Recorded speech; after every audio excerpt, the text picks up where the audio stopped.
I'm alone, I'm a broken home. I gave you all the bricks that I own and know. I'm letting go, I'm breaking these walls down, breaking these walls down. If you want adventure, then fly to home. But if you wanna travel, then go alone. Yeah, what's the point in us if I never know? Yeah, if you're gonna leave, I'ma let you go.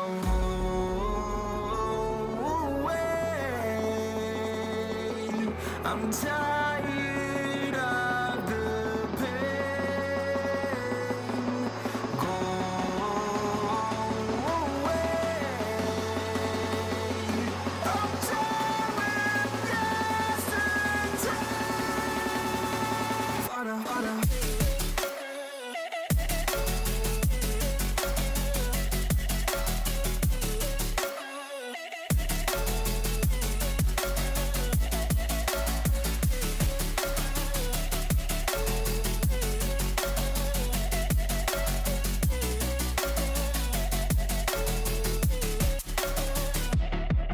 I fell where my demons dwell. My own little nightmare, I call it hell. Oh well, it's time to get back up.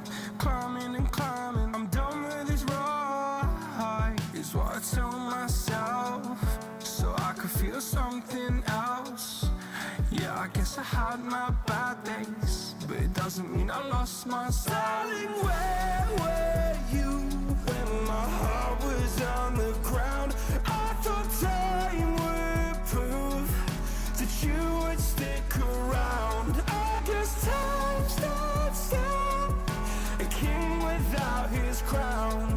I'm breaking, you're faking, girl. You never made a sound.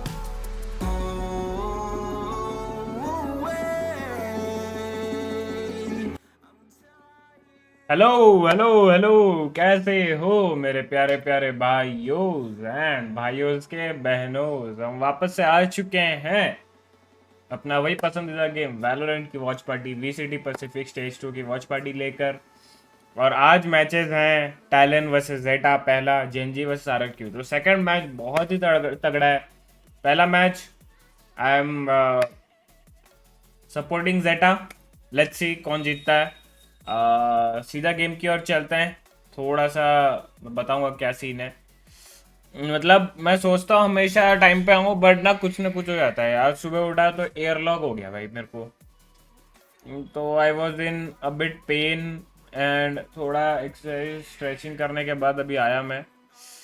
सो चलते हैं game की ओर। But game की ओर जाने से पहले आप लोग बताओ कैसे हो आप सब, कैसा गया आप सभी का दिन। अगर अच्छा नहीं गया तो रंगीन रुक आ चुका है। आप सभी का शाम और रात दोनों रंगीन बनाने welcome each and everyone to a brand new live stream. क्या हाल है मेरे जान के टोटोस, कैसे हो आप सब भाई। गेम तो बहुत आगे बढ़ गया होगा भाई। So many recommendations. Yeah, I do these subject the best options from all my apps in one place. It just gets what I'm into. बहुत आगे बढ़ गया होगा गेम तो। Interesting. Get into more of what you're into with Fire TV. हाँ देखो ना, एक हाफ खत्म होने को आया है। Nothing more. Brittany with the operator will go ahead and bring this round to a swift conclusion. 8th fourth a half. Talon able to break that little win streak. Yeah, it's so talon का map पे का icebox, जेटा का है bind. Really, Talon just had a great read in the early part of the game. Was able to shut down those really aggressive push outs.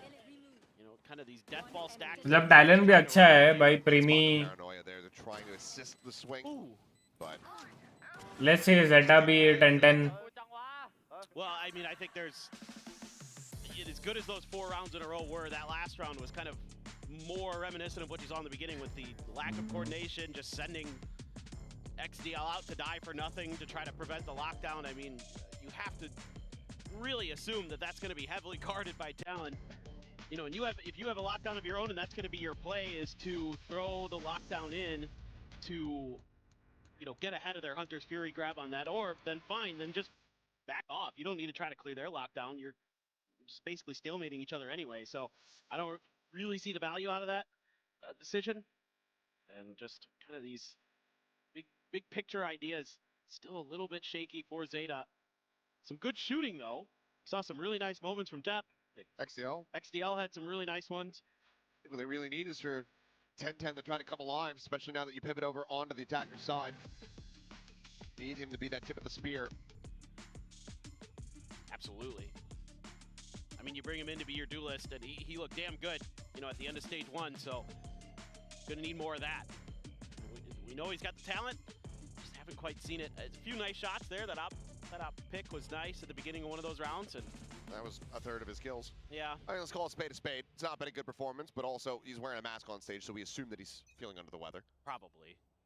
He's Hmm. going to be able to push through it here.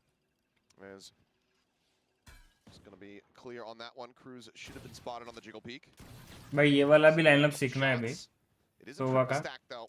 Close. So far, he's really been the only one that's trying to make any noise. TLN getting ready to come through, teleport over the top here of yellow. Clues eventually able to find the shot. Down, that's going to be the spike. Put into an awkward position. Sugar Zero on the pinch. He's able to find one, but Jit Boys outflanks the flanker. And it's going to be TLN finding both of these pistols. Yeah, and again, TLN just has the read. The whole way through, they're leaning B on this round. And ZETA just walks right into the meat grinder. And they're getting hit from a bunch of different angles.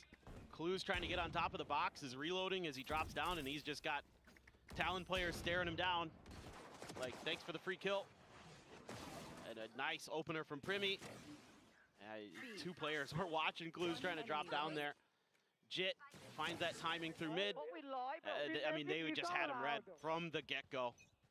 I think just like the other pistol, so I think for ZETA, you gotta start kind of being a little more creative, a little more adaptive. As the round goes on, the mid-rounding, just not quite there.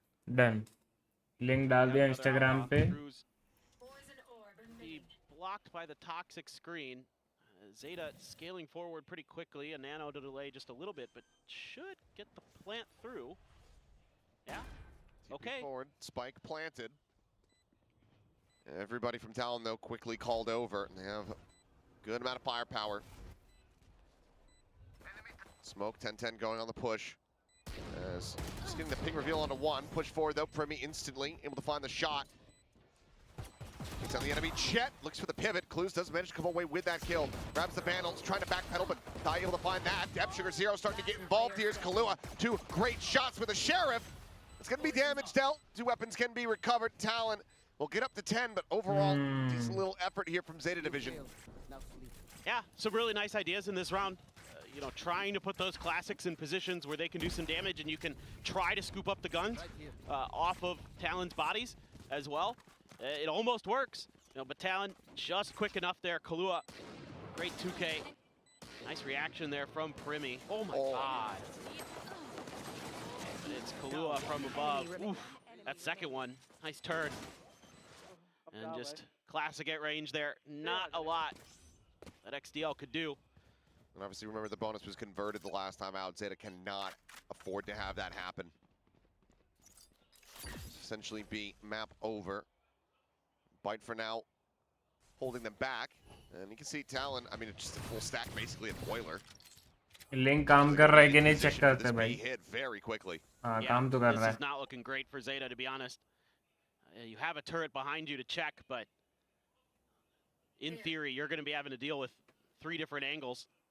So चलो. the shooting is going to have to be very clean, and the reactions are going to have to be on point.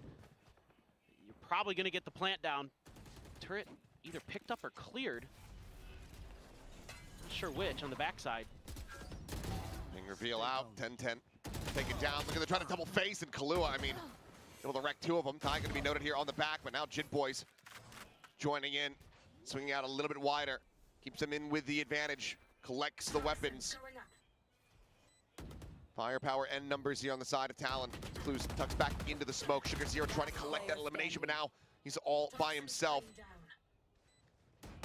Swings out a little bit wider, misses the shots. Jit Boys able to stay alive, and now there's just a wall there in their faces. Blocking them off. Nothing more to be done. It's going to be another bonus converted. ZETA Division is crumbling here on this attack. Yeah, and again, it's good reads from TLN. They don't have to do anything too tricky. There's just not much coverage वो behind says wall भाई. And they're able to just swarm through with 3 on the थोड़ा plate. irritating नहीं है वो says wall. XDL on his own trying to hold this down, has no idea they're already pushed that far forward. And then you're just losing battles. Especially the battle at Snowman. That one is brutal. Losing 2 players there to just get the one is basically round over at that point. And yeah, you're gonna have to buy into this. ZETA has enough for rifles, but this is a must-win. I mean, frankly, last round was must-win, but they're all must-wins from now. Yeah, basically. Yeah, I mean, they can afford the rifles, but it's only half armor, so that outlaw from Thai currently situated forward at Nest could certainly find a good amount of value. A little bit of a deeper drone, so Snakebite not going to be able to find any damage there on the XDL. Primi spotting one, 10-10 swooping out a little bit wider, but Primi able to go ahead and avoid damage suffered. Cruz continuing to try to challenge around this angle, and 10-10 now dropped Depp as well. It's just death from above. Thai with the shorty just tears them apart. They do manage to get a rotate out, but now the call's coming through. It's actually just going to be a re-wrap as Cruz gets himself all the way around towards Snowman. And once again, Talon just making these quick pivots, going to be perfectly poised because ZETA, I mean, they're just ground down to a halt here. Now you got this flank coming through for Jit Boys. This is going to take a miracle here for ZETA. They're going to have to get a read on this pretty damn soon. Standing ahead. Some shots flying, Cruz finding one, Clues dead, XDL finding the kill, but now the strike comes in from behind. Jit Boys will go ahead, quickly dispatch them, and that is going to be Talon getting up to 12. Yeah, I mean, just nice plays. Ty doing a great job there up on top of pipes. That's such a nice shot. Can switch right to the shorty. And बहुत अच्छा मारा बे. just left trying to scramble for some kind of play, for some kind of reaction. It just isn't there. They're just outmaneuvering him, outplaying him, just about every aspect of the game. ZETA, couple Bulldogs, couple Guardians, and a Stinger. That's all you got to work with here. My ultimate is ready. Have a res 2 to boot. It's looking dire. And one away from the Hunter's Fury for XDL, so could have something there, but they haven't really found much value out of those Hunter's Furies, other than to set Depp up for a kill. That's been about it. They're just kind of taking their time. I mean, now they're starting to work the map a little bit more, but it could be too little, too late. Not ready yet. Reveal on the 1-10-10. Force back behind the corner. Late linger here from XCL, watching to see if that flank is going to be coming through. As we can tell, though, it's not. It's a full cluster here from Talon as they just wait for information. Recon at the ready, wanting to hear this plant come through. Spike, though, going to be dropped. Yeah, they're taking a pause. I think looking to see if they could find some damage before they go for this plant. Certainly can't feel comfortable. You know how close Talon is. You know that they have that Hunter's Fury at the ready. Plant now coming through. Hunter's Fury immediately interrupting. Having to be avoided. Looks like successfully will be able to do so. Sugar's here at the same time. Let's get a kill on the Thai. Spike planted 10-10. Has to try to take down multiple players here. He's able to find the one. Jit Boys and Clues, however, come up with 2 kills. Def Clues both taken down. The drop coming in. He runs out of bullets. Sugar 0 now. Eliminated. Jit Boys has gotten this into a 1v1. Low on HP. Double shock darts available here for XDL. Jit Boys taking his time, riding it forward. Cuts back. Taps the defuse, wants to try to bait out some of this util, but XDL can just quickly check, quickly investigate. As Jit Boys now have to commit into it. ZETA Division able to go ahead and find a 5th round win. They need 7 in a row. They want to try to get this in OT. Close तो लेके जाना चाहिए ताकि उनको बाद में later stages में ना दिक्कत ना हो. You know, doing some checking for the information, understanding their opponents, you know, kind of ultimate situation and things like that, anticipating the Hunter's Fury, doing their best to dodge that, setting up some nice positions. XDL, you know, able to play this well enough. Still had the shock darts as well. But there was a moment there where he just really wasn't exactly sure where Jit had gone. Scrambling to try to figure it out, and I was a little worried that he might overthink that situation. Another kind of fast B hit here. Clues is just TPing up. I think Cruz is ready. TP forward, Cruz, yep, he is looking for it. Has it perfectly read. Has the jump at the same time. Kitchen held down. Sugar Zero gone. Depp wanting to try to catch them off guard, but just can't do so because that turret is still there. I get the idea there, but it's just read perfectly by Cruz. Just Fury trying to open things up. Knives out. Popped. Headshot down. And that's 10-10. One enemy Picked remaining. apart, but Reds to come through. XDL to fall. 13-5. Defenders win. Quickly dispatched here. Talon continuing to look good on Icebox. Yeah, for sure. And they're really in, I almost said it. They're really in cruise control. Just said it anyway. The desk ready? Can we throw the desk? Get me out of here, please. Help. Well, it's a very quick map here. They look good, man. They look good. Looking very clean. A decent little run back made us think maybe ZETA could make a go of it, but the attacker side just never really got off the ground. Went up with some highlights, but came few and far in between once we had swapped sides. Yeah, I mean, the attacker side just, it needs a lot more understanding of the map and a lot more understanding of how to use your मेरा ना opponents guessing how to work the map. पता नहीं कर लिए वाला ना airlock हुआ है भारी मैं ऐसे मुड़ रहा हूँ भाई ऐसे Just completely smothered out by Talon. They were instantly reacting to that. And again, they have tape on what you were doing on this map. I know you don't have a ton of time to prepare, but you know, for ZETA, you've got a lot of tools with the Sova, with the Killjoy to kind of spread the map a bit. By the way, Try to keep your आज guessing. Instead, एक on stream unboxing होगी winning 5v5s against Talon. That's छोटी सी है ज़्यादा बड़ी नहीं है but As well.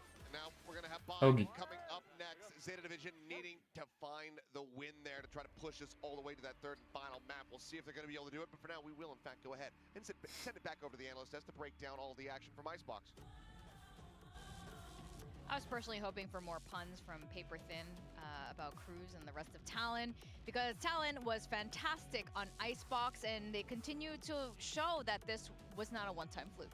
I mean, we're not surprised, right? We knew how good they were going to be on Icebox. So yeah, I think they showed some promise on Icebox, you know, when we saw them play before, but this map, they couldn't even get in the game. We saw that little run back in the first half to give you a little bit of hope, but then it was very quickly crushed as we moved and swapped sides. Yeah, saw ZETA swap their comp from the DFM game. I got myself like turned around in the ages like a little bit, but yeah, they actually did. We saw Clues go over onto the Omen and play Jet for 10-10, who was previously on the Omen, and they took out the Sage to make room for that. XDL over onto the Sova looked a lot better, but overall didn't actually look better from a macro perspective compared to what we saw from them against DFM. That looked like a much more winnable game for them. Felt like they had their head kind of wrapped around that comp, and look, I put 10-10 onto my build diff team, and he went ahead and pied that game. So what can you do? Well, both of you guys ended up picking Thai and 10-10. Let's talk about this actually, because we're seeing Killjoys at the top here with Jit Boys and Depp, and the two Jets at the bottom. What's भाई going on? क्या है भाई I felt like Depp actually played अच्छा quite well प्रीमी this game. I felt प्रीमी he नहीं was खेल रहा switched है on. He was keeping ZETA in a few key rounds, but प्रीमी Jit Boys on the other side, very, very solid. You know, usually Primmie duelist खेलता है really have to do a lot this game. I feel like Talon won this game from pure macro understanding. I feel like there's a reason why they're picking this map. They know how to work it. They know how to hold well on defense, know how to get the most out of this Sage. ZETA, on the other hand, just I don't think they had the level of understanding on this map that Talon have, and that was the problem. They couldn't match them in that macro scale. It wasn't just about shooting in this one, I would say. I mean, that's why you put Depp on your team at the end of the day, because he's playing either Senti or Viper. You know that the man's a shooter. He doesn't really need to think about too much else. Yes, maybe he does need to think about like macro positioning in terms of how he's going for those lurks and those kind of timings, which I think maybe Jit Boys did a little bit better. You saw him he got 4 opening kills in that game, and you know, I think that really adds actually a lot of depth to Talon when Jit Boys is having a better game, because positionally this is a guy that can really find some annoying timings. That's when I remember being really impressed by Jit Boys, was going into last year and thinking like, wow, this guy can really be quite annoying on the map. He can go and take duels confidently and create some problems for the other team on the attacking side on the lurk.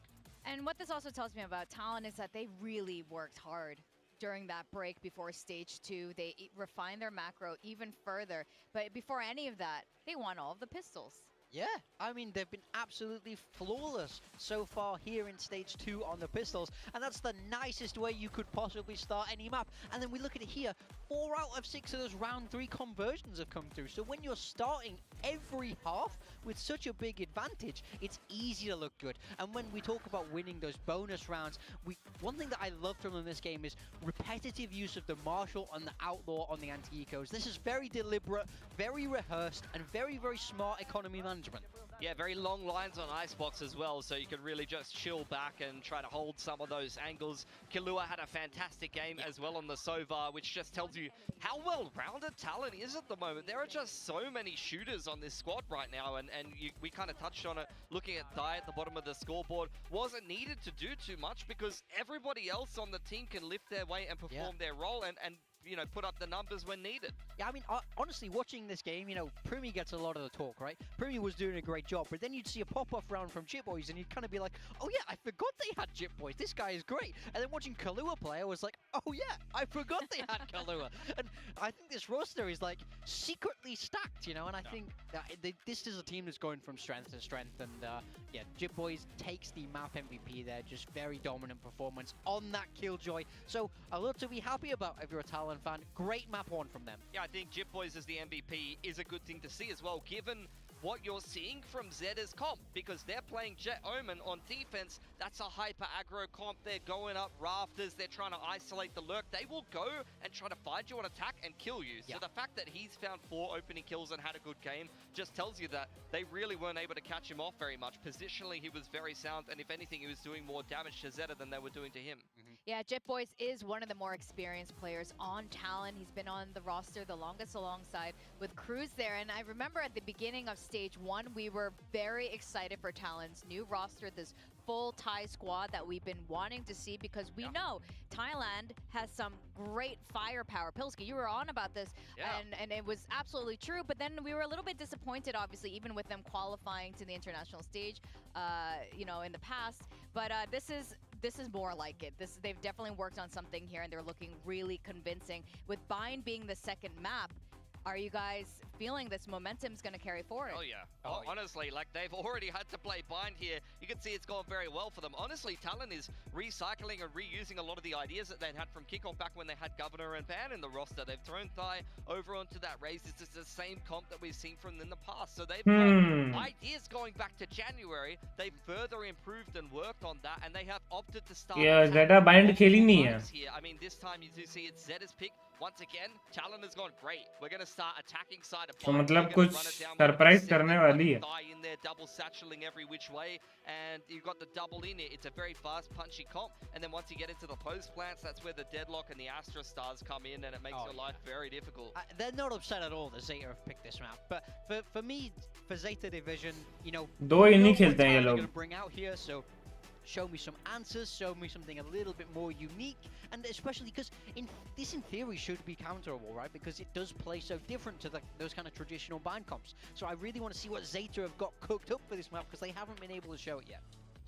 Are you guys a fan of the Sky, you know, returning to Bind? Because there was a point where when Sky got nerfed and we kind of, Sky went missing for a little while, but I'm seeing Sky come back a little bit. I don't know, I just don't think it's as good as the other init choices, to be honest. I think it's fine. The reason why it's really good is because you see so much smoke coverage and a lot of teams running Viper at the end of the day. So being able to pop flash through those walls and do these really, really fast plays and make plays on a dime, I guess you would say, is really important. But I really do just like Gecko, Fade, a lot of the other inits, they offer a lot more than what a Sky does. I think a Sky is just very vanilla, but it is also good to just have those Seeker rounds that just kind of play themselves as well. I don't mind it. I think if there's ever a place where you want to use Sky, it is here on Bind. Sky's so good at getting information on that B-Long, being able to pop out, and like you say, the ult is a very, very natural fit. You can just kind of follow it into the site. So I wouldn't be surprised. I don't think we're going to see any changes from Talon, though, because, you know, they have proven their own style and they know what works well for them. Absolutely. Let's see. Sorry, go on. Yeah, I was going to say, I just love that Deadlock has changed Bind and how it's played completely here, and we can see Deadlock on the both sides. क्या वो तो same double ही नहीं खेल रही है Talon, ZETA क्या खेल रही है?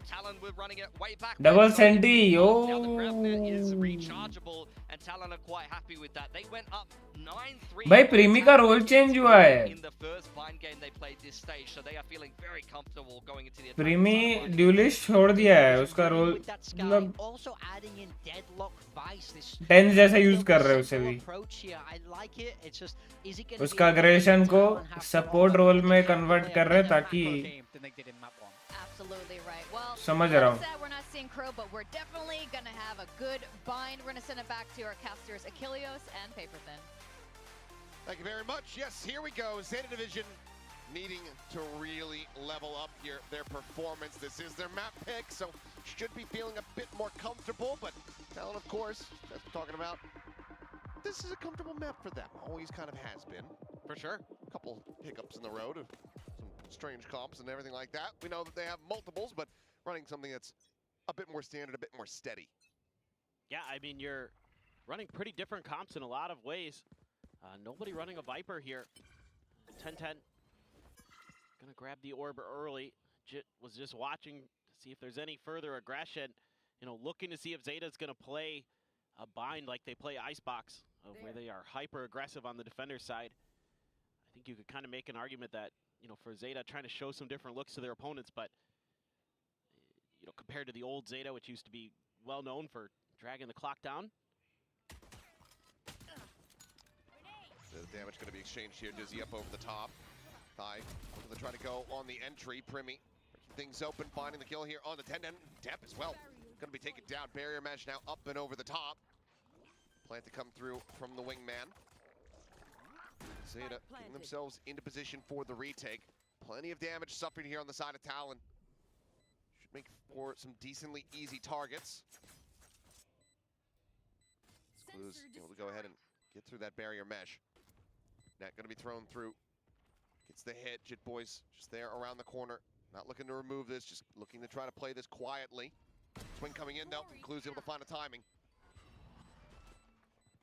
गेमवर्स भाई वेलकम टू स्ट्रीम. क्या हाल है गेमवर्स भाई, कैसे हो? Spike diffuse up the half. Can't do so. XDL now with everything to do and just doesn't have the time to do it. Khalil will watch it, and that's going to be 3 for 3 in pistols. Talon once again finding the opening round. Yeah, Talon here doing a really nice job being patient. क्या हाल है गेमवर्स भाई, कैसे हो? Welcome. Nice grab net followed up there. Had to try to hold to 10-10, but he couldn't. Primi just so clean with these pistols. 2 kills with the classics. भाई 7 से 7 pistol जीते talent ने. Killing showers for XDL, but other than that, just able to just kind of methodically work their way through our talent. All classics again here for Zeta. 4-1 stack, mostly going to be on the B site. Looking for info, but Talon wise to, you know, some of the early round shenanigans. They're going to be slowly lurking their way through short. Depp is over here, but doesn't have any util out. It's all still in his hands. A couple razor vines in the wall. Still sitting in his back pocket. The rest of Zeta hasn't seen a darn thing. And Depp gonna get the idea. He knows. Now what is Zeta gonna be able to do off the back of this? Well, net into the Prowler. And it's just going to be him quickly flushed out. Bit of damage taken there by Primi. Which is the classics. Trying to really find value here. It's going to prove to be damn difficult. This is a nice little angle. High on the peak. Finding one. Getting himself a third. Looking for the fourth. And it will be that fadeaway final shot to go ahead and lock down the flawless. Yeah, really nice play there from Ty. Get the one from the boost. सब बढ़िया. आप बताओ, मेरा भी चल रहा है. थोड़ा सा एयरलॉक सा हो गया तो पेन है, बाकी सब मक्खन. भाई मस्त मारा बे. You can get this barrier mesh into a position that it can cut off the link. Choke, you're in such a nice position, and it's so hard to retake as defenders. That's why you're going to see a lot of 3-2 splits. To really just try to do your best to prevent them from getting into that spot. Still going to have a couple Bulldogs, Phantom, Judge, Spectre for Jit Boys. Countdown squad right now, 4-3-2-1-0. Bounding forward, Sugar Zero dead. It's not even much damage taken. Blast back from 10-10 to try to offset, but just has to back away from it. Doesn't want to try to contend with the Judge in close quarters combat. I think Clues might have got stuck or something. Died to the mosh. Maybe, yeah, Mosh and net. Could be catch there. Could be. Depp able to find one, push under the corner, and Primmy still holding his ground. 7 health, they can't flush him out. That is 3 for 3, not only on the pistols, but on bonuses converted in all the halves that we've seen so far. 6, 1, and 1 for Ty. He's having a nice little start there. Just jumping in off the back of the util with the shotgun. Always nice when you can get some help from some friends. Oh, never mind. I don't know. Just had made a decision and was right in the middle of the mosh. Bonus भी कैसे ले ले रहे बे? Bit of a head scratcher for ZETA. कैसे मतलब? All sheriffs except for ये उनका 5वां बोनस है 7 बोनस में. Cruz able to find 3. It's back here for the reload. Depp able to collect 1. Clues with a nice shot. Let's find Primmy. Spike still on the floor. Swing out. Weapon recovered. Kalua trying to get rid of him, and will be able to do so. Finds the enemy deadlock, and that now leaves Depp by himself, still with the sheriff at hand.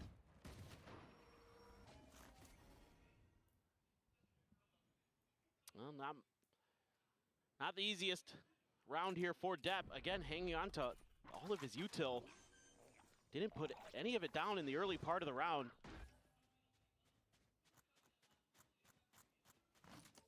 I'm not sure what to say about that. That is very bizarre. You know, I know you're trying to maybe save a little extra cash, but you could maybe at least slow things up, do some extra damage, especially with the Vice wall. Really nice piece of util. Might be able to get a kill or two here. Well, narrowing down the possibilities of his position. Does still find the headshot. So it's going to be nice damage. He'll have a steel guarded no matter what. And we'll find it there in death. 4-0 start. Once again, Talon off to the races here. क्या खेल रही है वो Talon? Curious to see when the timeout called now. Yeah. Wouldn't be too surprised if it's a little bit sooner. You can't let your opponents just start running rounds together like this off the beginning. Got to find ways to change things up. Again, it's an eco, so okay. You know, we've seen some nice sheriff shots from ZETA, but you got to see a lot more. Macro game has got to be a lot better. Cruz is feeling good, and he should. His team is just frictionless movement through this through this game so far, through both maps. They've been really, really solid. I mean, all credit to Talon. They look really sharp. I mean, the util usage is really nice. The shots are incredibly clean. There's not much to fault for them. And it's nice to see the wheels, you know, staying on now that Primmy's not playing the duelist. Because previously, when he was playing the deadlock and when he was playing on these Sentinel roles, we were really scratching our heads going, what is happening? Yeah. Why is Primmy not playing this? But it seems like they've, you know, it's all been sorted. It's been figured out. Well, he's doing a really nice job with the deadlock util. I mean, he's landed some really impactful grab nets. He's able to get into the position to put the barrier mesh down quickly. He's winning isolated battles over in showers and things like that. That's everything you need out of a Sentinel player. And, you know, with the mechanics that he has, there's no doubt that he can, you know, get it going once he puts his mind to it. I don't know if that's an oopsies. Looks like one. Oh. Well, gets the spot out, can't get the shot. वो lineup miss हो गया. This is aggressive from Deb. Thinks better of it. Thought about trying to maybe punish the Gecko. Seeing if he could get a one and done, get out of there. Showstopper here for Ty. Could quickly get drawn out. Able to push back past the sonic sensor. Looks for the kill. XDL, however, dodging out the bullets. Has managed to find the opener. That's going to be Showers control now in their hands. Barrier mesh set here on short as well. Like to see the Trailblazer sent out a little bit quicker there. 10-10 can't find the op shot. That hit onto one. Pop flash getting a full connection with the double face. It's going to be XDL collecting both kills. Nice. ये round अच्छा है ना? Nice round here from the Strategically खेल रहे हैं अच्छा है. However, only one. on this B site. This Thorn's going to be cleared out. Nebula forward, the Prowler doesn't actually get the spot check on him. Sees the gun barrel as drop down comes through. Does he decide to open fire now? एक second Like, guys no, रुको but I think he also might have missed the glance there of Jit Boys. कोई who आया है pushes दो forward into the smoke, finding one. Depp able to take him down, but now it is all on Cruz. A 1v3. He wraps back around here towards elbow. Looks like it's going to be a full push through lab. They'll be running out of time here soon as they start getting the defuse off. Eyes set here on the position, and Cruz does not win that fight. Cruz, he's absolutely crushed them. Not even sweating. Gets the 4K off the wall bang. Talon 5-0 with a massive Red Bull clutch. Cruz 8-0-1. That's an absolute backbreaker. This is a beautiful play from XDL. Holds on to the flash. Ooh, that is nasty with that double, but Cruz on his own makes the wrap. They're ready for him and they can't stop it. And the patience, it feels like, of Depp ends up costing them dearly. Doesn't opt to fire shots. Could have interrupted the spike plant, maybe gotten the kill. भाभी जी आ गई अरे But that is, I mean, you said backbreaking. I think it's the most accurate way, but it's still not enough to really describe it. No, it is. एक second Soul crushing. Yeah. It's 5-0 कैसे वो round हार गए earth ending. वो 2v5 हार गए Pick your adjective. Now they're just stuck. Yep, C's connecting, spray across. Sugar Zero able to find one. Weapons in hand. Sugar Zero gets another. Depth this time, finding the jump on to Cruz. तो 2v5 हार गए Player standing. Step striking down tight. He should bounce his ult in here. He's absolutely going to do it. He's gotten the grab. Depth, oh, jump peek. Shorting out, drawn out. A bit of damage going to be taken, but it doesn't matter. It's another Red Bull clutch back to back. हो गया भाई तो जीजी हो गया भाई 6-0. वो कैसे हार गए भाई Zeta at least able to fight through what I thought was a round-ending situation there, getting stuck in A-Link towards short, but it's still just, you know, there's just the great protocols on the backside. You know, Primi holding onto his ult for the perfect moment to strike. Just knew he had him. And then opting to go for the shorty. And just not much Depp can do without the craziest shot of his life. Things just looking awful again for Zeta. Tons of ults. Gotta get him to go, and that's not a good start. Certainly not. Deep flash. Gonna be caught backpedaling. और भाभी जी कैसी है बढ़िया है बढ़िया है For how far forward they were. मेरा चुम्मा खा खा के चुम्मेश्वरी है I mean Trying to hold this अच्छा है solo. They're gonna make it easy for him. They're gonna back out, re-wrap at least over in towards Hookah perhaps, but no, looks like it's just going to be Cruz trying to continue to drum up some interest here. This does give Depth the opportunity to find the kill, however. So it does catch one sleeping a bit. At the same time, entry coming through. Okay. Sugar Zero avoiding all damage from that. He's just been blessed by God, apparently. Avoids all of those kills. Jit Boys, however, now trying to make a go of this, trying to see if he can get a third Red Bull clutch in a row. Swing out, spot on the one. Depp will be able to shut it down.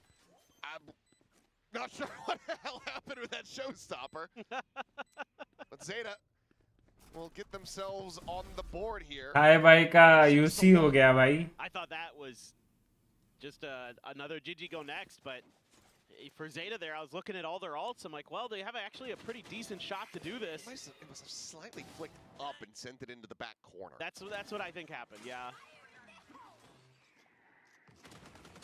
Yeah, just went straight past him. Yeah. Went towards the exit. Little bit of a panic there from Ty. And then, okay, well, you got your first round, one round earlier than you did on Icebox here for Zeta Division. It needs to be a lot more. You have so many ults. Look at this quick hit. They caught the divide. Their own showstopper going to go out. And I mean, it's a similar scene. Ty, he does take an immense amount of damage. The judge is going to be there on the follow-up to go ahead and get the elimination. So maybe not quite the exact same scenario, but Naughty. now it's just clues. Gamers base में naughty का क्या बात है भाई? मतलब थोड़ा सच निकल जाता है कभी कभार मुंह से गलत. Delay. Bear mesh is out, and now 10-10 is Ah! around the back. Cannot find the shot. कैसे नहीं मारा? Ulti's कैसे नहीं मारा उधर? no, it's still एक को तो already मार ही out. सकता था. Does end up getting sent out there. Rotate back around. Wingman spotted, going for the plant. Can't interrupt that though. Spike now in play. Still have the annihilation here for clues.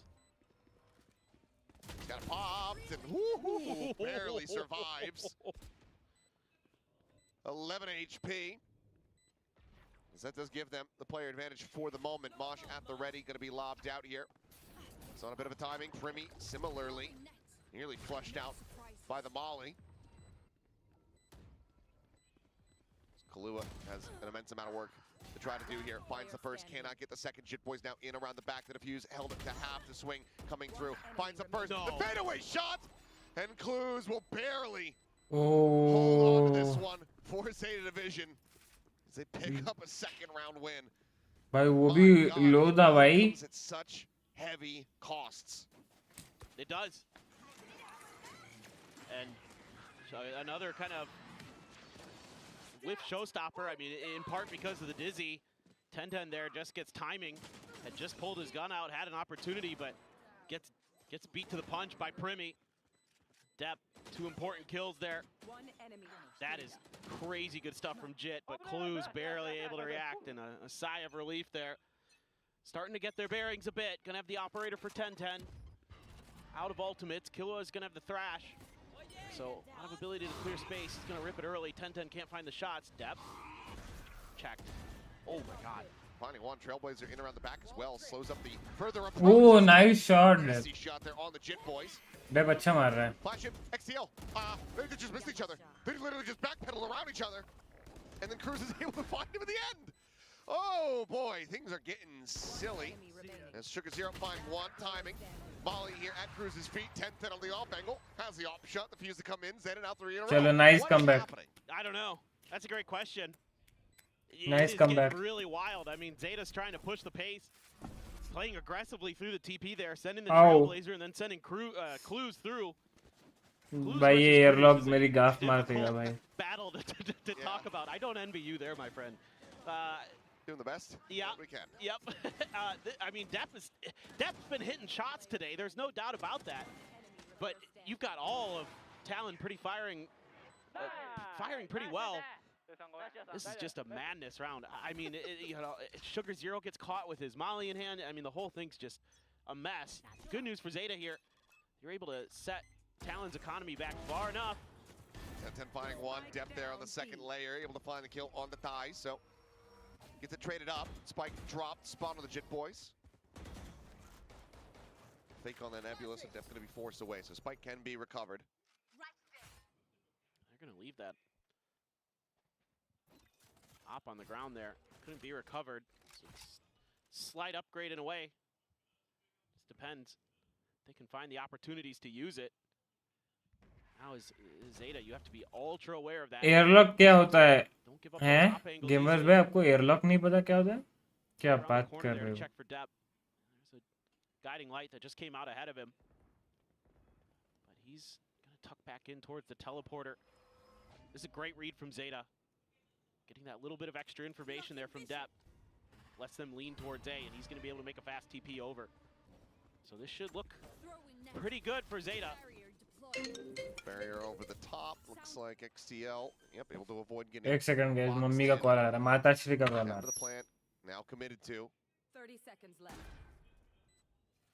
Cruz watching Lamps Heaven. There by Jit. Slow approach, still swinging around the back. Who's going to be taking down the stinger from Primi. Ringing out, finding 2 quick kills. XTL with a nice headshot. Brings it back to parity, but weapon upgrades are there, and Primi does have the annihilation available. Jit Boys now watching. Depp dead. So it all comes down to this, and ult is going to be popped. He's trying to fake a re-wrap, but it's just going to end up getting barrel stuff. So even with that kill, will just end up getting taken down. Talon breaking the run back here from ZETA Division will get themselves a 7th round win, guaranteeing a lead at the half. Yeah, I mean, when Primi wins battles like that, it's so difficult to recover. And Depp was still trying to make his way through. And the timing there from Primi to just get ahead of the curve, and that scooped up operator ends up providing value for Talon. I mean, hitting some good shots today, RXDL. Depp in particular. Yeah, Primi knows that as long as he can get the click off on that annihilation, it's round over. Yep, his life for the cause. That now breaks the economy. 2 sheriffs and a marshal here for Zeta Division. Double outlaw once again in the hands for Talon. There.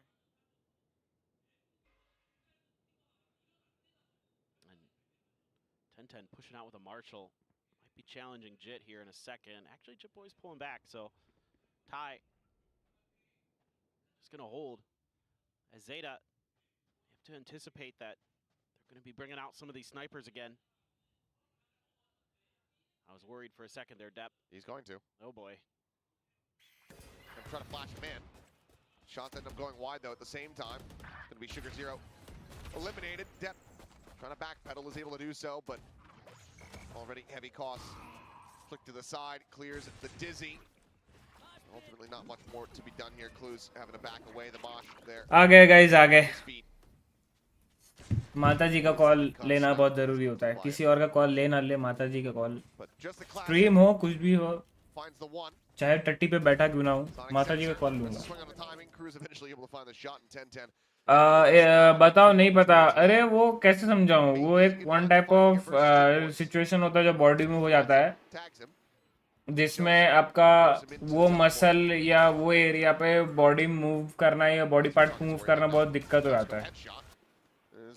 मतलब उसके लिए ऐसा कुछ ऐसा कोई proper medicine नहीं है, but वो ऑटोमेटिक ओवर द टाइम वो ठीक होगा. 2-3 दिन लगता है उसको. डिपेंड्स कितना ज़्यादा बड़ा है एयरलॉक. तो वो एक कंडीशन होता है. मतलब ऐसा अभी उसको प्रॉपरली डिफाइन कैसे करूँ समझ नहीं आ रहा है. मेडिकल टर्म्स में बोलूँगा तो वैसे ही समझ नहीं आएगा. मतलब ऐसे समझ लो कहीं पे भी हो सकता है बॉडी के, और अगर होगा तो वो बॉडी का वो ऐसे जॉइंट जैसा, अगर मान लो मेरा भी इधर हुआ है तो मेरे को भी हेड मूव करना थोड़ा थोड़ा दिक्कत, पेन हो रहा है, तो मसल स्ट्रेस आता है, तो यू कांट मूव प्रॉपरली. तो वैसा होता है. अरे भाई, तो मेरा कल वो जिम में थोड़ा हुआ था, आज रात को अलग अजीब पोजीशन में सोया तो हो गया. तो अभी ये वाला एरिया पूरा मसल खींचा हुआ है.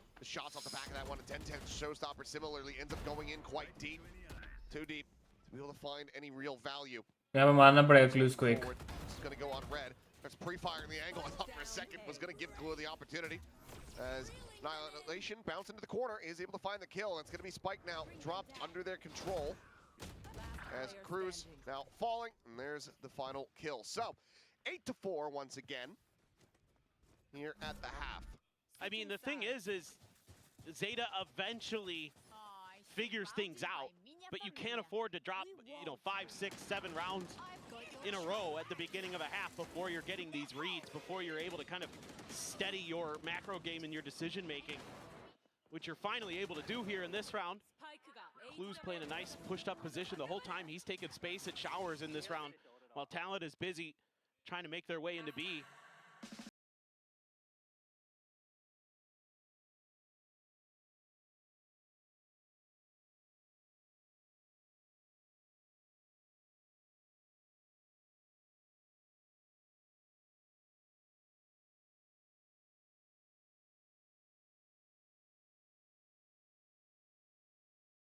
Paper X.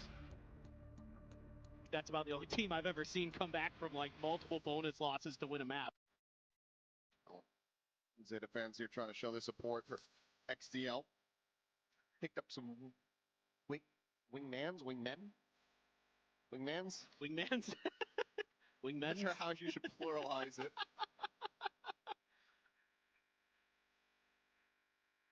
Well, XQQ, Carlisle.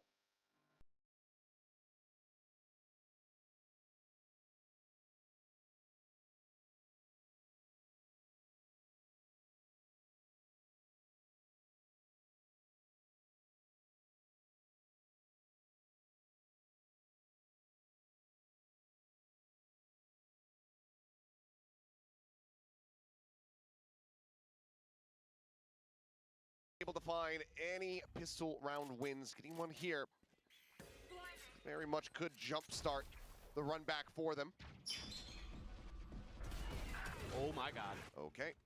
Well, big TP play. Kahlua able to find one, but XTL gets rid of Cruz. Shit boys. Holding here at Garden, able to find one, interrupts the plant. Paint shell gonna be lobbed in, but Jit Boy's able to avoid that. Just tucks into the corner, looking for some more value. Finds a headshot, runs out of bullets eventually. It's Grabnet gonna be lobbed in, and this has bought enough time for the rest of Talon to go ahead and put himself in a position. And the spike is there on depth. He would love to jump across it, try to get to that भाई teleporter. ये pistol भी जा रहा है. Who's managing to find one? Oh finally एक pistol मिलेगा. Taken down, Primi. 2 targets, 106. मार सकता है, प्रेमी मार सकता है. थोड़ा बहुत समझे. Clues can play कोई ना. back.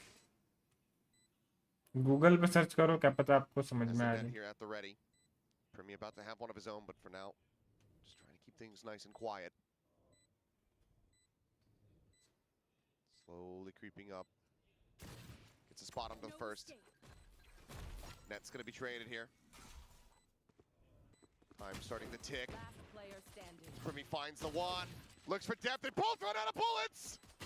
Oh, and Depth will be able to collect it. Narrow margins, but they get the round win. No empathy for them. Finally एक हारी पूरे This is स्टेज so 2 में. wild. I thought Primi had this in the bag for a moment there. I was like, oh no. White beach भाई welcome to the stream. क्या हाल है? कैसे हो व्हाइट बीच भाई? कैसे हो?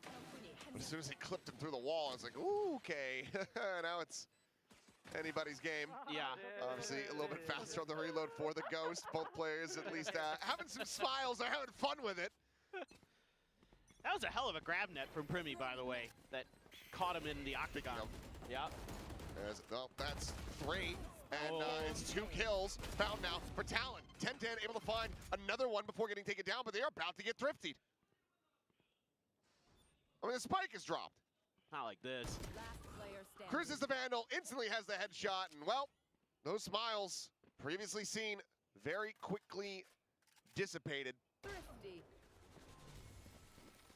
आपको स्टॉक मार्केट का कितना नॉलेज है? नॉलेज तो है. Oh boy. एवरेज से थोड़ा ज्यादा नॉलेज है. I just don't even know. I mean, in this क्यों क्या हुआ बताओ? the grab net lands, you catch what? मैं मस्त हूँ, आप बताओ क्या हालचाल? बढ़िया चल रहा है. They're all caught. चल रहा है थोड़ा बढ़िया. Got 3 players there. Dizzy's just. It's like they're afraid to peek. And they didn't have. Yeah. Paint Shell didn't find the value that it needed to. Oh. That's 9 to 5. Yep. More backs being broken. Just throwing him down our Talon. Sheriffs have looked good again for ZETA, but you know, you can't be throwing rounds like that. Yeah, 4 rifles in a guard. जीता हुआ round हार गए भाई. Talon has fearsome firepower.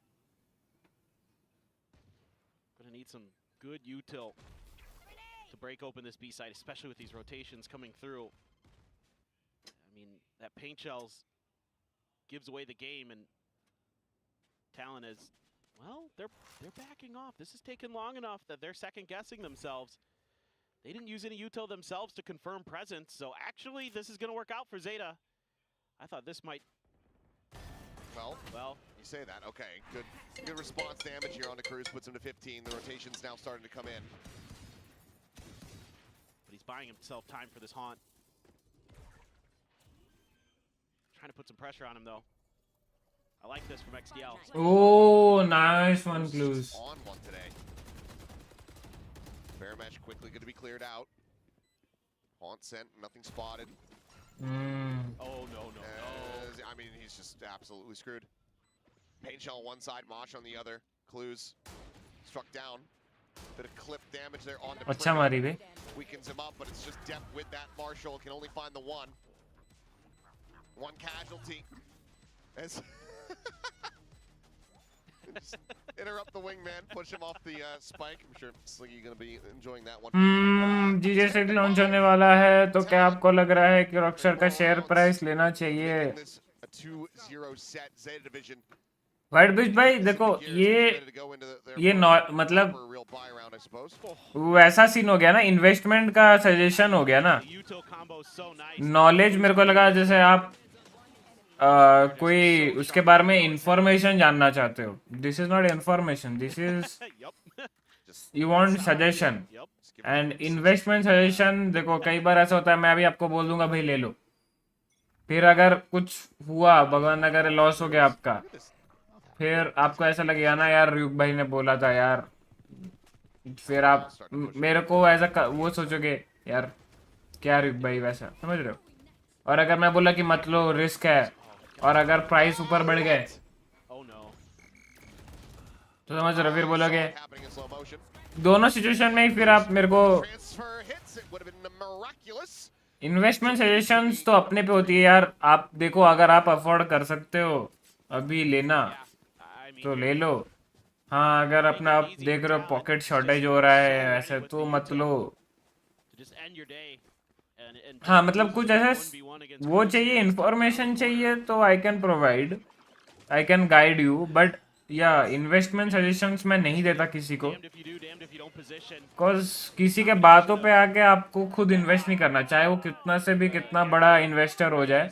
All that Yuto. जब तक आपको ठीक नहीं You also लगता have the fade if needed with the C's. आप Just set all these invest मत combos करो. up. वैसा अगर आपको And लगता Zeta's है going दैट many times. जाएगा तो करो इन्वेस्ट. वैसा This is a great nightfall. Yes, it is. Nade lobbed in behind through the teleport. 10-10 just completely lost in the sauce as Chip Boys collects 2 kills. Sugar Zero Dep able to answer back. Bro loss के chances क्यों होंगे? Game purchase करेंगे लोग तो price बढ़ेंगे ही ना. White बीच भाई As Dep इस बस इसके ऊपर इसके बेसिस पे स्टॉक्स ये प्राइसेस ऊपर नीचे नहीं होते मेरे भाई. for Talon. बहुत सारे फैक्टर्स होते हैं, समझ रहे हो. और ऐसा नहीं है कि भाई हम मतलब जो लोग खरीदेंगे, अगर Juggle in there. लाखों लोग भी खरीद लिए 10 right now. Cruz फिर भी 7. आपको प्रॉफिट नहीं होगा. Like you said, on समझ रहे हो. प्रॉफिट या लॉस लोगों के खरीदने नहीं खरीदने से बहुत कम मतलब मूव करता है वो. Like you can say 1/5 part है वो, सिर्फ 1/5 या 2/10 बोल सकते हो, तो 150 हो जाता है. तो या वो ऐसा पार्ट है. grand old time. सो ऐसा नहीं होता है कि भाई लोग खरीदेंगे गेम वैसा है तो भाई लगा देना चाहिए. XQQ. वही stock market doesn't work like that bro. Yes वैसे ही ना Up here. कि भाई अब जैसे मान लो फॉर एग्जांपल I mean, क्या बताऊं, अभी gotta spread out a little bit iPhone more to 17 avoid these traps तो वैसे तो हर कोई प्रॉफिट में ही रहता, because as best as you can. There is a set of people, Setups with मतलब in India, the combos India में तो of कम है, grabs but and in the US Europe region में things like that are absolutely बहुत मास set of people है जो हर साल आईफोन खरीदते ही खरीदते हैं. hidden positions that Talon's every time getting on red. सितंबर Saw when the the pistol iPhone round. New iPhone launches they Jim बाय. Boys.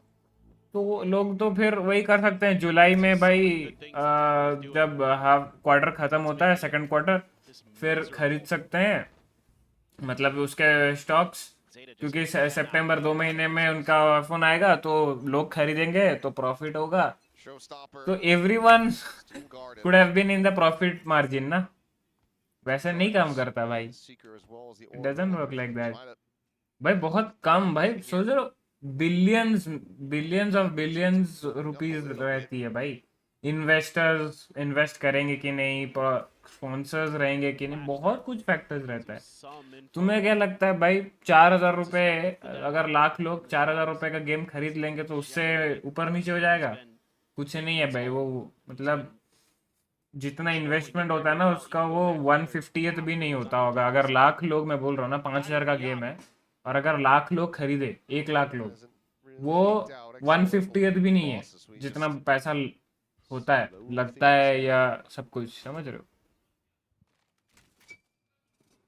It depends on the company का revenue, market conditions, promoter कितना share cell कर रहा है, वही Soon. कितना share, फिर वही ना कि मतलब जैसे देखो साइबर पंक का सीन वैसा हुआ था ना, साइबर पंक इतना टाइम से वेट करवाया, समझ रहे हो, इतना टाइम से वेट करवाया and everyone thought that it will be a hit, but instead of like living up to people's expectations, what was the result?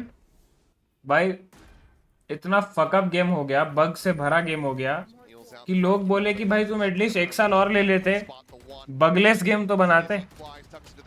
It had so much negative like reputation कि भाई उनका company को heavily effect किया था market उनका, समझ रहे हो. ऐसा नहीं है कि लोग साइबर पंक नहीं खरीदे, खरीद के खेले तभी ना समझे, समझ रहे हो.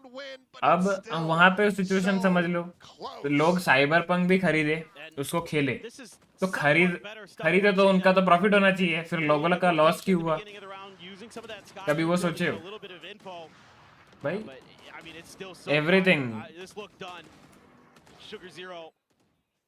Everything should be considered bro. Tata थोड़ी है हाँ, टाटा थोड़ी है कि भाई लगा दिए 10-20 साल में एक बैकअप प्लान है. हाँ, प्रॉफिट तो धीरे धीरे होता रहेगा, ऐसा थोड़ी होता है भाई. इसलिए मैं क्या, आपको किसी का भी इन्वेस्टमेंट सजेशंस नहीं सुनना चाहिए. हाँ, इंफॉर्मेशन गाइडेंस लो, उसके बेसिस पे खुद जज करो कि आपको करना है कि नहीं करना है. किसी का भी, मेरे लिए भाई बहुत आसान है, मैं बोल दूंगा ले लो, पैसा तो आपका जाएगा ना, समझ रहे हो. सोचो मेरे को लर्न, मेरा एक पैसा नहीं है उसमें, तो मेरे को लर्न फर्क नहीं पड़ेगा, टू बी रियली ऑनेस्ट. मतलब आपको लोग सब बोलेंगे नहीं, शुगर कोट करेंगे, बट मैं तो पूरा स्ट्रेट फॉरवर्ड बोल रहा हूँ भाई. मेरे को लर्न फर्क नहीं पड़ेगा, मेरा एक पैसा नहीं है, मैं क्यों फर्क लूँ, समझ रहे हो. मैं बोल दूंगा हाँ ले लो, लॉस खाएगा तो फिर क्या scene. We don't know how GTA 6 will be. समझ रहे हो, ट्रेलर से साइबर पंक भी बहुत सेक्सी गेम ही लगा था.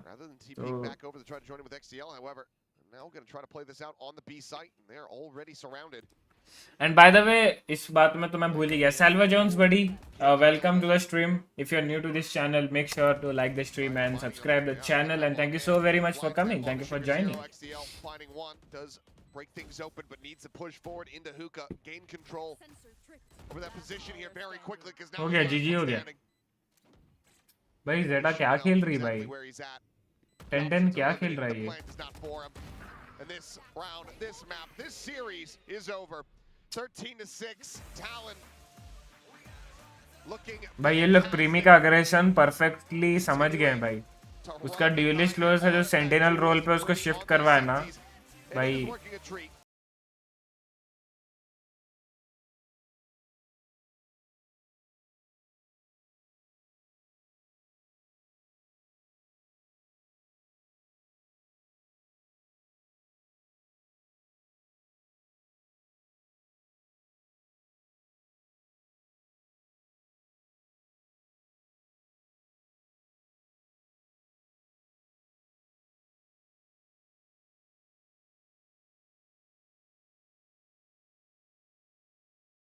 go up against this Talon, this Thai squad that has come out the gate swinging in stage 2.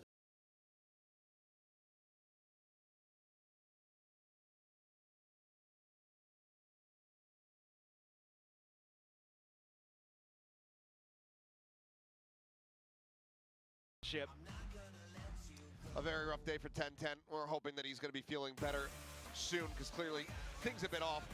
The operator, that's that big impact weapon that we were seeing from when he first joined ZETA, replacing Depp for the time being while Depp was injured, was looking great, but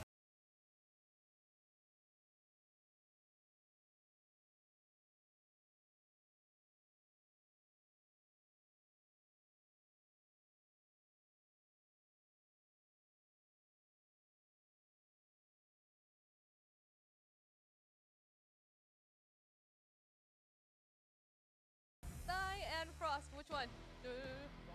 No, sorry, Cruz. Oh, I'm Hector. Yeah, you're Hector. If you will join me here. All right, we're gonna do it this way. 탈론 e스포츠의 따이 선수와 크루즈 선수 인터뷰 만나보겠습니다. 박수 부탁드리겠습니다.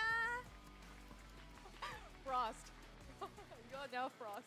Alright, well, 퐁당퐁당 징크스를 깨고 2승을 가져가게 된 탈론 e스포츠입니다. 징크스를 이렇게 깨부실 만큼 오늘 정말 매서운 경기력을 보여줬는데 우선 승리 소감 그리고 징크스를 깨부실 수 있었던 뭔가 그 뒷이야기에 대해서 한번 물어보도록 하겠습니다. Congratulations, Candy Cane, What Lane? You guys are 2 wins in a row. How are you feeling? You played incredible, both of you.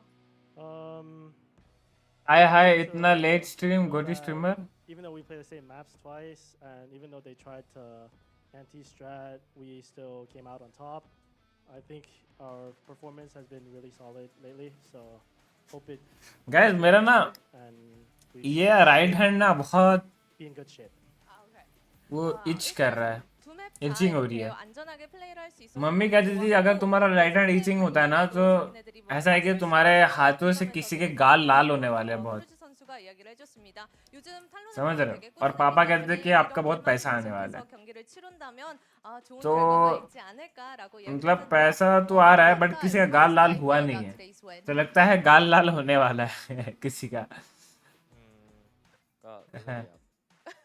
I think I know what he said. I'm happy.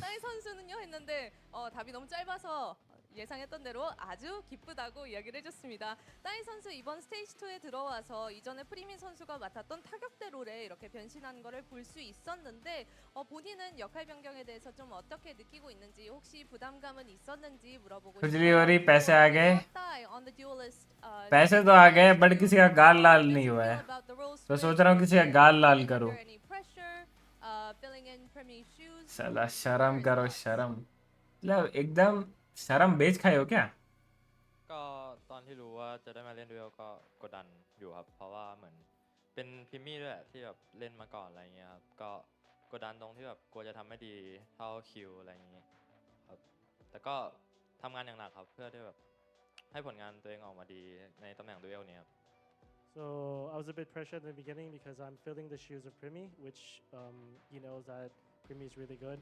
but I still work really hard and I just really want to do my best. एजेंट्री मेरा गाल लाल करोगे ऐसा रैप्टा पड़ेगा ना भागते फिरोगे आपका ही करूंगा 선수의 역할을 대신해서 समझ रहे हो 부담감은 좀 컸지만 आपको क्या लगता है मैं डरता हूँ 정말 열심히 연습을 했고 부족한 만큼 더 연습량으로 이렇게 메꿔왔고 जब किसी को मारना होता है तो फिर पहले मैं मार देता हूँ 이제 오늘은 फिर भले वो मेरा कत्ल क्यों ना कर दे 컨디션도 많이 회복된 것 मैं डरता नहीं अगर मेरे को मेरा मोटिव जो है अगर मेरे को मारना है 괜찮아졌다. 한번 감사 인사를 해보는 게 어떤가 싶어서 물어보도록 I am very focused to my goal समझ रहे हो अगर मैं ठान लिया किसी को मारना है फिर मैं ये नहीं देखूंगा सामने कौन है Your form was spectacular today, and you seem to be समझ रहे हो recovering slowly but steadily. And you तो मोटा भाई and Cruz whipped out his Korean. तुम्हारे गांडो था यो छे Do you want to say anything in English? Nope. Nope. All right. All is well here. 탈론 e스포츠의 따이 선수와 크루즈 선수 인터뷰 만나봤습니다. 저는 다음 매치 끝나고 인터뷰로 돌아오도록 하겠습니다. Thank you. भाई guys. Cruise मेरे को बहुत सही बंदा लगता है भाई Congratulations. No more jinx. टाइलन का वो विन लॉस चल रहा था ना अभी वो विन लॉस ट्रिक हट गया विन हो गया तो वो भाई पूरा कितना 12-14 मैच से विन लॉस ऐसे चल रहा था हाँ तो आप एक रैप्टा मार देना फिर तो धोबी पछाड़ हो जाएगी हाँ ठीक है बस हाँ अगर वो रैप्टा में आप बेहोश हो गए तो मेरी गलती नहीं है आप गुजराती रहने तो भगवान के लिए क्यों रहने दो भाई यार मैंने सुना है गुजराती लड़कियां बहुत अच्छी होती हैं वरना भाई थोड़ी पटवा दो भाई एक आध क्या एक ये चाहिए थोड़ा हो जाए वेनम भाई Yeah, again, they opt to start on the attacking side of Bind, and they get an 8-4 half. Last time they got a 9 venom भाई attacking half against Boom. Honestly, बहुत I don't know why teams keep picking सोनी कुड़ी लागे छे Gujarati bloody pistol or converter bonus. They just beat you on the eco with full plastics in bathrooms. Like, it's just ridiculous at this point. Every single half, just starting absolute gas for Talon. which kind of begs the question. I mean, everything has gone right for them. They're playing fantastic, but I want to see if a map gets hard, are they going to be resilient? Are they going to be able to grind out some of these tougher wins once they start being put to the sword a little bit more here in Pacific Stage 2? Because it's been easy street so far. Yeah, I mean, that definitely is the question, but this is a fantastic start to stage 2, and I think you guys are very right. They could be the top 4. And Pilsky, when you said top 4, did you mean top 4 of their group or top 4 of it all? In the competition. I mean, they already have done it. You know, we've seen with honestly a more hodgepodge roster over there in kickoff, and I honestly think, you know, it is partially because I think Talon is in very good form. There's nothing gimmicky about the way they're playing. I like the role swaps. I'm liking how the kind of less experienced players are playing. It also does come down a little bit to me with the fact that I kind of feel like the field is a little bit weak right now. There's a lot of teams that are looking susceptible. RRQ is a perfect example of that, where they're not in great form coming into this stage. So I really think that Talon is hitting a hot patch right at the same point that a lot of teams are slowing down a little bit at the end of the year. And I honestly really could see them, like, again, similar to last year, stealing a spot at champs, maybe even more convincingly than they did last year, to be honest. Yeah, I'm with you because I mean, I think this Soni Gudi Punjabi होता है गुडीलाल. हाँ तो मेरे को पता है, मैं पूरे इंडिया भारत देश का हूँ, तो मेरे को सारी लैंग्वेज का थोड़ा थोड़ा आता है, समझ रहे हो? हाय हाय भाभी जी को बोलना पड़ेगा. भाई इसमें क्या भाई, गुजराती लड़की अच्छी लगती है तो भाई इसमें क्या भाभी जी को बोलना पड़ेगा? एटलीस्ट गुजरात में ये तो नहीं होता है ना कि यहाँ पे गुजराती बोलो वरना मार देंगे. They just went a little bit faster in that case instead of 2-1 games. समझ रहे हो? 2-0 for Talon. Again, इसलिए मेरे को गुजराती लड़कियां ज़्यादा पसंद है. To the year for them. Now, for picking our match MVP, I think there was a little bit of debate between Primi and Cruz, but I think it ends up going to Cruz. This guy has been here since the beginning. Cruz भाई है भाई, देख रहे हो? This guy has resilience. He does Cruz is the man of my dreams. Translating English to Thai to English, translating on stage and being their motivator, being their big brother. I mean, I have to give. अच्छी लगती है, अलग बात है. आपने बोला पटवा दो, गए आप, इसका क्लिप करूंगा, रुको. मतलब देखो, मैं अभी आऊंगा आपके गुजरात में, तो एक अच्छी सी कोई लड़की आप बात करवा देना, फिर तो वो मेरा मैजिक होगा जो होगा, समझ रहे हो?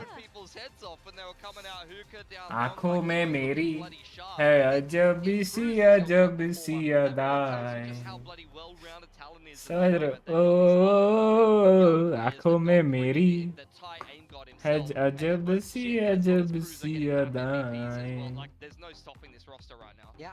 दिल को बना दे जो पतंग सारी तेरी ये हवाएं हैं. Calling has been a huge part of this Talon success, so a well-deserved match MVP in my mind. Oh, absolutely, and if he's fragging, हाँ हमको सब लैंग्वेज आवड़ता है. Yes, वेनम भाई, that's why I love Gujarati people. अभी से तो मेरा वही हो गया भाई. देखो, मैंने राजस्थान में नहीं देखा मारवाड़ी बोलो वरना गांड मार देंगे, गुजरात में नहीं देखा, तो I love to these two states. ठीक है, मेरा स्टेट तो है ही, वहाँ पे ऐसा कभी कुछ होता ही नहीं है. मेरे को खुद जबकि उड़िया आता है, बट मैं फिर भी कभी कभार हिंदी में बात करता हूँ, तो वहाँ पे कोई ऐसा कुछ नहीं बोलता. तो मेरा भी स्टेट है. ऐसे 4-5 स्टेट ही हैं जो, समझ रहे हो? ये जो गाना गाया है, आई थिंक अनसब करने का टाइम आ गया है. हेलो वेनम भाई, हैं? What do you mean by unsub? गोली मार दूंगा, गोली. रुको, भाभी जी का वॉइस मैसेज आया है, थोड़ा सुन लेता हूँ.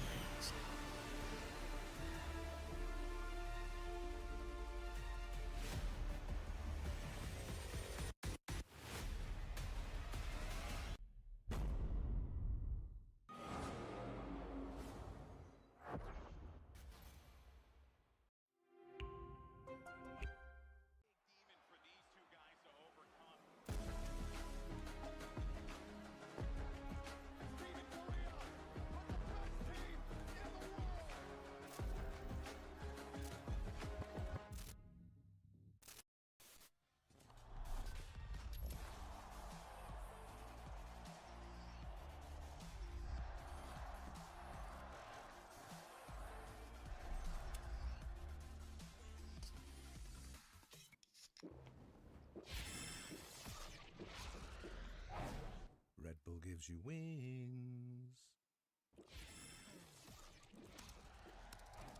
Red Bull gives you wings.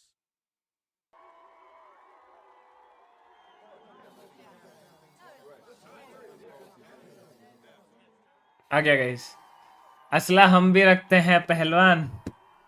Red Bull gives you wings. Venom भाई क्या करोगे इस असला का जब किसी बाइडी के साथ मसला फिट नहीं हो रहा है आपका?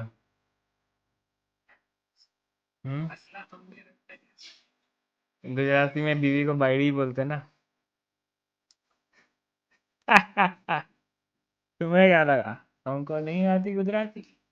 चलो इसी बात पे ना मैं दूध गर्म करके आता हूँ। वेनम भाई जाना मत कहीं, हाँ? आके बात करता हूँ। थोड़ा दूध पीता हूँ मैं। दूध पियो दूध, क्योंकि दूध सेहत के लिए अच्छा होता है। आता हूँ मैं।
Welcome back to Valorant Champions Tour Pacific Stage 2, and we are going to see a rematch between two giants here in Pacific, the newly crowned King of Kings, RRQ, and they're going to be facing against GENG.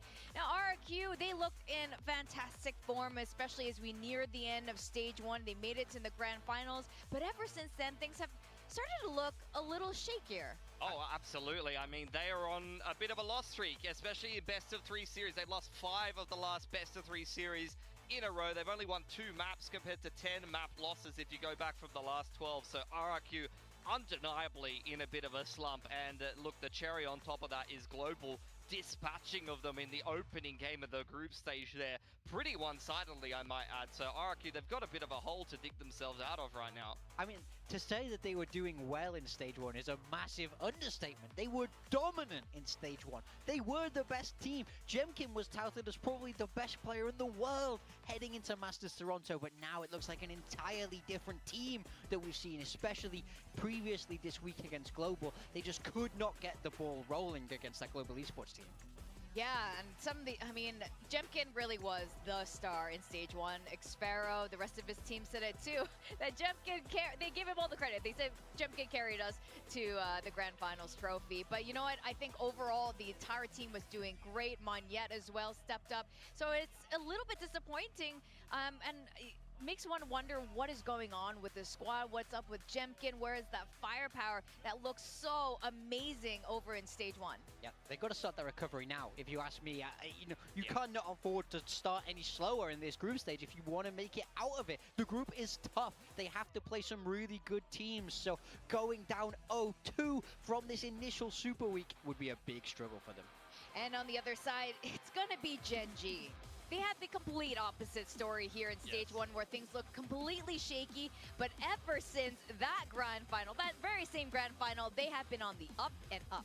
Absolutely. I think the story for me this year for GENG has been like, even when they've been bad, they've still been 3rd place. Yeah. Like the bad GENG is still one of the best teams that we have in Pacific. Ash has become a bona fide star on this team, a huge rookie pickup. Foxy9 was criminally underrated at the start of the team, and he's proved absolutely everyone wrong. He's one of the best Sentinels going around right now. Texture's in prime form as well. The core of this Masters winning team just continues to put up results, and they are undeniably one of the best teams in the world right now. They might be the best team in Pacific that we've got. You know, it's between definitely them and Paper Rex. Oh, absolutely. They've constantly been rated very highly every time they're on the international stage.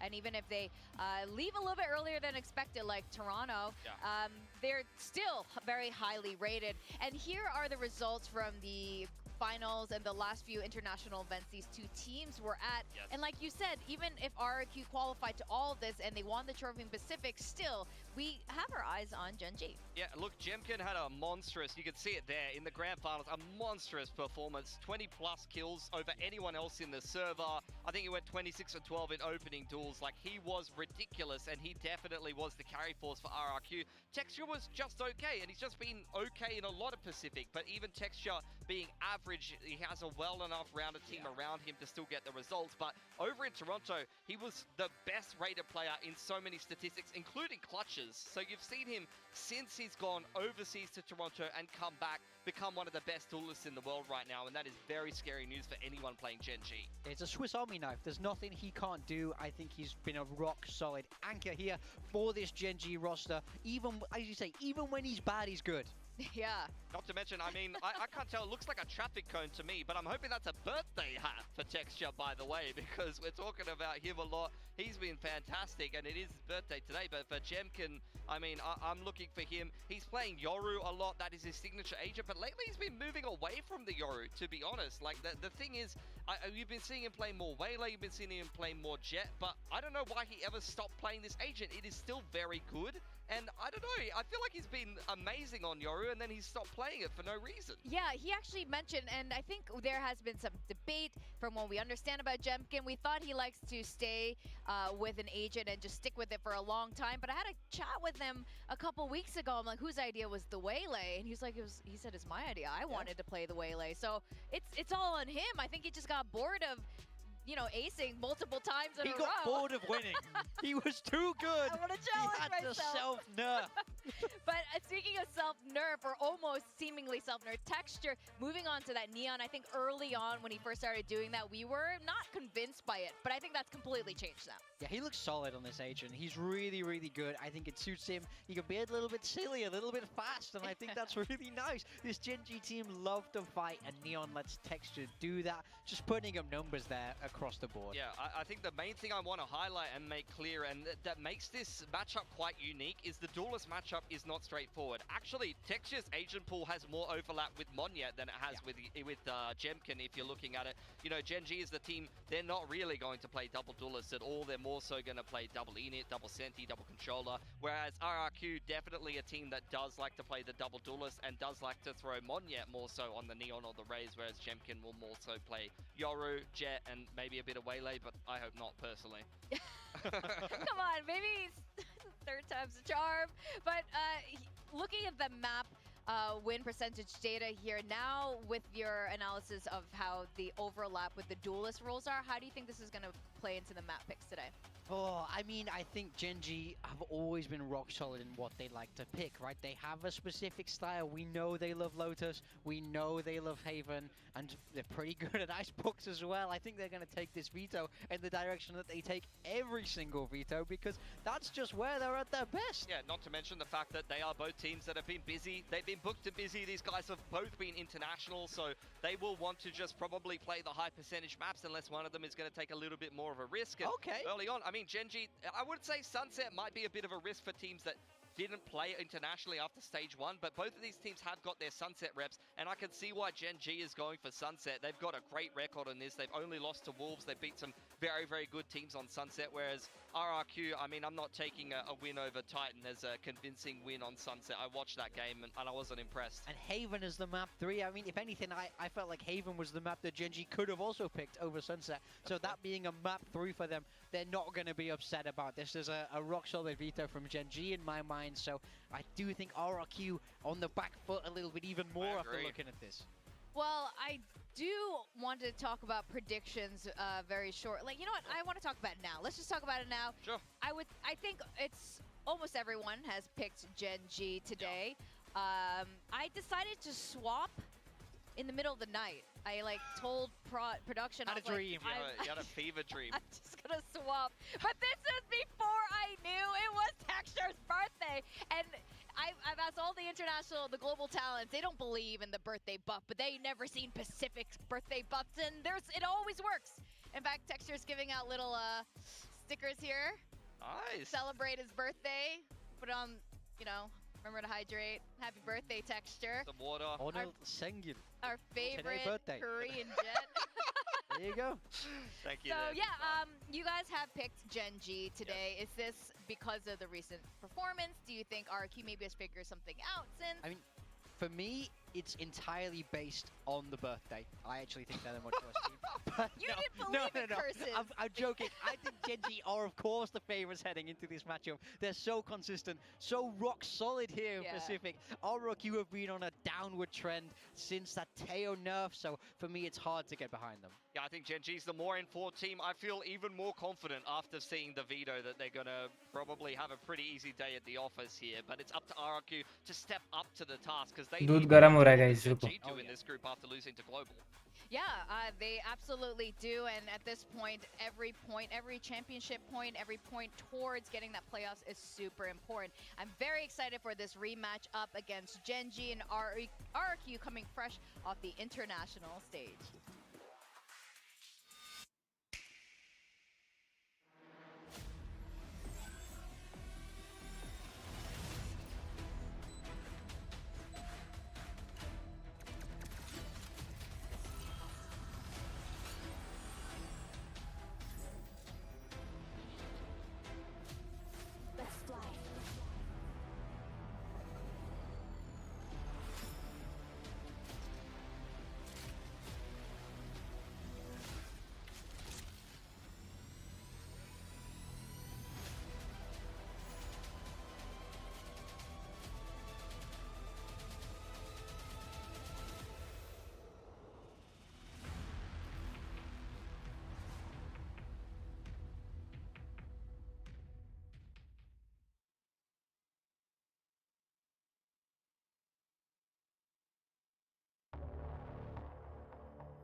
RRQ. It is so poetic that their first Pacific trophy win ever was against Gen G.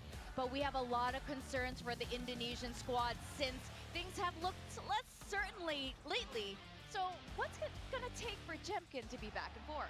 I'm not sure. They've really been practicing hard. I mean, I remember speaking to Ewok after they got eliminated from Toronto, and I said, have you guys been chilling out? He said, no, we lost, so we practice harder. So look, they have been in the lab. They've been cooking up all kinds of interesting comps, but it can definitely feel like a bit of a sting when you come home to Pacific as the crown champions and you immediately lose your first game.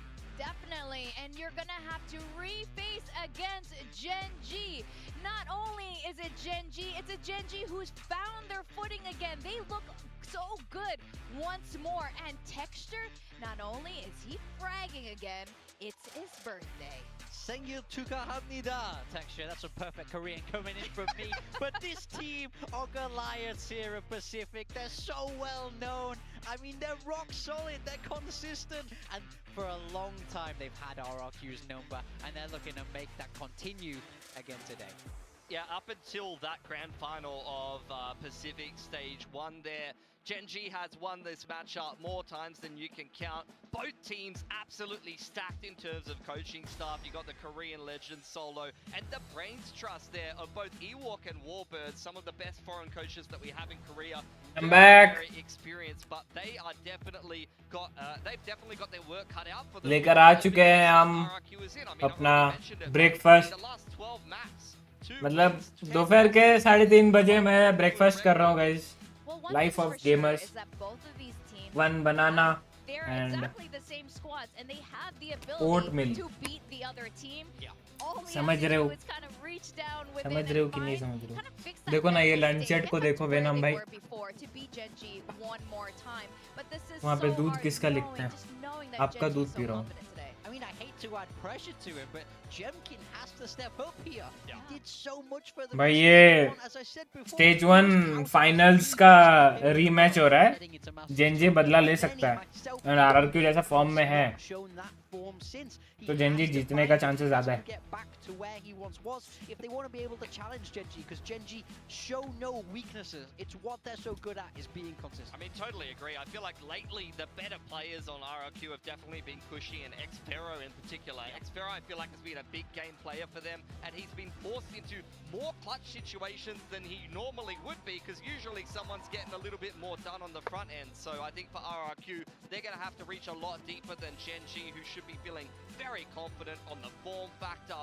on the veto, as well as on the birthday buff, of course. Definitely, and I do want to see Cushy step up as well. He is one of the newer additions to RRQ, and he had fantastic firepower coming into stage one. So I want to see that happen again, and you got your wish. There you go. Jeff gets back on Yep, the get on the waylay. waylay. Look, I watched them play this comp twice recently overseas. They demolished Titan, but Titan, I don't know if I necessarily put much stock in that win. Then they got double ही नहीं खेल रहे Heretics playing this comp. RRQ So we'll see. It does have some interesting points. I think the combination of the breach and the waylay gives you a lot of pace. You can really have these snappy set plays. Crazy to me that you're doubting the JLA, but on the other side of Genji, running what they ran at Masters Toronto, this is such a Genji-esque comp. Everybody's comfortable here, and I think this is Genji playing perfectly to their own strengths. Man, if there's one thing that Genji can do well, it's consistency. And honestly, at this point in Valorant, that is the key, is being consistent. And Genji are definitely the masters of that, and why we rate them so highly, not just here in Pacific,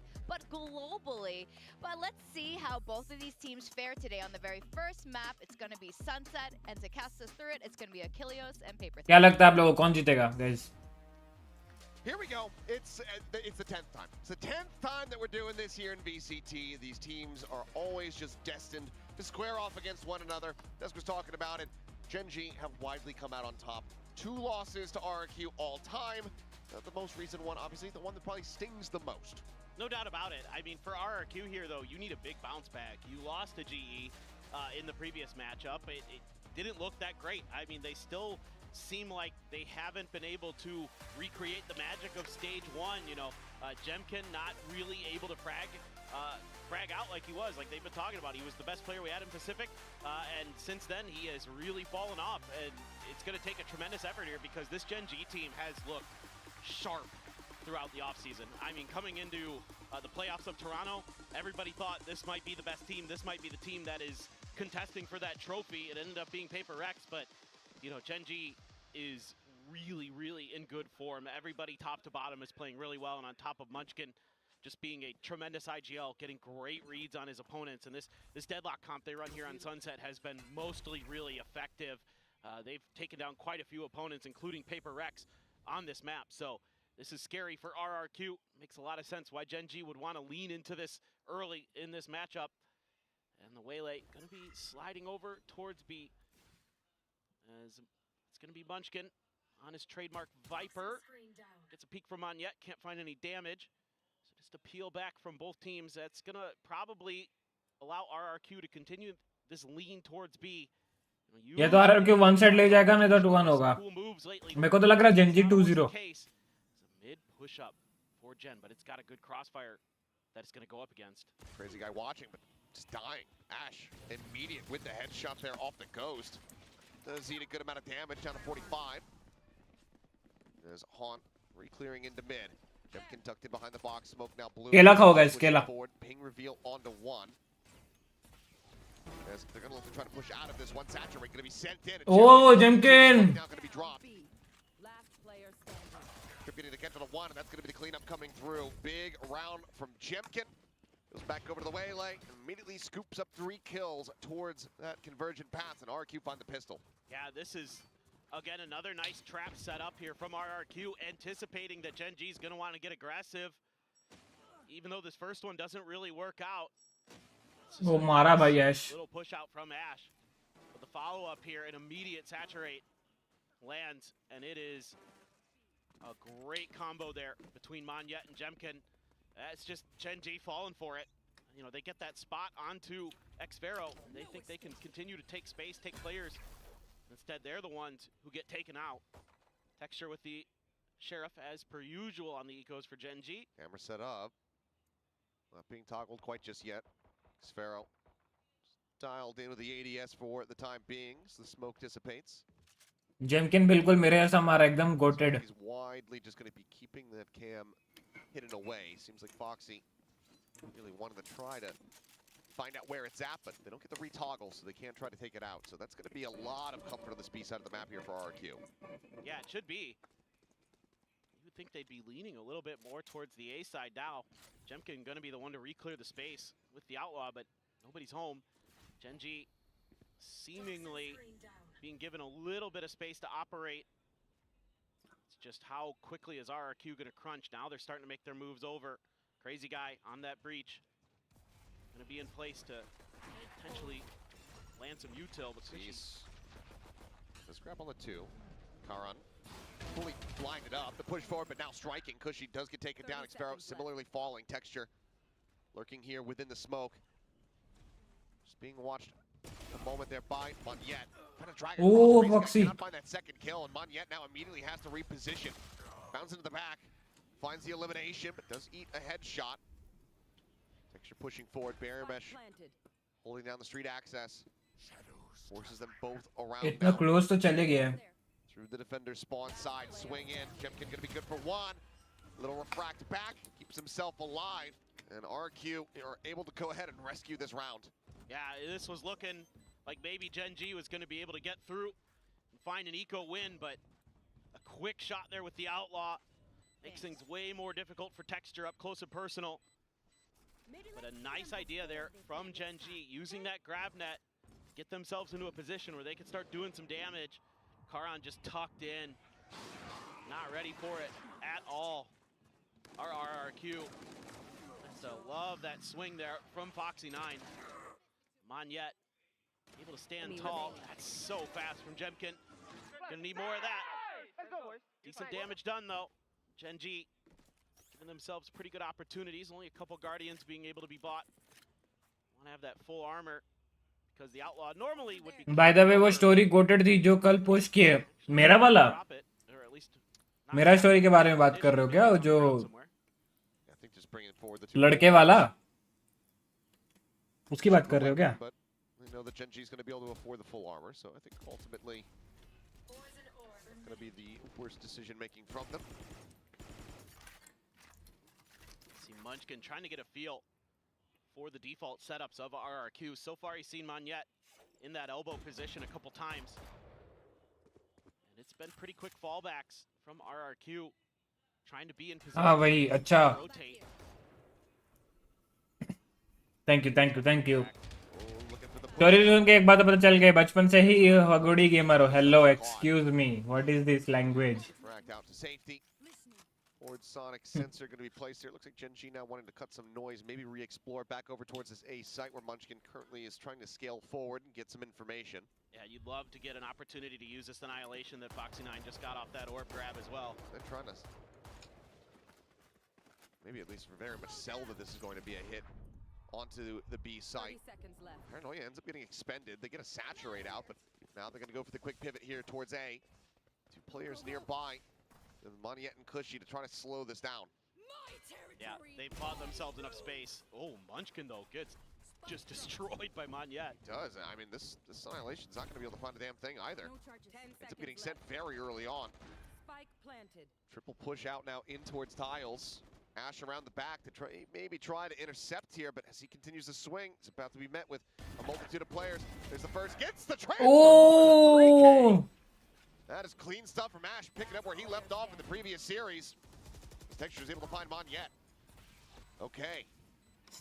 2 players, all the kills. GENG not allowing for a bonus conversion. And what looked like it was maybe going to end up being a bit messier than it was. They very much steady themselves in the round. I agree with you. I don't mind this round at all from RRQ. I think these are good decisions overall in their macro game. They just get outdone by Ash. I mean, just, phenomenal. Free transfer तो है. That's hard to do it better than that. And Texture, Mr. Reliable there, over on the A site. Flash cannon. Yeah, just about to say. Pushing the tempo though. Double face, double spray down. Texture saying thank you very much. Looking for that third. Does get the dink, puts Cushy to 10 HP. Ping reveals him out. He rotates away. Munchkin making some noise. Sounds like that has been heard there. You see Xfero turning his sights over there for a moment. He's going to try to intercept them here at main. Very suspicious of this. Cannot find the kill. Does get some damage dealt.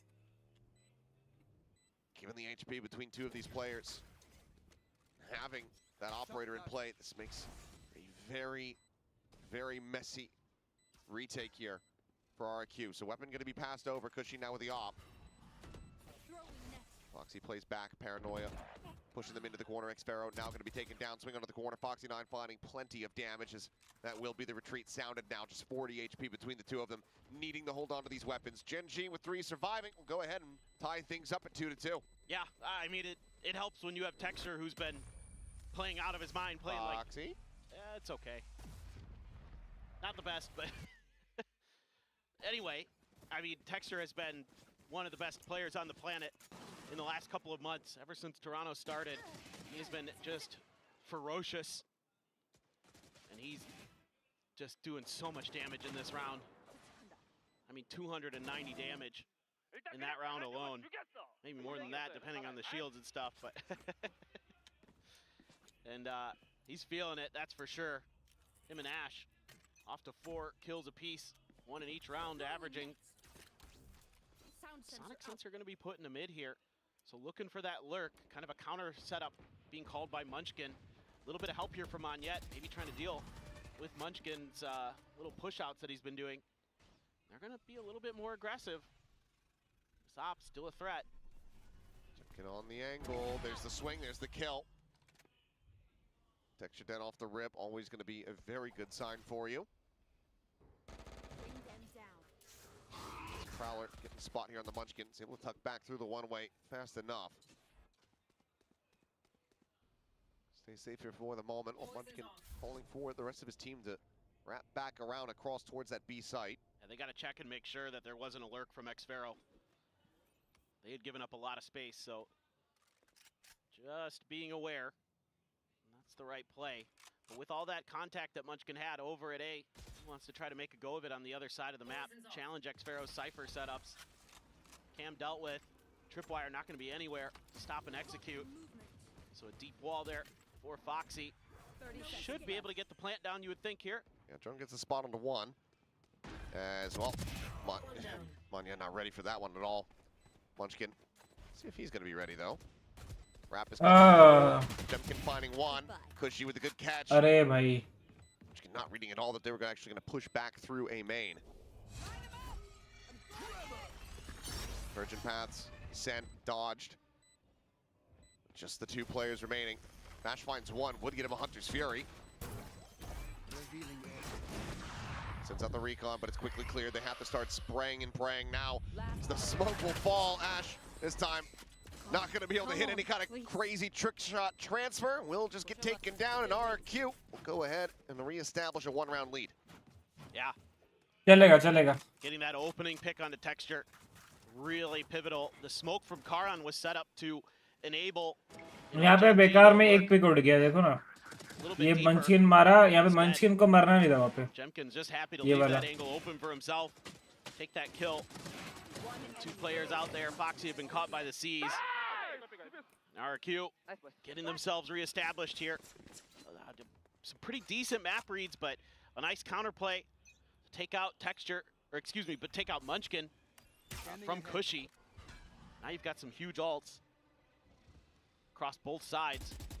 Texture is not going to be afraid to pop that overdrive if he feels like he can find the moment to just knock RRQ players down. The J-Lay with the operator. I like that. I think that's good. I'll give big time his due there. Just Another, that same smoke, but this time they've already gotten a little bit further forward. हाँ Oh, right through the legs. दो टांगों के बीच में मारा तीसरा टांग टूट गया होगा लेकिन I'm not fully convinced about मंचकिन its भाई ने longevity जेनकिन as को a- मार दिया as a nickname, but Well, he's got to start popping off on it to really sell it. I mean, or if it's horrendously bad, then you know it could be used as like, oh no, it's the J lane. Well, then you call it the Fele, right? Yeah, I suppose so. Well, push forward, crazy guy looking to try to get the transfer. Is able to do so. Wow. Actually just sat there bouncing up and down, not sure what really to do. Is trying to slow them up on the approach. Karan now. 30 seconds left. Just look to reposition here with the teleport. Nightfall coming through. Ash able to avoid this. Still going to have his audio. As the trail goes over towards Karan. He cannot find the shot. Smoke dissipating. Great reset from Ash. The 1v2. Rolling Thunder trying to get in front of it because she is there. Still gets the catch. RRQ having to invest several ultimates, but critically do खेल रही है बे themselves RRQ the तो round win. Now going to be up 4-2. Expectation से ज्यादा अच्छा The खेल रही economy है here is still good enough for GENG that they can Gotta get the op. go. Should be no problem. Nicely done, though. The crazy guy winning that fight back at mid-top. I thought he might have gotten hit by a relay bolt for a moment there. This is ridiculous. Munchkin getting away with that. Yeah, it just came late from Texture. He's able to get just ahead of it. This is great work from Crazy Guy in this round. The IGL for RRQ, stepping up to the plate. Hits a triple. They're able to take it home in that round, so pretty quick timeout here from GENG. Want to get this attacker side in control. You're seeing some okay things from them, but RRQ very aware of how deep that GENG's wanting to go towards mid-top. You saw it from the pistol, even though initially cute तो है able to get that first kill at mid-top, and then it looks like maybe it's all है ना venom भाई but they've got good plans cute behind तो that है to make sure that these aggressive positions that in particular Texture is going to want to take are pretty well dealt with. So now you got to find some other ideas. Just don't give over those easy kills to Texture at the opening, and that's kind of been the key to success here for RRQ. Able to get that op again, Jemkin. Another opportunity to right some of the wrongs from that last round there. It's a little bit of a off-kilter shot. And for GENG here on this Thrifty, I wouldn't be too shocked if Solo's talking about how they can use these ults to actually get this to go through, get the win, and reestablish this half for themselves. Deep haunt early. Not going to see anything. Just Munchkin hiding behind the poison cloud. Very cautious and slow start. They're going to put the tripwire up at top mid this time, so RRQ wanting to kind of give themselves a little bit of a safety net. Not have to set up a player at mid-top, instead try to condense their forces towards the mains whenever GENG wants to make their strike. But smoke is going to give a little bit of opportunity for GENG to make their move in towards mid. Exploration, but no contact. Hero rifle for Texture. Overdrive in the back pocket still, so might drop the gun on an entry once they kind of decide where they want to go. Kind of curious to see maybe this drone were to get contact if they pulled the Hunter's Fury, but hiding behind the corner are RRQ players. Let's see what they do. The back away. Just going to get a amount of damage here on the Texture. Is now going to be blinded up. Fastlane going to be sent overdrive. Going to be popped. Aftershock there in his face as well, but Karan able to run one down. Texture finds the other. Monyet straight here onto the enemy. Oh man, as Monyet holds his ground. Eventually does get overwhelmed. Foxy9 comes away with the kill. Barrier mesh and the pit to cut off street. A bit of overkill perhaps, but certainly don't have to worry about an approach from that angle. Sparrow trying to push forward. Foxy caught off guard. Does get taken down. Jemkin now arriving here on the side as well. Just the stingers in hand. As now it's all on Ash. Recon quickly cleared. Swings through, finding one. The defuse, it's just being stuck. Holds it to completion. The next Sparrow will find A kill on the back end. Operator once again going to be carried over. It's a timeout call, not leading to a round win. Yeah, this is थोड़ा सा planned उस तरफ हो गया. Able to deal with the overdrive from Texture. Karan trying to run and gun, but Monyet, 2 big kills from the back of Generator. That opens things up. Xfero there, great call. Just hold the defuse. Ash just left, trying to figure it out. Could not do so in time. Could not math it out. Another annihilation for Foxy9. Gonna have the buy up. Ooh. Oh. Texture gonna confirm the op. Smoke immediately out there. Gonna try to open up the space for themselves. Look at this 3-man push. Munchkin's not going to be able to get any of them. Great little punish here from RRQ. I mean, you know Munchkin's going to continue to try to play this angle. Open up that A side of the map, so just stick together. So use numbers against him. Saturate going to be sent. Hinders there on the Texture. Slows him down as Annihilation going to be sent in. Sparrow able to find one. Jemkin gets another. Things spiraling. Spike now on the floor. Karan TP's forward, and he is very much stranded. They don't fully realize that he's in, but Monyet is quick to readjust as that haunt gets a reveal. 6-2. This is the RRQ we've been looking for. क्या हो गया भाई? अचानक से RRQ को Great decision making. और जिंजी को भी. Great play calls. That's all being done by Monyet, in fact. And I think that that's great to see. Obviously, you know, one performance off the back of back-to-back international travel. I think the rumors of RRQ's demise were certainly a bit overdone, but they did look very out of sorts in their opening series.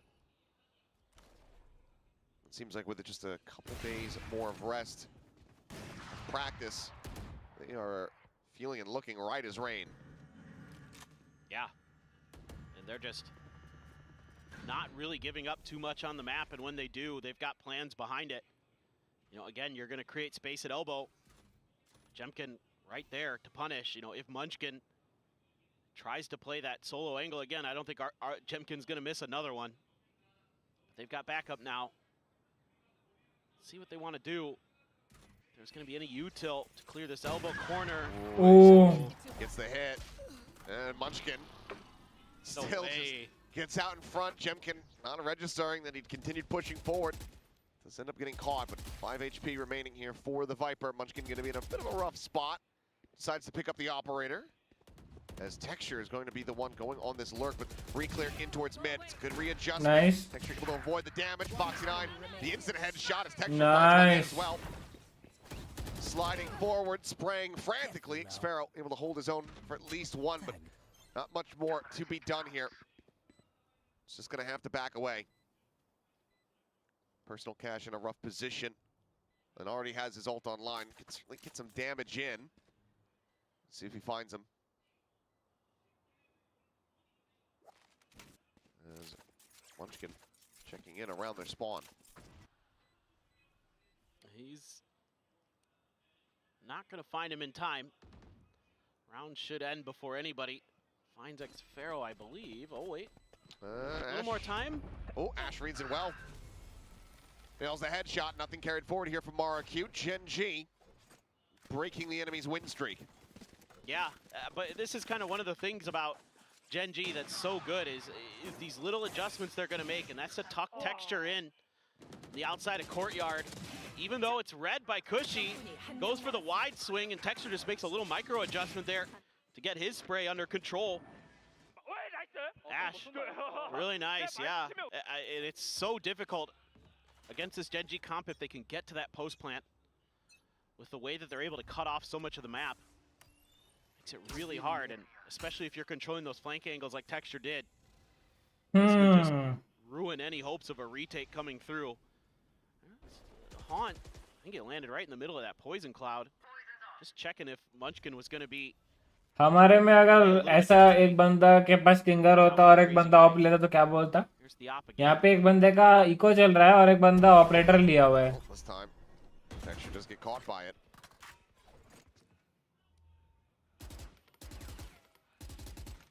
Maybe just thinking they might not invest in the op again, but plenty of money there. Prowler coming through. Cleared there by Karan. Munchkin trying to keep this operator disguised. If he can get that angle. Smoked off now. Yeah, now he's not going to have it. So now you got to wait and maybe try something a little bit different. That's a great haunt. It's going to allow RRQ to keep themselves in place. But enough time for one quick rotate if GENG wanted to. Spun with the one. Paranoia goes through, finding three. Foxy9 gets the jump, gets the kill. TP now in towards main. Still though, Jemkin here on the site, but has that operator, can very quickly get overwhelmed. Foxy there on the market approach. About the swing in, the jiggle peek. Gets a confirmation, the swing, the readjustment. Jemkin able to find the shot. One away from having another convergent pass. The push getting ready to come through. Ping reveal is on, and Munchkin wanted to try to find the timing. He's able to do so. Swings out, gets that kill, but can find nothing more. It's now down to Ash. So the operator just, having been passed around here. Multitude of players. Cushy on the flank. Finds the punish. GENG not going to be picking up any consecutive round wins here. RRQ. वहाँ पे मारना था यार. In a leading position at the half. Karen का मारना था. Kind of a unorthodox approach from GENG. Doesn't pay off. And it's Jemkin again, coming up big for RRQ. It's a huge moment there for Foxy9. I wasn't sure if Karan was going to be able to get through there, and then Jemkin just waited him out a little bit longer. You know, Karan was going for the wide swing, knowing that it was going to be the opposite.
For the side of GENG, you're left wondering, how did we get to this?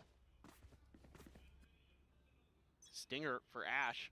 Everybody else is going to be able to afford rifles. Texture there this time. Jiggle peeking, but look at this op position. That's a big change up. Crack, however, about to expire, so takes it out to safety. Texture looking for the repeak. Smoke just going to be recycled here. Top mid, Foxy trying to play distraction over in main. Gets the clear out on the tripwire. Camera's still going to be situated though. So still a good amount of comfort and safety here for RRQ on that B side of the map. So triple stack just about. Try to shut down the push onto A. I think it's a third annihilation for Foxy9 in the half. Yeah, they've been really feeding those orbs over towards Foxy. Go, go, go! Trying to use those to clear space, and well, they've been giving up the site. You know, with the convergent paths and a neural theft available, RRQ feels like they've got an opportunity. Annihilation once again. Popped. Crazy Guy maybe at a risk. No. Bounces it off the box instead of in behind it, and Crazy Guy just spamming. Able to find Karan there. Texture now going on a forward push. Sees into the corner. I think he's locked in because of the barrier mesh. He's just going to be stuck right here on this little segment. Foxy9 at the same time going to be taken down by Yet. Now has the operator swing to corner. It's an easy kill. Just completely and utterly trapping him in. Ping reveal there on to Munchkin. Ash able to find one. Munchkin coming up with two. He's going to be trying to drop the pit. Playing a ring around the Rosie. Repeaks finding one. Shorty in hand, but Munchkin. It's the 4K Red Bull clutch. to save them here in the round. 2 HP as he survives. GENG, they get up to 4. That is unbelievably well played by Munchkin. I thought this was going to be RRQ taking their 8th. This is a great play off the Prowler. अच्छा मारा. This is even better for Munchkin. The way he's just falling back, understands the pressure, understands the timing, and just barely gets the job done. He has been outrageous since the end of stage 1 with some of these individual plays he's been able to pull off on the Viper. Jemkin trying to go on the push here, but Kara on the counter swing. Oh, nice. Unread, Jemkin getting a little bit too greedy. Ends up getting taken down, and Munchkin wins out this fight. This is widely his domain, but Monyet similarly reinforcing the position, is able to trade this one back, but it's still going to be GENG starting off this last round of the half with a big player advantage. And a gun advantage. Saw some stingers coming through for RRQ. Sparrow with just a Guardian.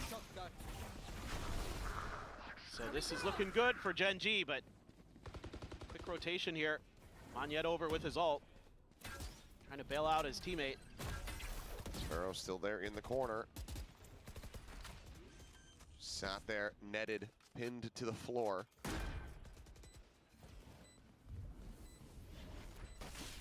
Drone looking to try to check. Aftershock considered there for a brief moment. That's actually going to be an insanely shallow Hunter's Fury. I mean, he's right here on top of this one. The Aftershock will interrupt it. Texture protecting, finding one. Ash pushes up into the cage. And now it's just Xfero with 10 HP. Nice round, babe. Needs for all of these to be headshots. Swing around the side. Takes Texture down to 8. Fights lined up! No escape. That's him once again, Xfero. Needing to get the hit, the defuse. Now being started. Foxy swings, gets the kill, and spares them their blushes here in the round. That was looking like it was about to be a catastrophe. Switching sides. 7-5, nice. A fantastic effort to get those kills. Yeah, I mean, great cover here from Karan. Munchkin gets one, tries to double down, but Monyet just W keying in there. I don't mind this Hunter's Fury from Ash to flush that corner. Able to pull back, get the kill.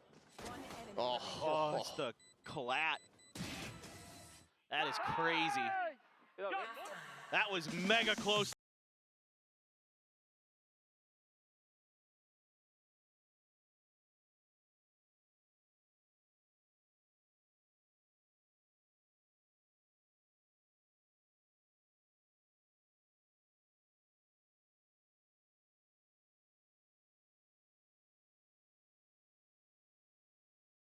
How much impact can you find on this attacker side? You know, the Waylay, I think, kind of, at least from what we've seen so far, at least in Pacific and things like that, it's really impactful on the defense, right? You see the Forsaken plays it on Haven. I'm not so sold on it on the attacker side as much as an entry duelist. It still has, of course, the dash, but... Flip it. There you go. They heard you.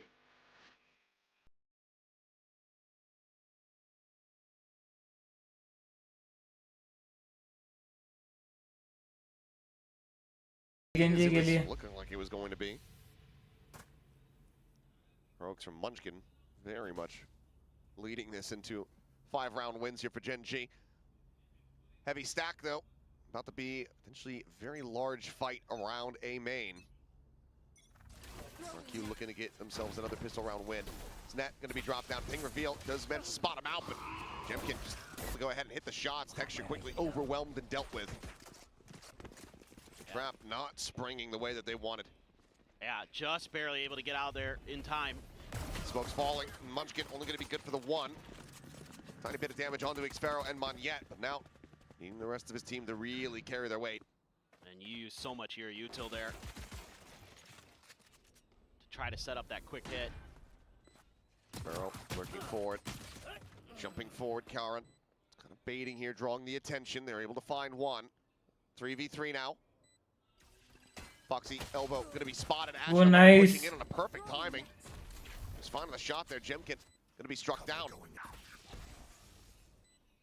Player advantage now available here to the side of GENG. McCushy quickly trades that back. Foxy Doubles it out a little bit more, and Cushy! Quick taps coming through. It's another Red Bull clutch, this time for the rookie. RRQ, get both pistols. Man, that is crazy close again. GENG with some great teamwork in the mid part of this round. With Karan doing a bit of a jump to open up Foxy's angle. The follow-up from Ash there, up by Boba. Giving themselves that man advantage, but Cushy just too strong again. Man has been tremendous this year. Oh, that's massive. Crispy. अच्छा मारा. Two sheriffs in hand here for GENG. I mean, got close to pulling off the Thrifty the last time. Xpharaoh dialed in. Munchkin, a quick little how do you do? Just scaling forward off that wall. And it's little plays like that. Trend towards GENG's Thrifty win rate. Right. The good news about that is it was just a Marshall. If you want to find a silver lining for RRQ. But he's so tricky, man. He just understands space and timing and uses this toxic screen so well. Look at his angle he's trying to hold. Well, will quickly get flushed out. Multiplayer face in, Jemkin diving forward. Gun barrel going to be spotted. Looking for timing there is Foxy9, but won't even be able to find any damage. Looking pretty well set up now here is RRQ. As Ash needs to clear out their own barrier mesh. Scanning ahead. And you got so much you got to check here. There. It just kind of gives it away for Jemkin. Yeah, I mean, Recon just shows that they're not holding forward at Boba. Everything else from there, a mystery. Timing shots, Karan eating a bit of damage. One enemy Look for the remaining. swing out. Nope, won't even be allowed to do it. This gets taken down. Texture dead as well. Means that Ash is all alone. Wisely, seems like he's just going to sit back and look to go down to this spike. RRQ. This time, not really letting them get back into this one at all. They're going to be carrying forward 4 Bulldogs as they get up to 9-round wins. Yeah, that's very well handled here. Good adjustment. Just recognizing the pressure. Finding those timings through the smoke. क्या लग रहा है? This is just Munchkin being Munchkin. भाई मेरा prediction तो left right हो रहा है. The Terminator is back. No doubt. Onyet as well, having a huge day. He's topping the charts right now. 15 kills, 9 deaths, 10 assists. That's really, really good for RRQ. They need Monyet to get re-engaged. Leaving the spike back though, this time on a bit of an exploration towards mid. Using that camera to watch the door, but it's been closed. Quick break. Kind of beta reaction here. Using the fault line as well. Foxy just spraying through. A dash up for Jemkin. He's in the spawn. He's in the spawn, has the refract. He's continuing to check, see what he can spot out, but it's going to expire, so now he's actually just going to be stuck around this angle. Texture, however, dead. Jemkin swinging forward, and this is going to have GENG scratching their heads a bit, wondering where the hell is the spike going. Aaron here at Alley. Joined in by Ash, who does have a recon available, holding it here for the moment. Plant safe behind the box, a bit of a readjustment. No shock darts available, means they can't try to find this punish. Karan's gonna try to get a timing, but he cannot. Cushy, it's just too damn clean. They'll get the Nightfall out as a bit of a consolation. RQ just wanting to basically guarantee that they're gonna be able to get this bonus conversion. Munchkin now needs to regen shield, so he's back to 25 on the armor, but still needs to find 2 more quick kills. He was clutch before, can he do it again? Counter swing about to come through, and Cushy will collect a 4th. RRQ. क्या मार रहा है भाई ये? A bonus conversion, get up 10-5, and GENG have already used both their timeouts. Yeah, this feels like it is going to be RRQ's map going into their pick of ascent. What a play there by Jemkin, and Texture, the birthday boy, having a rough go of it. A little bit of a spot out there. Cushy. I mean, I agree with what Karan's trying to do there. Trying to catch him right after the plant. See if he can get him off guard, but Cushy just outplays him. Sheriffs Gonna get an eco in here for GENG, get themselves back into this map. Yep. I mean, the only thing that goes poorly for RRQ in that round is, I mean, yeah, you use the ultimate, but who cares? Yeah, no, that's fine. Win the damn round. Might as well GEG's ult cycle. economy is still trying to, get spun up. You keep fragging like that, I mean, A, the map's gonna end. B, Yep. you'll get a nightfall up very quickly. Exactly. I totally agree with that decision. Better safe than sorry there. You don't know where the hell Munchkin's at, so might as well throw the ult to confirm. Don't want to give him another chance to 1v3 you. He's being really diligent here. Ping out. Maybe gonna try to challenge Karan today. Trick shots. Well, oh, Xfero's turn, as this is gonna be 1, 2, 3. Takes him down a notch very quickly. It's Munchkin trying to scale forward. It's a nice shot. Stop Xfero from getting more in the round, but it's not gonna stop them from winning this one. 30 seconds left. RRQ looking to get up by 6 round wins. Cushy here around the corner will quickly dispatch Karan. yeah, this is clean stuff from RRQ. Individual skills on display, and it's Xfero this time. Woo! Now that's a Tebatol round right there. That is a Tebatol round. That is crazy good. I mean, they are just engaged. Now you've got the convergent pass for Jemkin, an operator for Texture. Munchkin does have a Viper's Pit. I mean, I think ये round GENG you've जीतेगा. got to throw everything मेरा- in the kitchen sink at this round. देखना तुम. Try and get the slowdown. It's RRQ turning up the pace. Throw this convergent pass on top of Foxy. He's in trouble. He's trying to swing out to the corner. Around the back. Is that? That's exactly what was going on with the trips there. As hindered here is Foxy. Push coming through. Karan able to hold his own for 1. Foxy gets 2. Spike down A. And yet finding Ash. It's a good amount of damage here in the process, and it seems like GENG क्या बोला था मैं? tank not empty quite just yet. Smoke to dissipate. Monyet to find the headshot, and every kill that he gets, it's going to be good damage dealt. He's going to find a kill on the Texture. Now suddenly the B-side's opened up, and he's just going to be able to TP to pick this up. Yep. Can't stop it by yourself. I don't know what you're doing. You should be rotating. Oh boy. This is Not Monyet. I mean, it'd be an ace clutch. It's a disaster. Already, even if GENG wins this round. They pinged us out. And he's, yeah, it's a good rewrap, but seems like GENG decently aware of it. Trying to throw a smoke to make him think he's at main. They're going to get the pit out. Just waiting time, starting to dwindle here. Spray confirming his position. Munchkin just counter spraying, able to find him. But that's a lot more costly than GENG would have ever wanted it to be. 3 players dead, as well as that pit having to be expended. Rough tidings, but beggars can't be choosers right now. Yeah, I like the change up here. Putting the poison cloud right at the entrance to the A site from elbow. That opens things up for Foxy there to get that 2K. But this is stellar from Monyet. That individual effort cost GENG so much. Still have the operator though. Still have the annihilation. So some tools available, but man, RRQ has been really good about dodging Foxy 9's ult. It's been kind of part of the win condition for GENG is funneling those to him. As well as, dodging this operator. Yeah.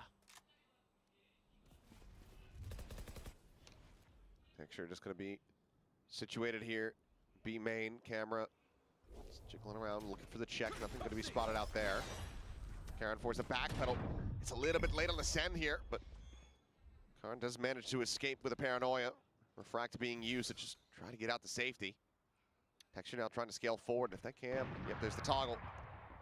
Gets the spot out. Now they know exactly where the neon is at. Karan checking forward, having to back away. Prowler sent towards him. He's going to try to hold his ground, but it's just too many targets. Jemkin, first one in, first one to get the kill. Ash now paranoid here at backside. Finds a timing shot onto one, but Jemkin gets the saturate down, finds that kill. Foxy9 pushing out of the smoke. Just gonna be picked apart here. Monyet pinned to the floor, does not care. Holds his ground, finds the kills. पहले मैं GG है. Behind, and RRQ now up to map point. This is going to be a scrappy buy for GENG to try to prevent this map from ending quickly. A nice win for Crazy Guy from Tiles. Takes down Munchkin, saturate there. One enemy remaining. Just to confirm for Jemkin, Monyet. Man, has he been good today. And why remove the net when you're exactly where you want to be? 20-11 and 11. Monyet, not only has he been fragging, but he's also just been getting involvement here with a lot of these eliminations. Yep. Teammates using his smokes and paranoia very much to their advantage. He's been fantastic. Ash going to be called upon here. Get a little bit of help, so. I mean, if not for that stun, honestly, I could have just seen Jemkin just diving at him.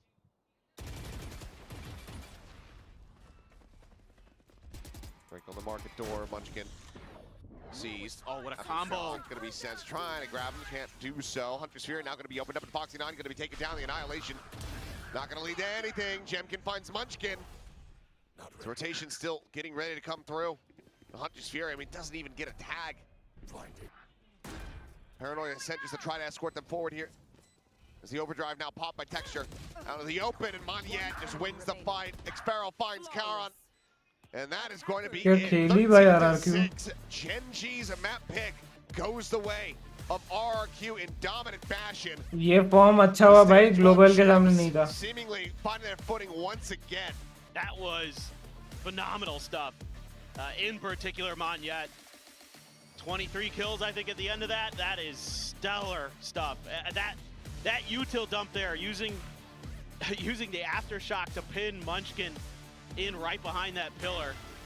That last round was really well drawn up by RRQ. They've been putting in some time to get these util dumps to work. That last one was special. Just in general, crisp shooting. Outside of a few hero moments for GENG, RRQ really were the ones who were in control. Both pistols, a bonus on the second half. I mean, this play from Munchkin, absolutely stellar. But it was just not enough. I mean, it felt like pretty much the brightest spot for GENG was that clutch there. But all the same, it was a clutch. It was a situation where GENG got put in so many times, which is clutch this or lose the round. They're barely ever getting any kind of clean victories here.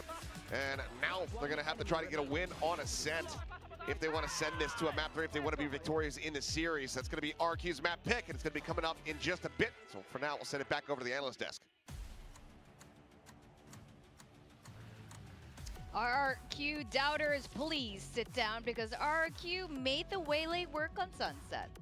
Yeah, absolutely. I mean, honestly, most of the games that I've seen from RRQ, I've thought to myself, that could just be any other duelist and it would probably be better. But there was actually a few things Jemkin was doing, particularly the opping the bonus round as well on attack, where he just sent it all the way top mid into spawn, and then he opted not to refract back, kind of turned into a lurk that was cutting the rotations in half. There was some cool stuff they did with the waylay there, so fair's fair, but at the same time, that was an effort by committee from RRQ. I mean, Xpero, Monyet, pretty much everybody in form. Some big impact rounds from Cushy and Crazy Guy calling an excellent game. Their attack looked extremely well drilled there, and the breach utility was quite oppressive and difficult for GENG to deal with. I mean, I think a real key is that GENG planted 10 times, only converted 5 of those post plants. I felt like RRQ was so well drilled in the retake. Yes. I felt like they were very good at giving up space when they needed to, especially towards A, and was so solid, understanding how to use their util in combination to win those retakes. I think it comes down to the comp as well. Yeah. I mean, you're very confident in your Sentinel player. Xpero is in very, very good form, but you can lean off of one side with the Cypher holding on to that. But I would say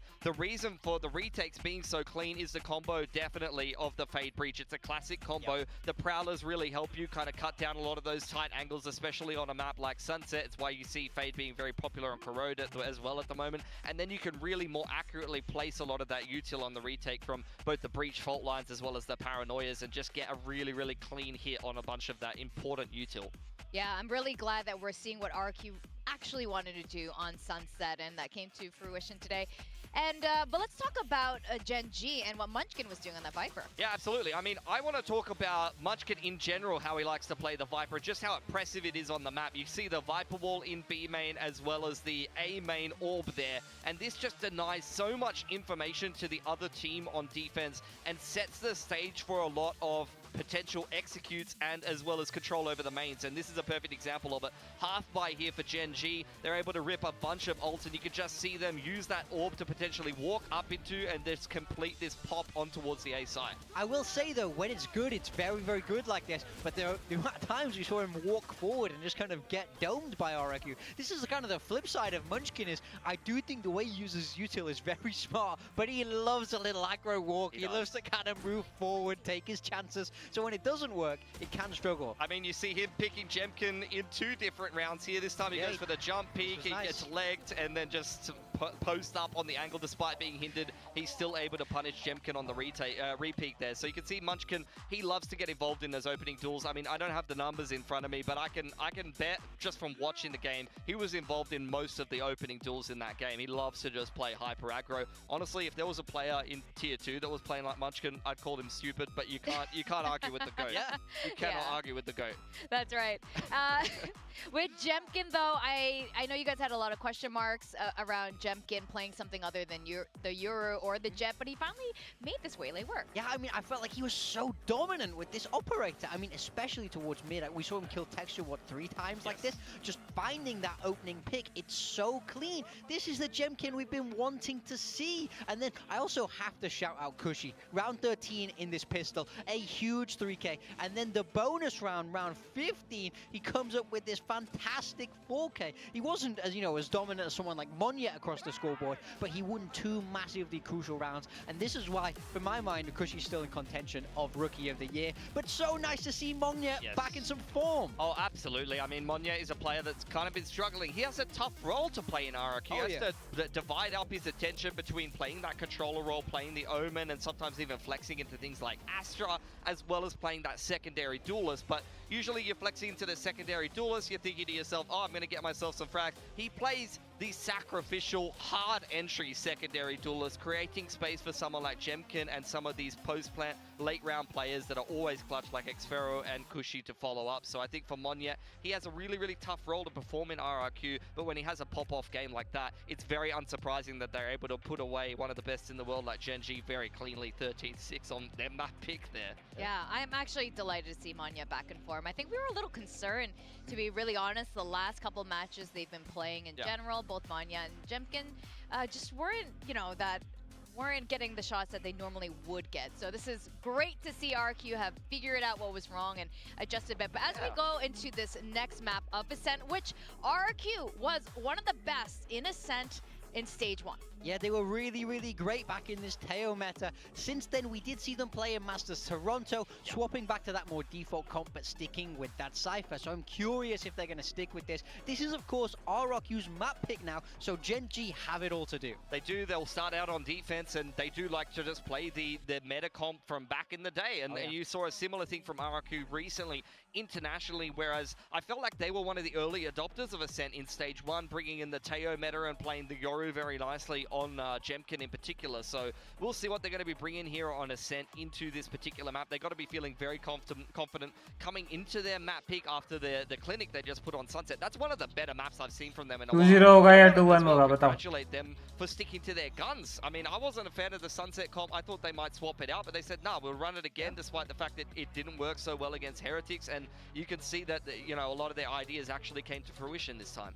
Yeah, so what are we looking at here now? We got Grand finals. the This is grand the- finals of Ascent. Yeah, I mean, in the Okay. finals of stage 1, we saw both Ascent and Haven. So we're just taking a little revisit to what the actual result was back then, because we're repeating some of the same maps. But as you mentioned, we have swapped comps a little bit. We've moved out of Teo meta since that finals was played, so we may see some different approaches from these teams. It's worth noting in that final game, both teams on Ascent so dominant on that attacker side. 10-2, I think it was. And then, of course, RRQ managing to close it out. No, I think it was a fake comeback all the way on the Yeah. attacking side in the second half. I think it was RRQ fake comeback, but I can't remember exactly. It's not Yeah. RRQ or GENG. But what do you think is going to be happening this time around? I know a lot of the predictions were going for GENG coming into this, but now seeing how they play their Sunset, which I think second time's a charm, at least over here, so I'm glad to see it. But going into Ascent, how confident are you guys feeling in your predictions today? So for me, RRQ looked much better than I sort of expected them to look. This is the 100%. strongest we've seen them in stage 2, but I have to say, GENG are not out of this series. They do really like Ascent. They're almost certainly going to come in with that default comp. They've run it 50 plus times in a row now. You know what's going to arrive for them. And then map 3 is Haven if they can get there. So I don't think you should be too down and out if you're a GENG fan. It's still very doable, but RRQ's form looking better and better. I mean, you have to say it's kind of getting a little bit more worrisome. Yeah, I'd agree. I think it's up to GENG to step up individually. A couple of members that are very, very consistent, just having an average game. And RRQ, you can see every single player on the team stepping up and fragging out of control on Sunset. You can tell they really want this series win. So I want to see if you're going to get any changes for these two teams coming into the agent comp over at least for the side of GENG. You're seeing them just continue to play that meta comp. Nothing crazy from them.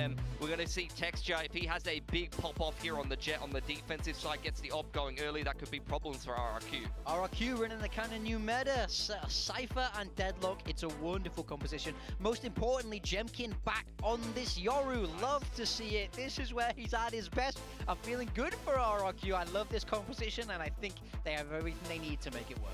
Yeah, that is absolutely right. So we are going to go into Ascent, the second map of this series, and to cast us through it once again, it's Achilleos and Paper Thin.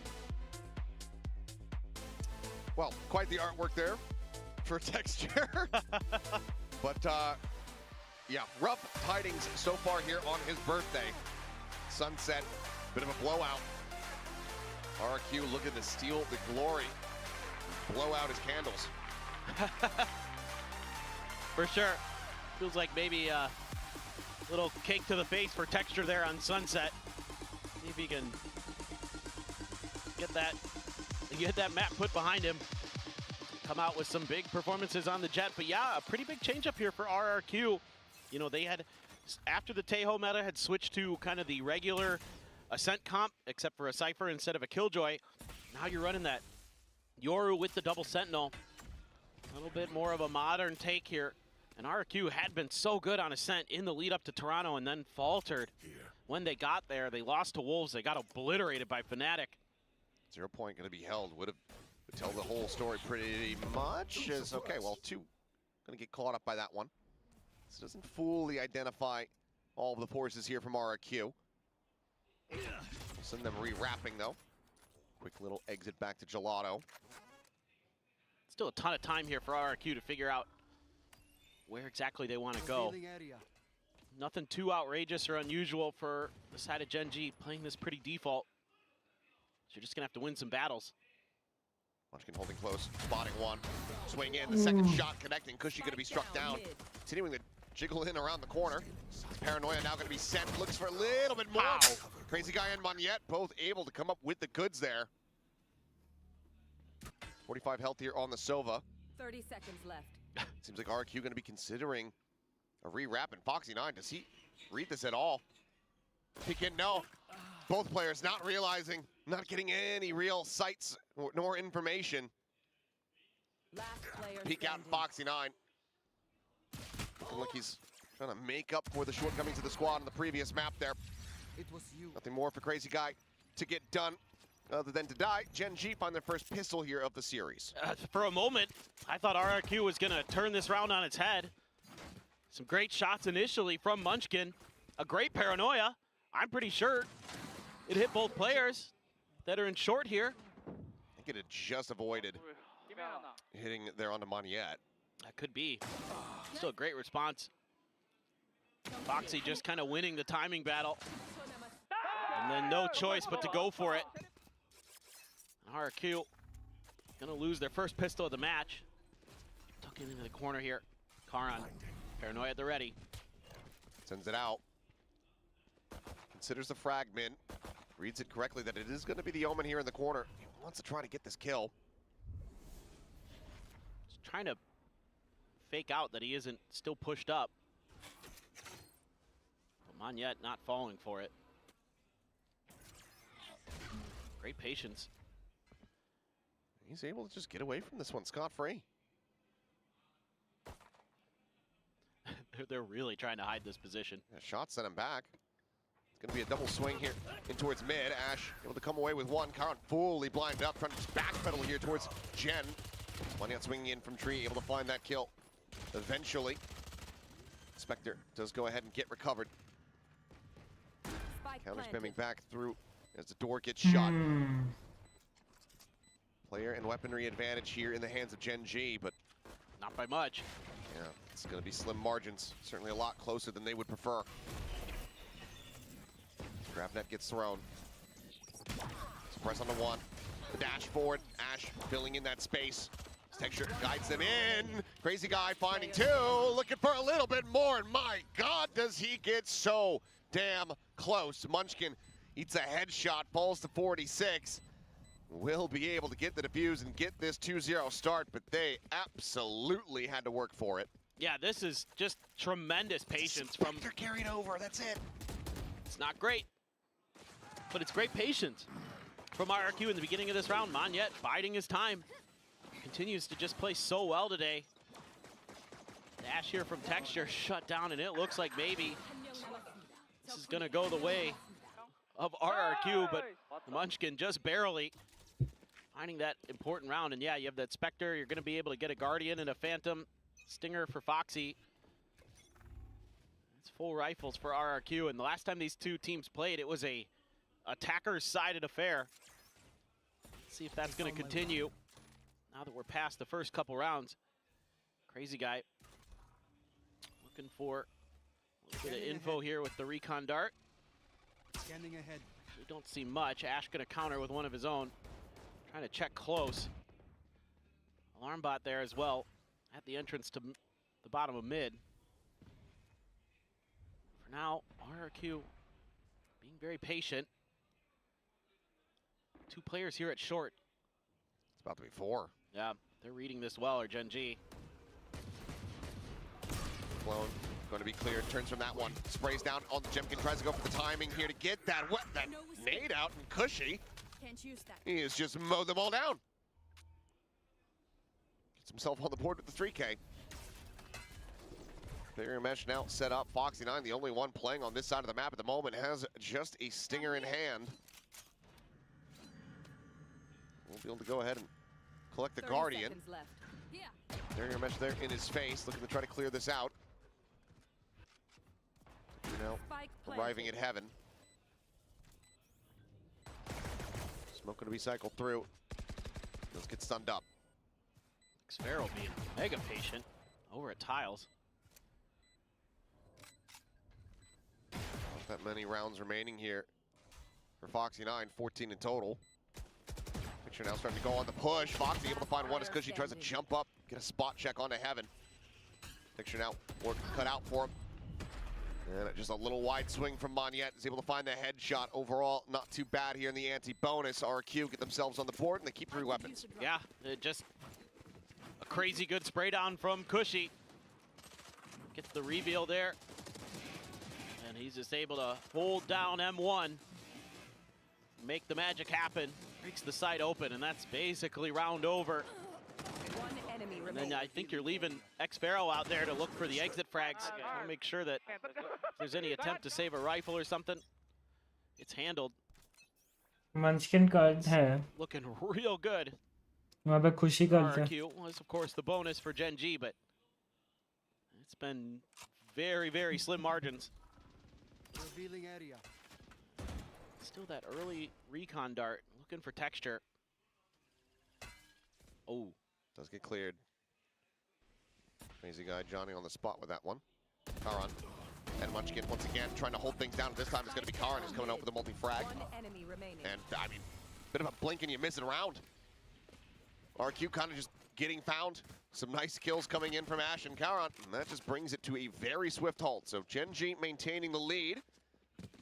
This time a bit cleaner. And now it's going to be RRQ who are struggling with the economy. Yeah, I mean, I think this is just sort of a round where RRQ thinks they can kind of get away with the same thing that they did previously, maybe catch GENG spreading the map a little bit more. But it's been a lot of Karan and Munchkin trying to hold tree together so far. And I think maybe RRQ was assuming that, you know, this round they might kind of spread out a bit more. And with the way that the recon was cleared, maybe mid would be left a little bit more free, but GENG had all of the gaps closed. If they get through this round pretty cleanly, that could be Operator online going into round 6. They're gone over towards B main, nothing going to be spotted there. Barrier mash at the ready. Texture, however, able to find 2 lined up. But over the top. Karan here at Heaven, throwing down the remainders, sends out the paranoia. Staving off Crazy Guy for now, the spike. Very much stuck. Shadows traveling. Weapon going to be picked up, just has to walk out of the smoke, and that means that Karan can go ahead and secure it with relative ease. 4-1, GENG not really opening the door here for RRQ to try to find a thrifty. Yeah, and now you've got some huge ultimates available for both teams, but in particular, you're looking at RRQ to get some value. Hunter's Fury, I believe the Annihilation was there. So you're gonna need to utilize those to crack open a site. Yeah, absolutely. But the problem is you have counters available. Obviously with Munchkin's ult, that's a big one. That operator you were mentioning is in the hands of one of the best in the business. Ooh, he got spotted. But yeah, it does get spotted out. Jimkin now TPing forward.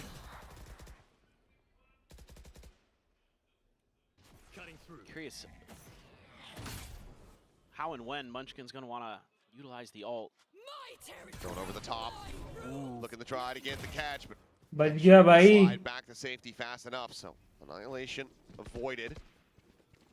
Catastrophe averted. However, Munchkin has just got Market on lock.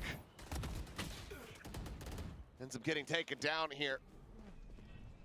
This is Moniette, finds one. He's going to TP up on top of this box here. Right in the archway, trying to see if he can get any kind of information. That could work. If Dexter peeks. One enemy remaining. Well, now it's, even if he gets the kill. Dexter hasn't even begun to peek. I'm trying to give you a compliment here, buddy. Can't be whipping shots like that. He read that too. He did. Moniette now just gonna have to sit back and save the weapon here to the best of his ability. Seems like GENG not really gonna be willing to go on the hunt either. It has been a completely different GENG here on Ascent in terms of just kind of fundamental play. Munchkin मार रहा है भाई. More crisp. RRQ are the ones trying to figure out their own map pick. It's kind of been that way a bit.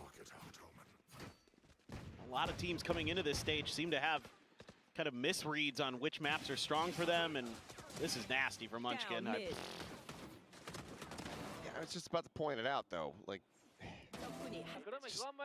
wide swinging in towards Market, not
fast. Oh, I mean, the crazy one that happened at Toronto was on Ascent. That's true. Taken by Karan. How you're just scrambling for answers. Weak buy again for RRQ. Okay, well, off to the races. Texture finding early value. Hunter's Fury. Finding nothing, really. I mean, some damage going to be dealt here, but... Try to use the recon into the Hunter's Fury setup. I mean, I don't mind it. You're this far ahead. Might as Get well. the early tags. Yeah. Frankly, me saying that it finds nothing was just a lie. I'm just wrong. Munchkin, though, he's looking to try to find them all.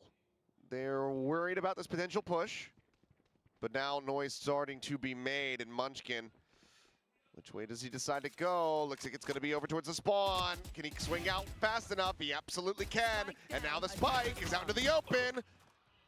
Munchkin finds a second. Crazy Guy's involvement not going to be needed, but that is going to be so much more damage now dealt. He just gets a great read. Just so much attention. To other parts of the map, Texture good. Take down Crazy Guy. Jemkin, a rifle, a 1v4. 30 seconds left.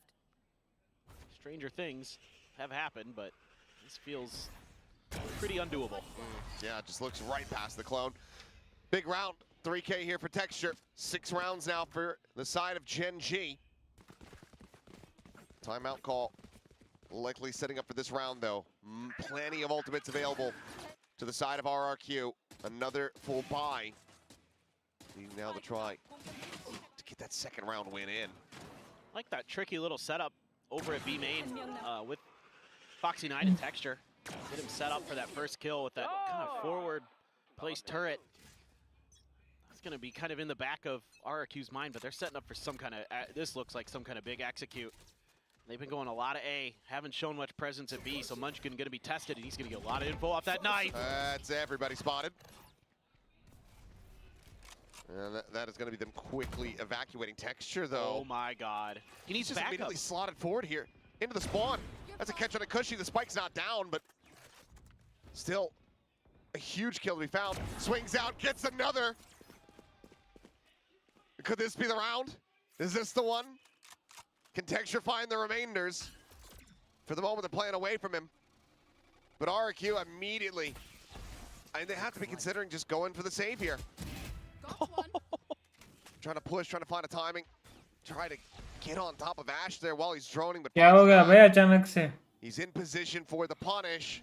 And this is a GG go next. Now you're stuck. You have no idea where Texture went. I thought maybe they might be able to quick react to Texture's position there and try to overwhelm him, but it just confused the hell out of him. I think they were worried about another push out from B main potentially to follow that up. You're going to have to really be rethinking these ideas, especially with 2 Sentinels, how to cover your flanks as RRQ, because GENG, that's 2 rounds in a row where they have slipped right by. Clear this out, get an orb. 1 away from now the lockdown. 10 seconds left.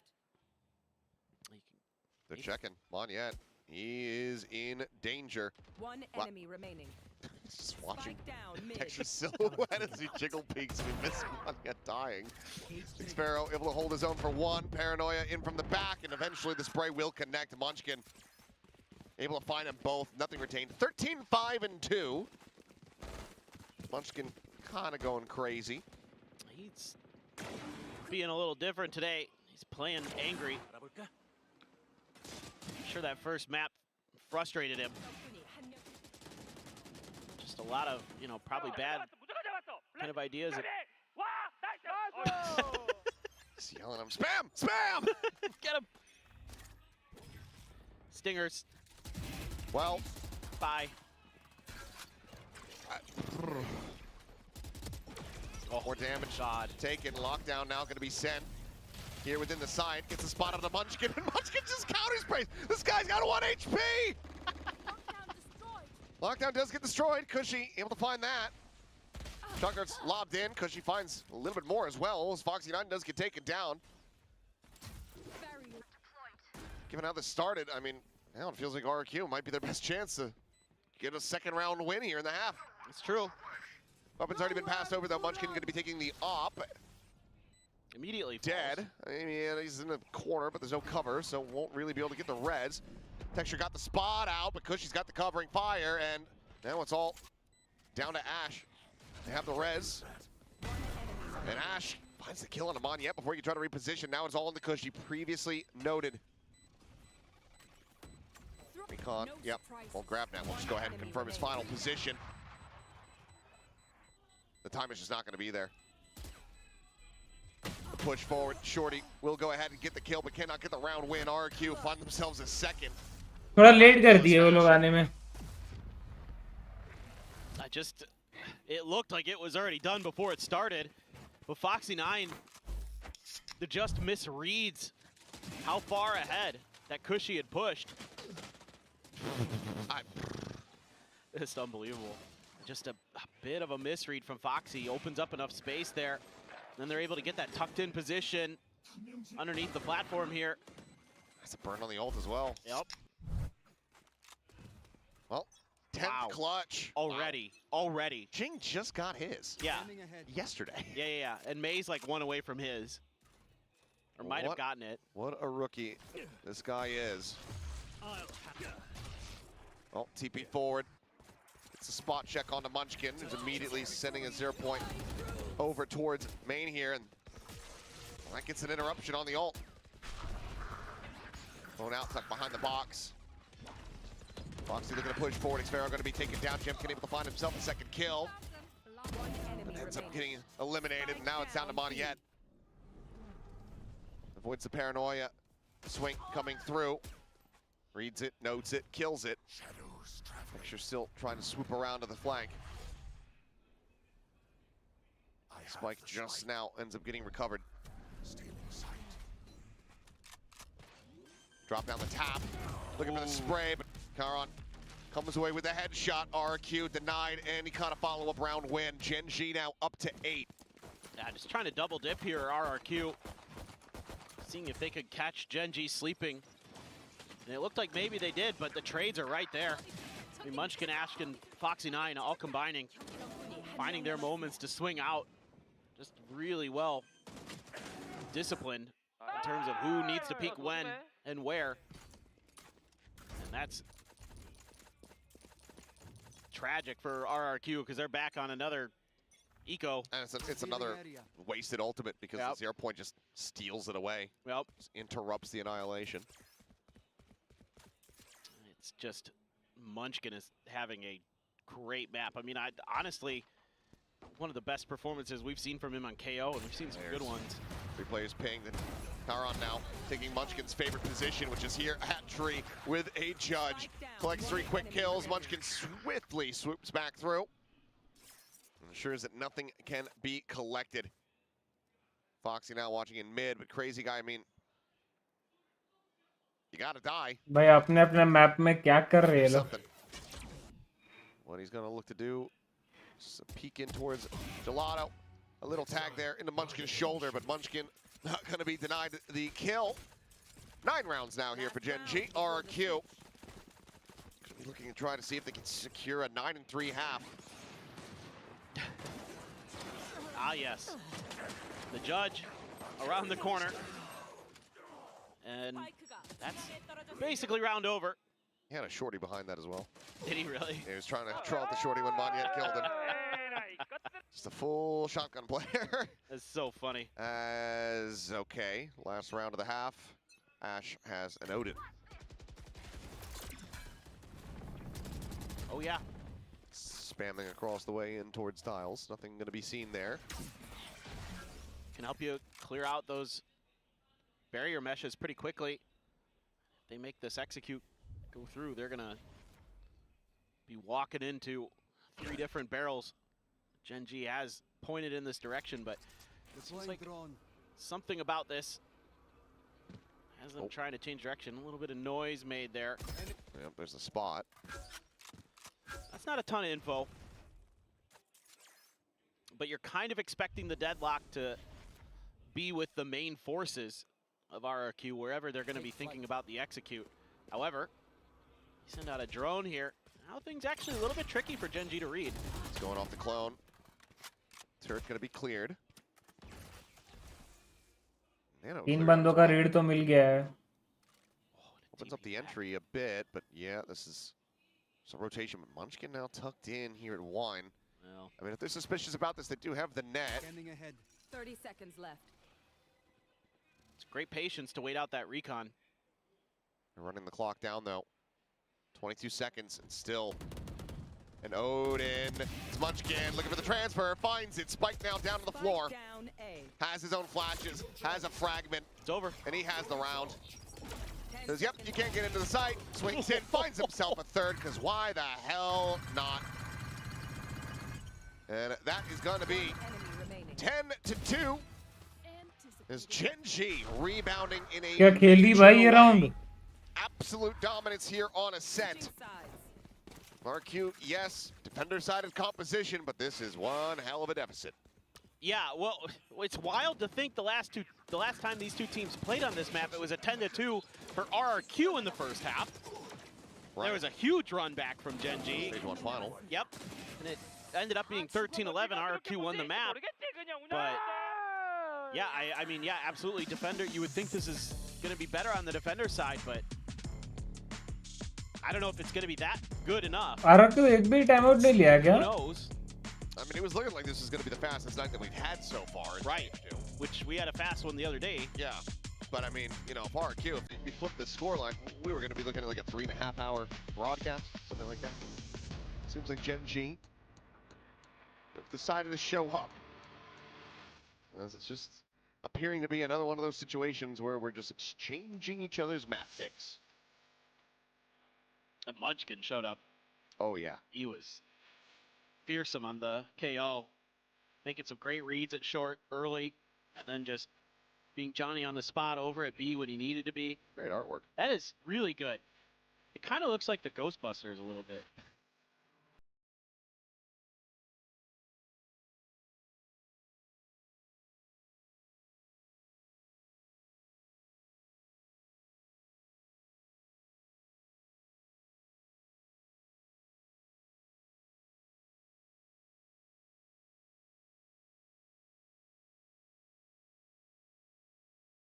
Earned his keep on GENG.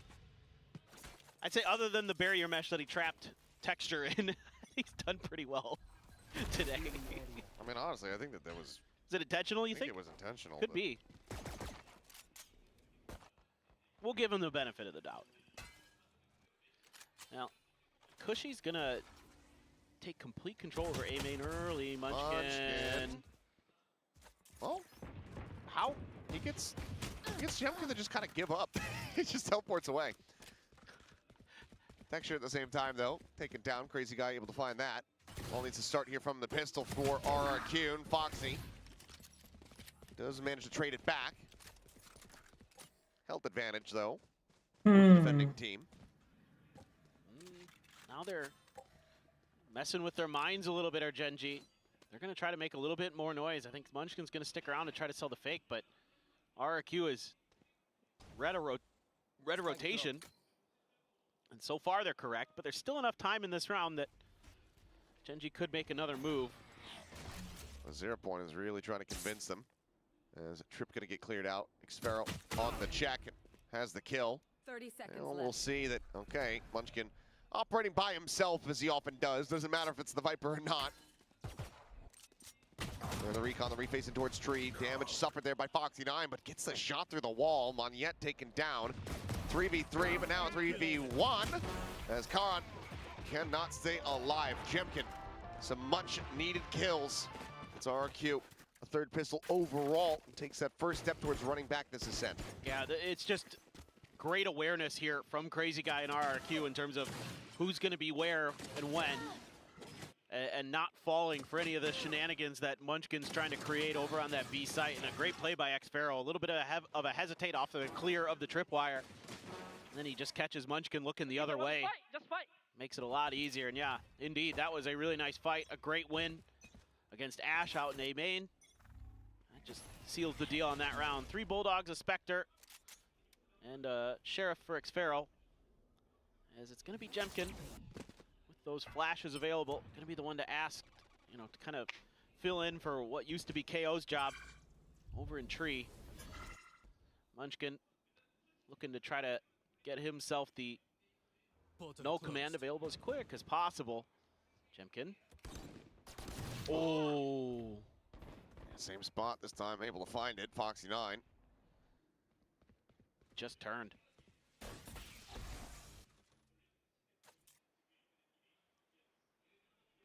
Shock, or rather tripwire here around the corner.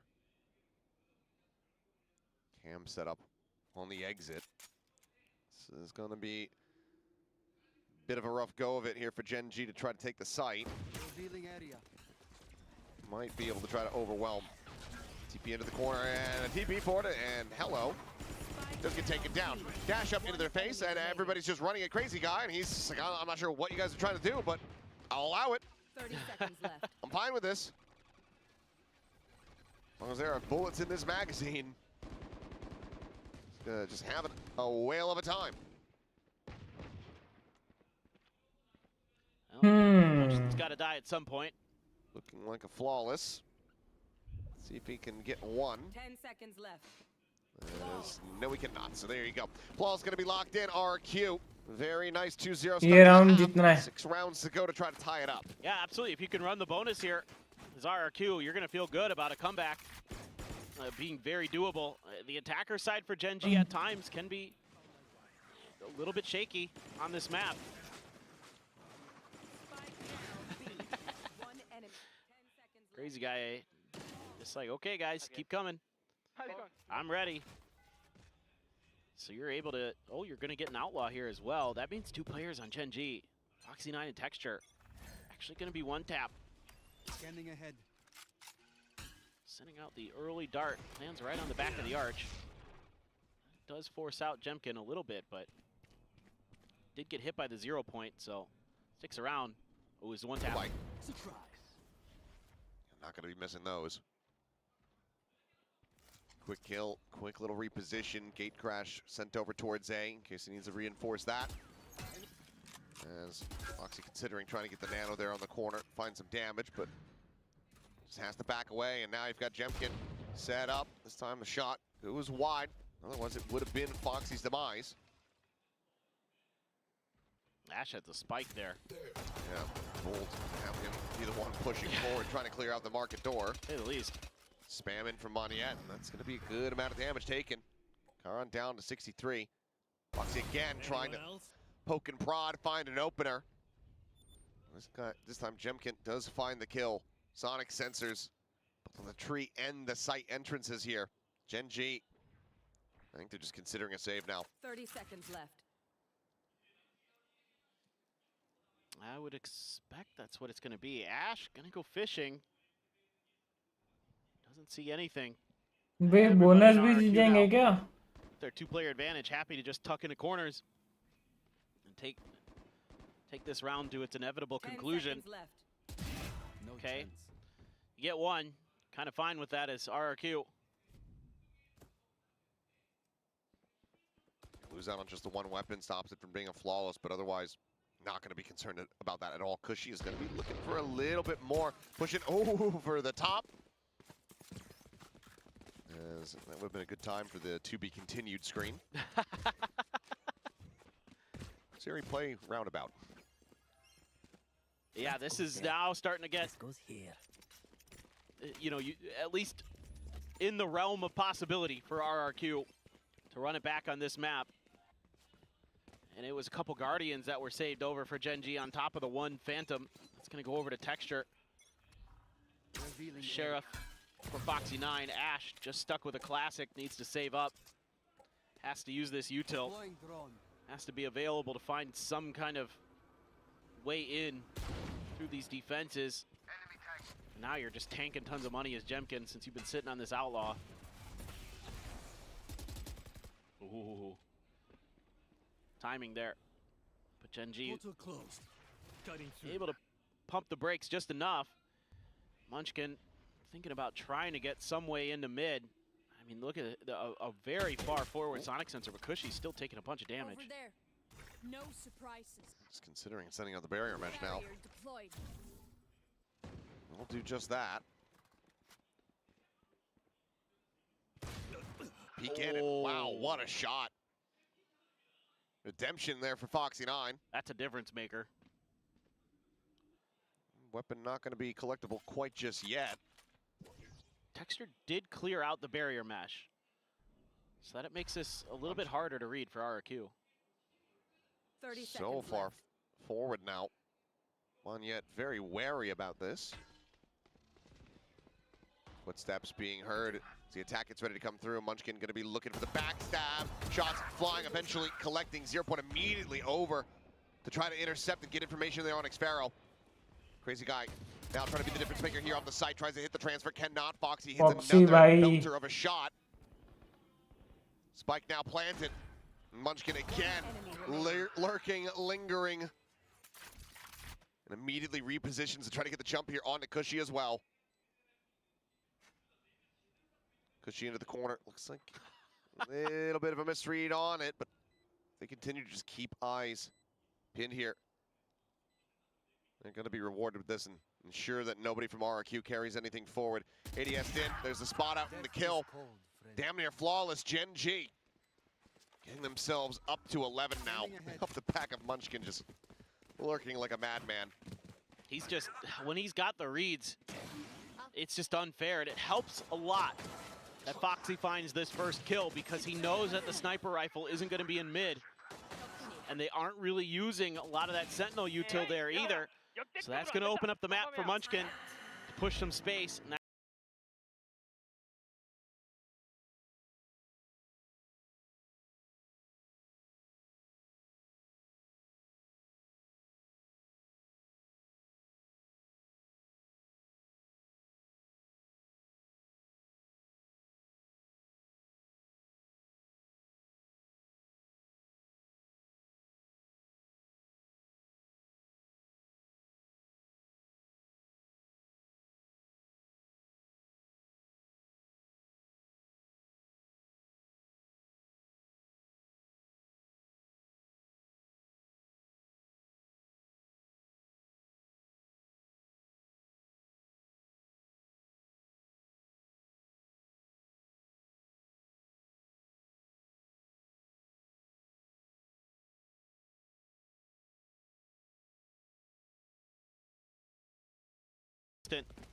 at getting value out of those types of situations.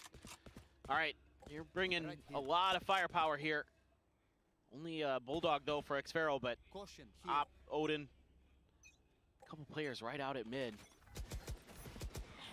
Cushy and Jemkin there.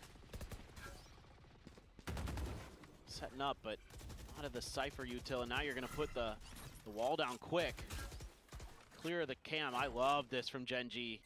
They are clearing out so much of the Sentinel util for free. So what are the follow-up plans for RRQ? Because now you've lost a ton of control of the map. You've lost control of B main. You have mid control because of Jemkin's operator. Now you're making it a lot harder to kind of get a quick read on which way that GENG's going to be leaning. You're going to assume B just because of the clearance of that util. You know, GENG's going to feel a little more comfortable that they can get an execute to go. So it's just a matter of who can outperform who here in the individual heat of the moment plays. That's huge. And all command to cancel the drone. Paranoia going to be sent. Fragment out over towards Alley. Ton of damage going to be taken there by Munchkin. Obviously is going to be resable here for the moment. Continuing to push for the Odin. Spam going to be spammed out. Texture able to find it. He and Munchkin, however, going to be tagged down low. Null command now expiring, which means that Munchkin's mortal once more. Swing out and Cushy though. It's going to be a hair off with that spray. Cannot find the kill. Spiked out, planted. Jemkin. 1 bullet remaining in this one. That's going to be 20 cents to charity. Thank you. I was going to say, he can start spamming. A lot of people are already kind of weak.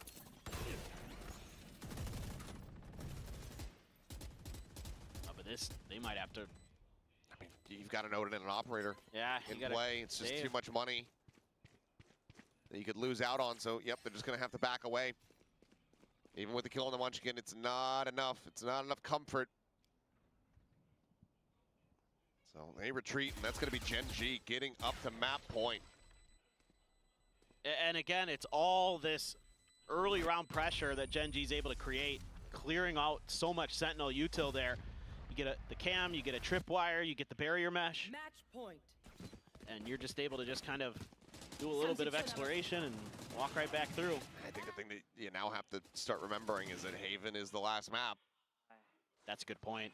That's a big one there for GENG. I mean, RRQ. The thing that we know about this team is that they can cook up some really good anti-strats when it comes down to their opponent's map picks. I mean, we saw them dismantle on Sunset. Even though, how prepared are you going to be for that? I mean, you had to, you know, expect that, as RRQ is going to be part of the equation with the way the map pick bans likely play out. If you're going to float it and leave it open, it's going to come through one way or another. I think GENG maybe trying to catch them off guard by picking Sunset first instead of Haven. Yet Bulldog right at the corner, up on the wall, Texture just waiting, being patient, or GENG. Munchkin in the meantime tucks himself right outside of Pizza. He's got a read. He heard the drone. He's gonna get spotted though, so that's a nice find there. Crazy guy. But then Munchkin just starts taking space. This is all just a ruse. Maybe. Oh, they're wrapping back now. RRQ's just playing scared. They're giving up tons of space. I think they're giving up information now. They're just running through. Shot connects. Texture's dead immediately. Mask goes on. Dimensional drift. Looking for a check. Rotates back around to try to spot out towards A. And Wiley, this is just going to be a rotational ultimate, it would seem. The flash. As you have the flash connecting. Crazy guy with that shorty. Unable to find anything. Monyet playing close here. At boats, rather at backstairs. Just mows down 3. Because she gets the final. And that is going to be RQ. Keeping themselves in the map for now. 6 more rounds needed, though, to try to get this into overtime. Yeah, really nice stuff here. Intentionally giving up map space. It looks like they're just kind of unsure about what's going on, but they have plans the whole way through. The operator up on top. You know, great flash, but then not expecting a second layer. One in the smoke, one outside. And Monyet absolutely brutal with that Bulldog. Finds 3. So, okay. Still have to get 6 in a row. Can't give up another mistake. That turret not seeing Jemkin. And Jemkin getting the shot. Foxy9 dead in B main once again. Just gonna be able to go just clear out that trip. Texture does find Cushy here at main though. Cloudburst down. Monyet refiring it. Texture wisely using that Cloudburst just to try to bait out the shots and confirms the position. They'll get the 1, and now they'll look to maybe play around this B site. Anti-op position here for Munchkin. Jemkin just missed. Yeah, reading it. Crosshair just a bit too high for Munchkin. Jemkin doing well to come away with that kill. Seems like that does make RRQ consider that it's going to be an A site hit. Smoke now coming in. And a gate crash available there at Alley. Can be taken, it is. Texture, however, in around the back, and that's going to be Xfero dead. Sight opened up a bit, and already the Hunter's Fury coming through, and GENG widely just pumped the brakes from here. Countering Hunter's Fury from Ash. Not getting any spots. Smoke going to be thrown down. The push forward. Texture able to find 1, but Jemkin just there around the corner. Hits the op shot. The plant now coming through. Ash finding Monyet. It is all on Jemkin. Spike planted. Spike planted. Smoke bloomed. The clone forward the spot here onto the enemy Omen. And this is Jemkin in an impossible situation. Great little rescale from Karan. Finds the kill. 13-6 on both of these maps. GENG gonna be taking us the distance, ensuring that we do not have an early evening here in Pacific. Haven will decide it all between these two long-standing rivals. Munchkin really just taking over the first half of this. I think he had 21 kills. Or 20 kills, something like that in the first half. Absolutely ridiculous. The IGL doing so much here for GENG, not just in the fragging department, but in the way that he's dissecting RRQ throughout the entirety of the map. And it looked like maybe RRQ was going to be able to get off to a good start. You know, they're able to punch back a little bit, but after that, you know, GENG strung like 5 together, and 3 to end the half. 10-2 comes through, and no problems the rest of the way. Attacker side looking pretty good. Able to really work through a lot of that double sentinel util.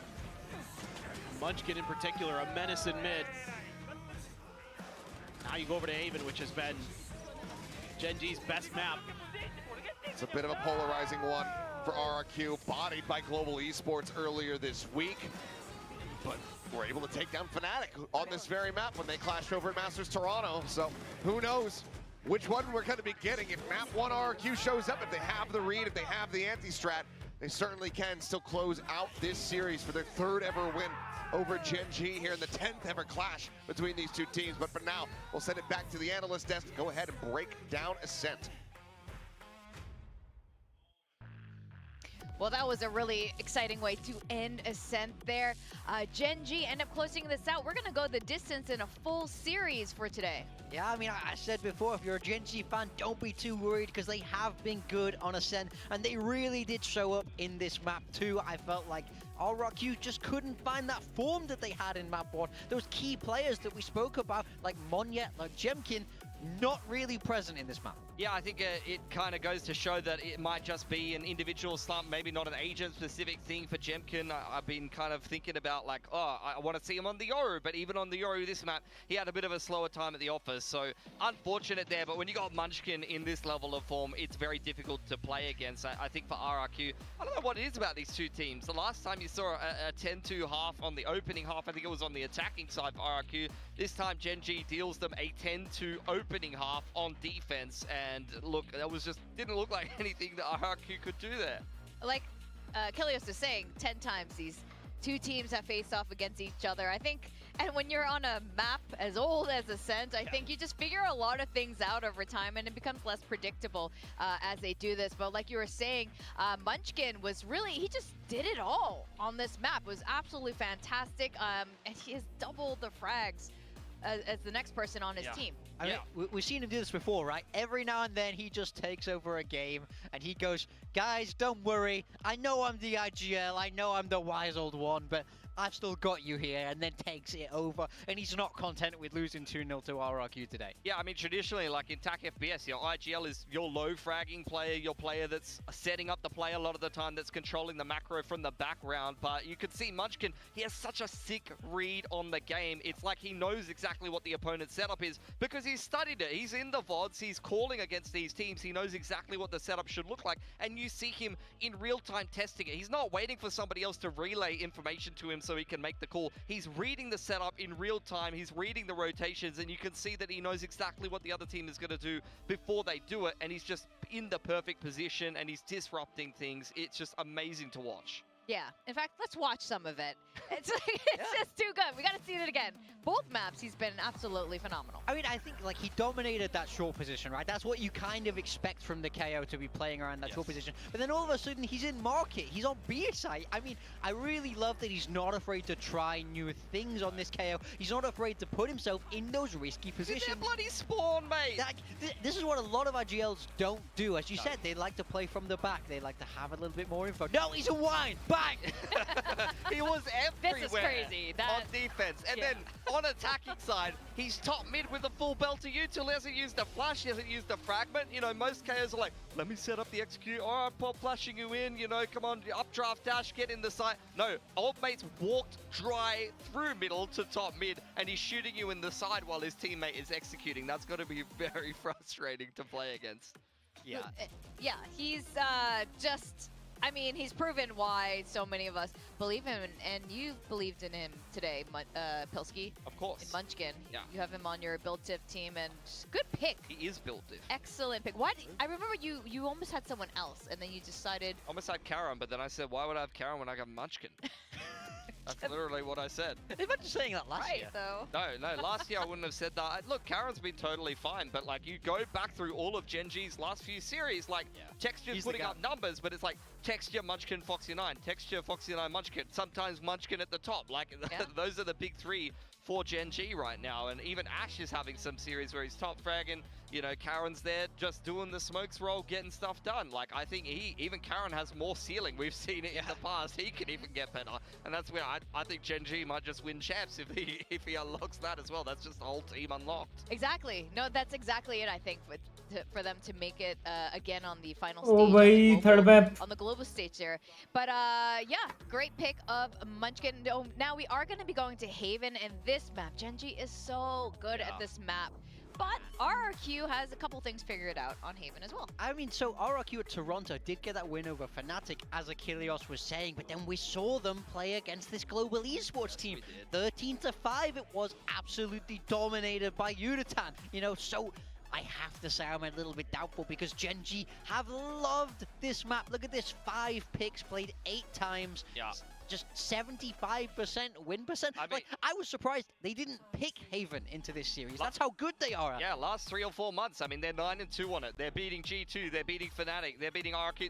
If you win your region, they beat you on this map. Like, they are beating the best teams in the world on this map. It's defined by Munchkin. He loves to play the Viper. He's in a lobby. You know he's in a lobby. Oh, yeah. You still can't kill him. You know, he's still gonna just dome you when you try to go looking for him. He's too good. They've played this comp for as long as I can remember. They played it for years. They were probably playing this before Valorant came out somehow. Bro, like, This is what they do. 100%. I think if they can't deal with Unitán running around on Neon, I got news for them, because Texture, he hasn't even turned up yet to this series. If he just decides to turn up for map 3, then there's problems. And we take a look at the grand final here as well. Sorry to cut you off there, but this tells a story of, you know, GenG have won here before, right, Vic?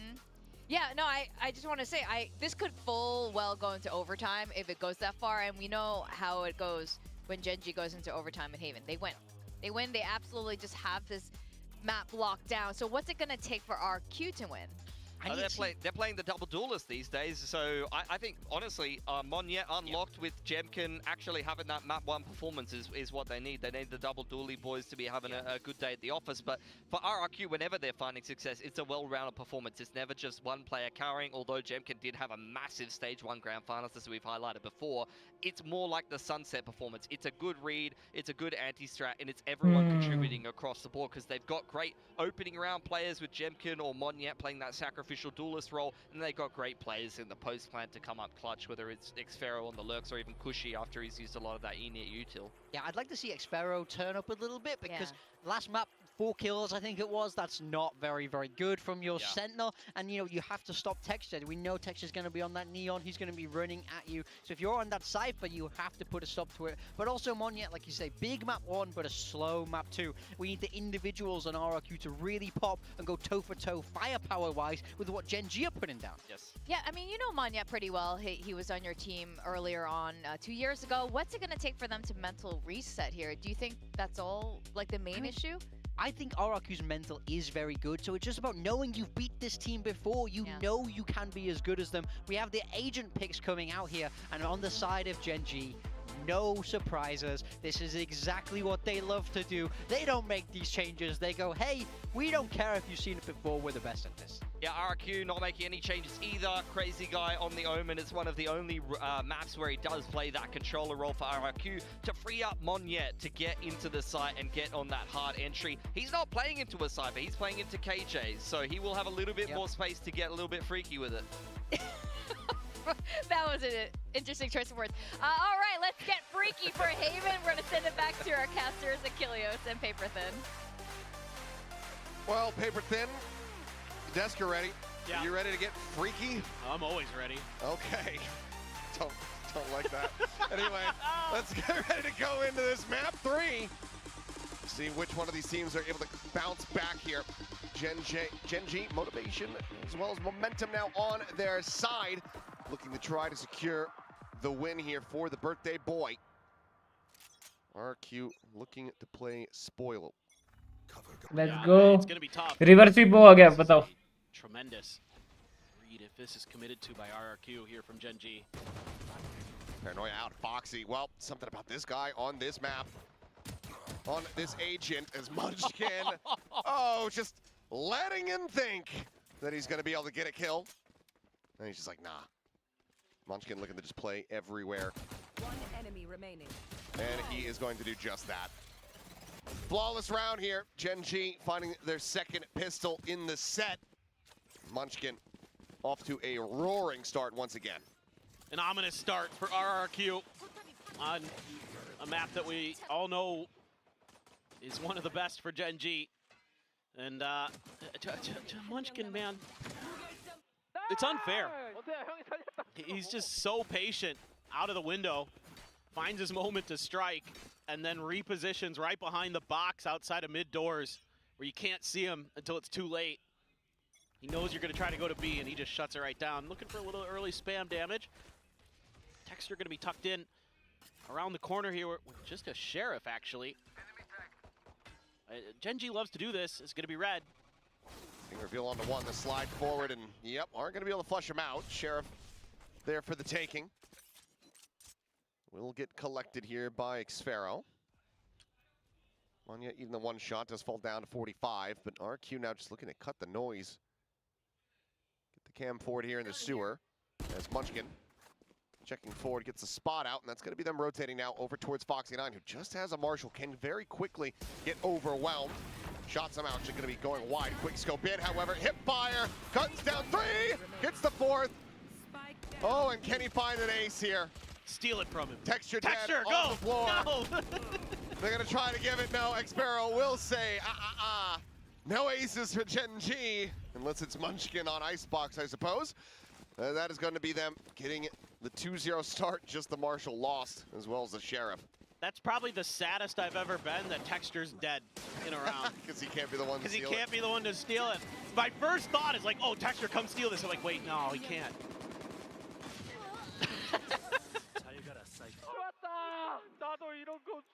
That's beautiful stuff from Foxy.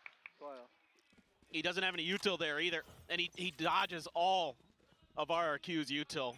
Just tucks right in. Another early spam, this time from Texture.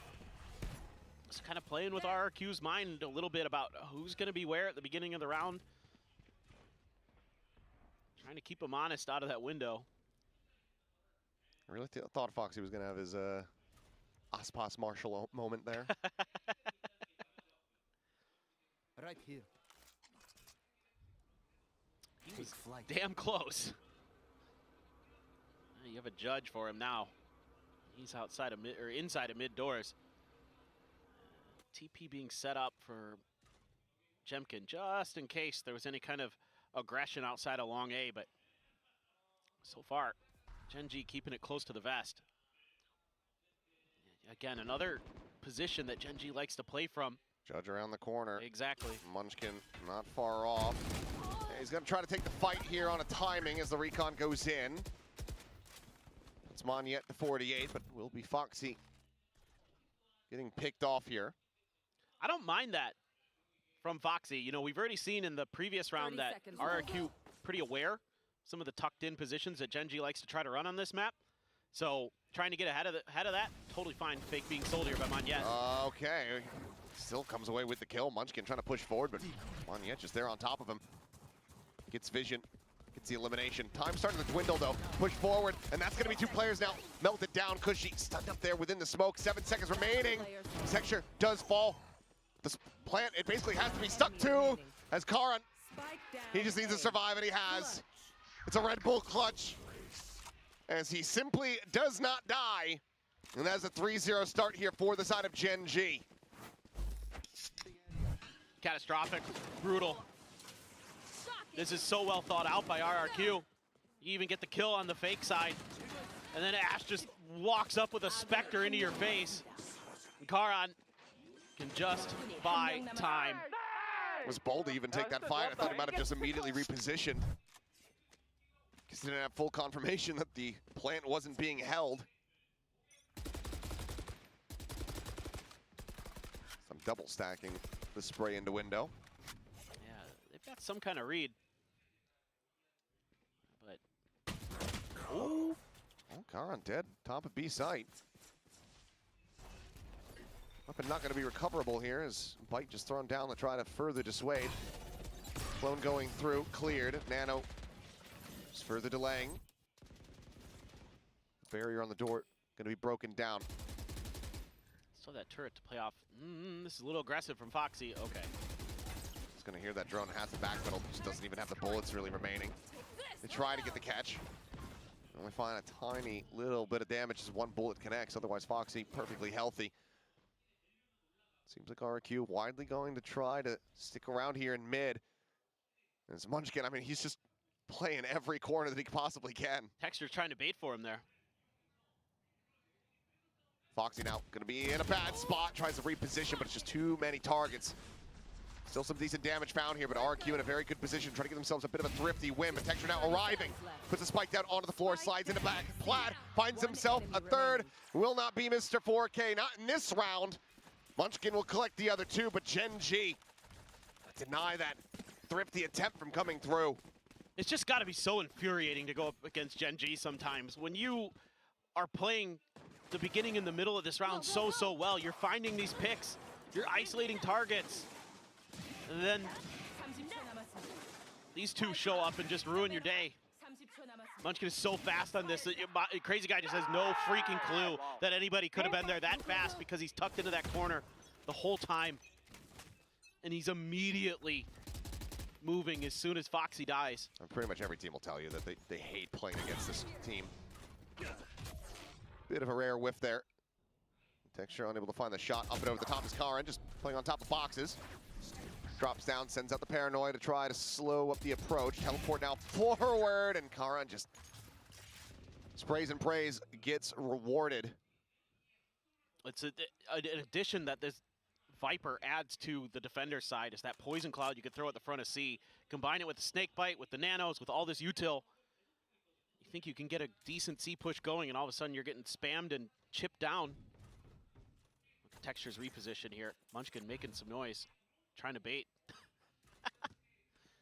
That are just actually genuinely trying to reinforce. Either way, the swing coming in, and that's right into their sights.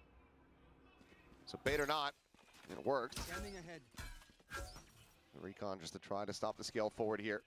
Nash reaggresses onto the angle, and Cushy, and every reason to believe that he had just fully tucked back and gone out towards safety. They know that they have Ash kind of trapped into the corner here, but it's about to be a double phase as, yeah, Munchkin just leads the charge for his own rookie. And Ash will be able to collect the final 2 kills, 3 overall in the round, and 5 Confirm timeout आ रहा है भाई. Timeout call has to be made. Yeah, I was just about to say, my eyes immediately went to the round timer to see if it stopped, because this is out of control. I mean, the way that they're playing, it's so hard to guess what decision GENG's gonna make.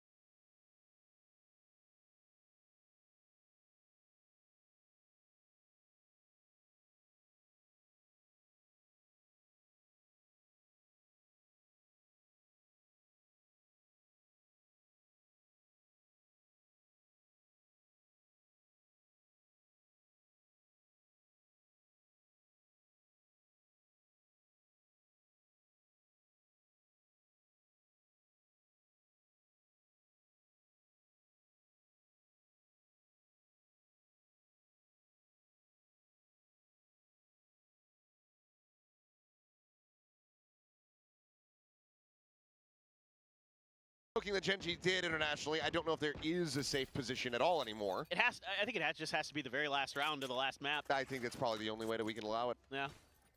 Otherwise, it's banned for Bowden. Yeah. And they're just a team that very much makes you think, like, why are you, like, this isn't how this is supposed to be played. This isn't. You're in a position that you're not supposed to be in. It's like playing, you know, poker against somebody who just keeps chasing. They keep getting rewarded on the river. That's actually a very apt analogy. Why are you still in this hand? Yep. I have a full house and you just happen to hit quads on the river. Right. Or you're like one of those weirdos who folds like pocket tens because you think it's bad luck. All right. This is relatively unread by GENG. Now you know. And yeah, gets a decent amount of information. Monyet, though, out of the full blind onto Karan, able to just slide forward, stinger in hand, gets the upgrade to the Phantom. Solid start. Foxy9, though, in position, ready to drop this lockdown. No Hunter's Fury yet. Waiting for it. Yeah, I was going to say, you're going to expect that he's going to get it. Well, he's there on Hunter's Fury to actually interrupt this, and now that buys more time for the lockdown to get closer. I mean, Cushy, if he's going to try to get the plant, no, he can't. So they're not going to be able to destroy this. It's going to be a TP over. Plant now at the C site. Foxy immediately rotating and detain out onto one. Foxy still having his util set up here. Gonna look to try to get the jump. As he swings over here. Toggle on the cam for a brief moment, but Xfero with a great shot immediately invests the neural depth. Ash finding one. Jemkin gonna be taken down, but immense amount of damage. Push forward here onto the Sova. As it looks like they're just gonna try to save. They have this operator in play, and Xfero is right back over onto the hunt. Reverses up the stairs. Ash doing his best Super Mario impersonation there. And that is going to be the round over. So a very nice call here from the side of RRQ, is looking to get dicey to get these ults out. And they just quickly make a pivot to the C site. Thought for a moment there, Monyet might keep going for it. Isn't going to challenge the angle. I belong here. Yeah, just We all belong here. great response from RRQ there. I thought maybe GENG had just kind of tricked them enough that they were going to get the lockdown to buy some time, but the teleport is beautiful. What a call. I think like just As well as hiding, you know, they're re-wrap into A long. They hadn't done that yet. And that catches Ash and Karan completely off guard. By the time they're aware of it, it's basically too late. But GENG, plenty of money. You know, with 5 rounds in a row, they're pretty flush with cash. So counter spam now. RRQ wants to reestablish control in mid. This time the alarm bot much further forward with a nano. Texture's gonna be the one to maybe play off of it. On Texture, immediately taken down. Great swing from Jemkin. That's his first kill. That's hard to believe. Hell of an impactful one to find. Just enough confusion with the clone. Texture tried to flick, but seemingly just missed. Well, you know Karan's there, but you'll often see another player further down long A there. Hand placement going to be heard here. Munchkin considering a check, goes for it, finds one. Spike going to be confirmed to Foxy. That second layer is looking for a little bit more, but just can't hold his own. Oh, now arriving here around the back, and Crazy Guy in position. TP's out of the window. Paranoia now expiring. Sends out a shot. I mean, Car knows exactly where he's at, but cannot win this fight. Ash now the last one standing, and the operator not even in a very recoverable position. Doesn't know that he would be able to just walk into garage and scoop that up.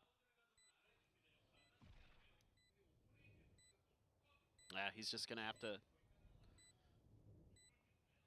try to do damage or save. Standing Looks ahead. like he's gonna go for it. He's got money. Go, go, go. That's a bit. Time is starting to dwindle. Smoke cycled in. Crazy Guy watching the door here. Operator going to be scooped up, but there. Okay. A higher power has blessed you in this moment, Ash. That is unexpected. I thought he was dead. I was like, all right. Job done. Well played, RRQ. I mean, it's still a good round for them. Starting to win some of these early fights. Oh, what a shot from Jemkin. Just maintaining mid-control. Nice reposition here from Crazy Guy with the TP. Anticipating the paranoia from Karan. Really nice. Here. But, you know, 2 rounds here. I think if you get a third, you rip a timeout as GENG. Revealing area. Got Munchkin's pit. Reveal and Texture trying to get that shot in. Doesn't find it. Clear on the gate crash. Here. Put the alarm bot a little bit further back, and the nano's in the corner this time. for Foxy. So trying to throw him off a little bit with the setup. Changing it up just a little bit. And Munchkin going to see if he could collect a freebie. But smoke expires. Shock dart just in case there was any util there. It's going to be a full retreat back into spawn. Texture's pushing forward. Warning ping down. RRQ reading this pretty well. And Texture now going to be on an island. Turns from the flash and just cannot get a flick that fast. Jemkin putting the operator on the floor once again. Go, go, go! Skate crash now. Going forward, fast lane. Sent, relay bolt out. Ash is hiding here, hugging the wall. And Monyet will collect. Clone just leading the way. GENG starting to get frazzled in these rounds. As RRQ looking to secure their third in a row. Ton of damage going to be suffered there. Paranoia tried to delay. Overdrive still does arrive here on the site. And Foxy 9 can't find a damn thing, nor can Cowron. Munchkin just going to be collecting that operator. Monyet pushing forward. Knows that he's going to try to recover this one. And that's a flawless with a 4K on top. RRQ rallying back. Fight till the end, no matter what. Well, now you're going to have to throw some different looks at RRQ as GENG. I imagine they're going to pop the timeout. Too many individual plays here. Trying to set up. One enemy remaining. You know, that's really well read by RRQ. You know, another position that GENG players will take is that corner on the right-hand side of the entrance.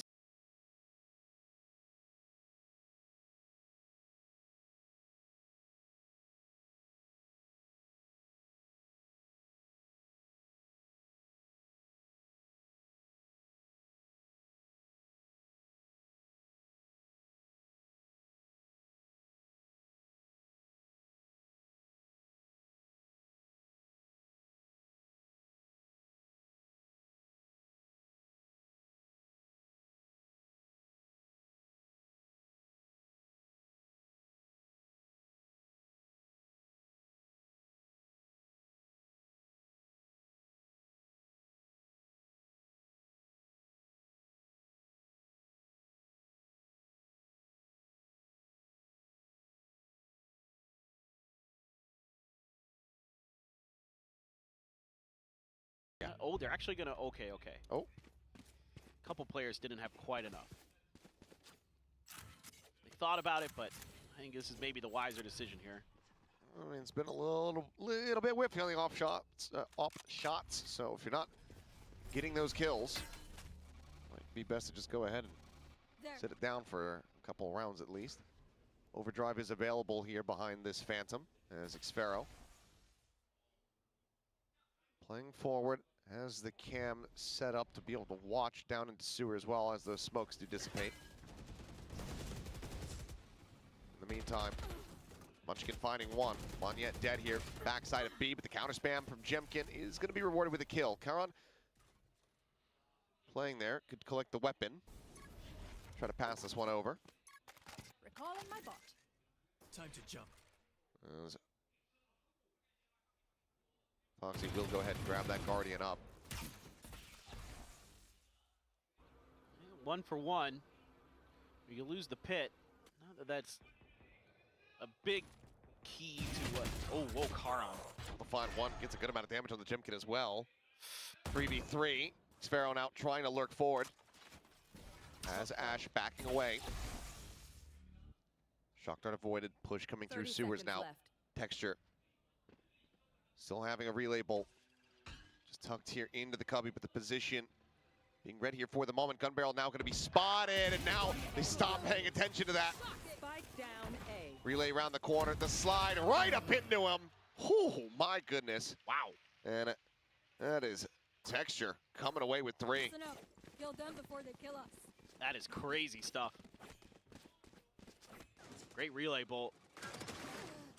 Again, tricky positioning from Munchkin, but tries to double down, and Jemkin's just spraying. He finds 2 in this one, but an unchecked angle costs RRQ dearly. Beautiful play off of that relay bolt. Texture coming up with the goods. A bit more dialed in though. Yes. No celebration, no pop-off. Knows that they're still in a little bit of a rough position. Wants to be able to secure the victory here.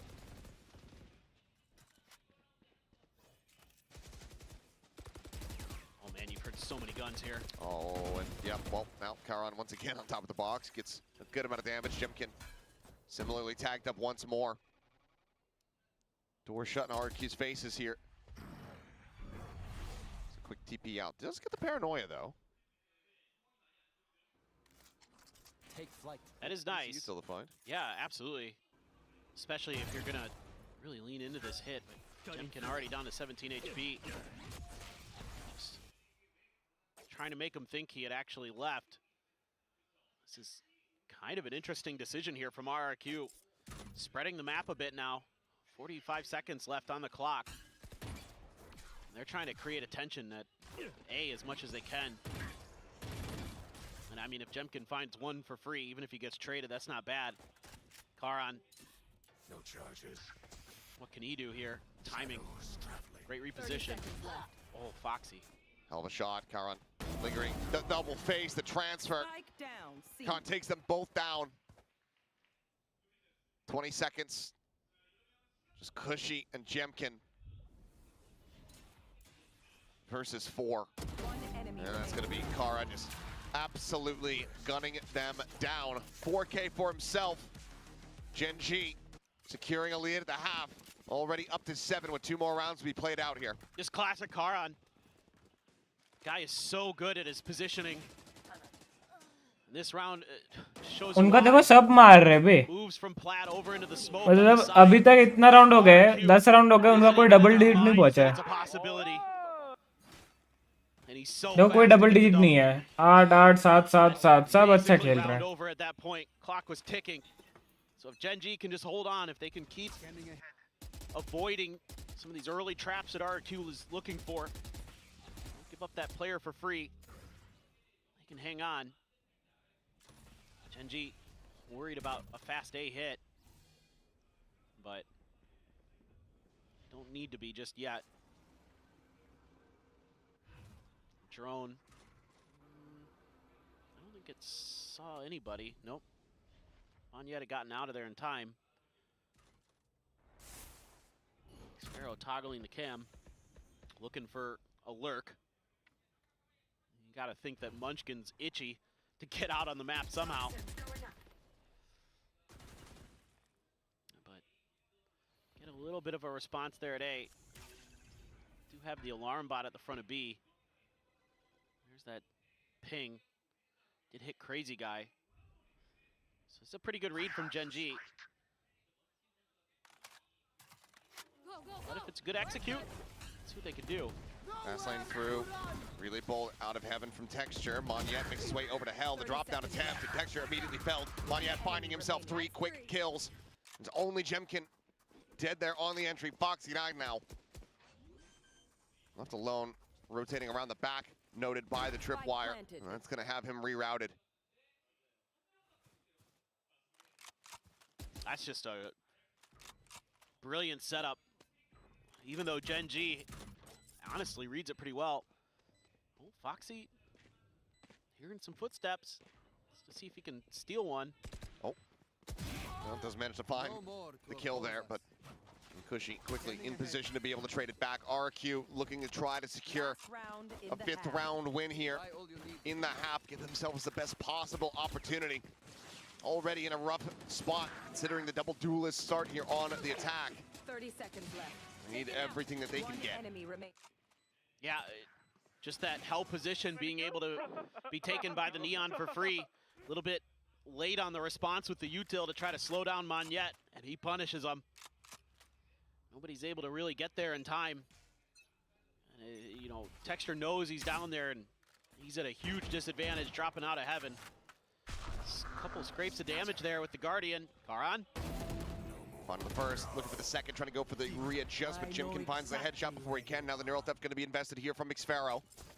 Ping revealed, they spot out Ash by himself with Munchkin quickly trying to reinforce. Recon cleared the push forward. Munchkin mowing them down outside of sewers. Ash finds the headshot, tucks back behind the box, the drone up over the top. Cushy, completely, utterly noted, utterly screwed. Will fall to Foxy's hands as GENG make it 8-4 at the half. Switching sides. Overall, just what you kind of have come to expect out of GENG on this map. Even though RRQ pretty well aware of some of the trickery that GENG wants to do, there's a lot of really creative individual moments for GENG where they're able to get, you know, +1, +2 kills.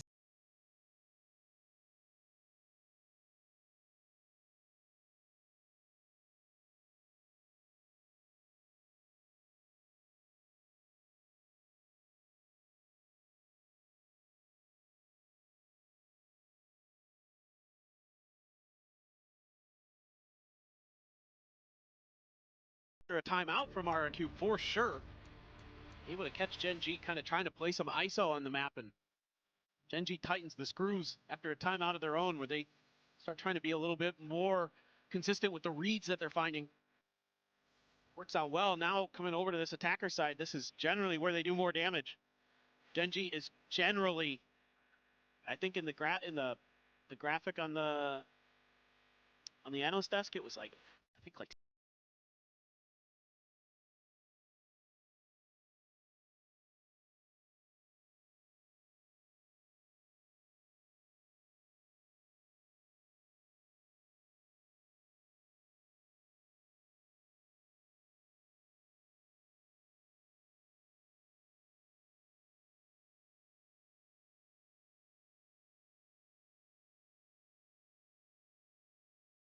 Looking to do a little bit of run and gun. It seems like GENG.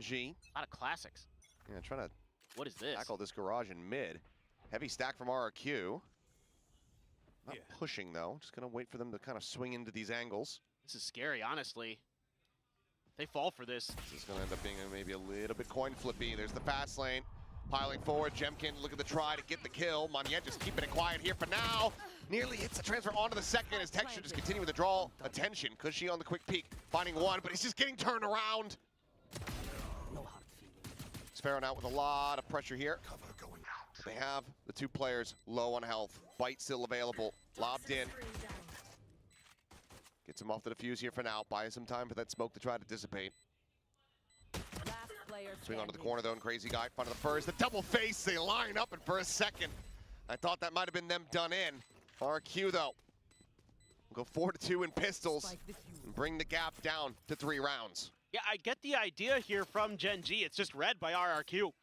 The bulk of their forces are there in B, and Texture trying to just be as much of a distraction as he can. Nice reaction from Foxy9, but he got lit up. You have this post plant, you have the toxic screen as well, the kind of the default one that Munchkin likes to use as cover for this plant, as a screen for your post plant, since you're able to take control of A-Link, but RRQ is able to respond nicely. Bunch of sheriffs here now for GENG, 3 of them in fact. A little bit extra cash, those are close. GENG though, avoiding any damage. Gotta be careful here. Just Moniette. Neon v Neon there. Is Foxy looking to explore B a bit. Texture though. They found my wire. Munchkin gets caught at sewers. Nice find there for RRQ. Not going to allow the lurking IGL to spoil this round. Solid kill to be found now. GENG having to pump the brakes here. Sparrow setting up the trip, quickly going to be cleared out. As attention now going to be turned in towards this B site. Already Sparrow starting this kind of swing over, try to gain some line of sight here with that Marshall.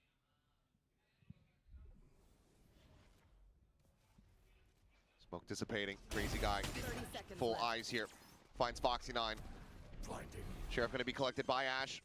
Spike now being planted. Recon going to be lobbed. And Ash going to be only good for 1 before getting traded out. As there's the quick cleanup, just the 1 casualty there. And Jemkin as RRQ get the anti-eco.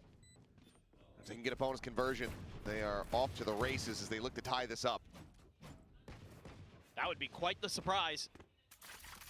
And a welcome one for RRQ fans. I think 8-4. Maybe this half's going to go awry, but so far so good. They made some great reads. I mean, that is one thing. A lot of these rounds just come down to hard reads.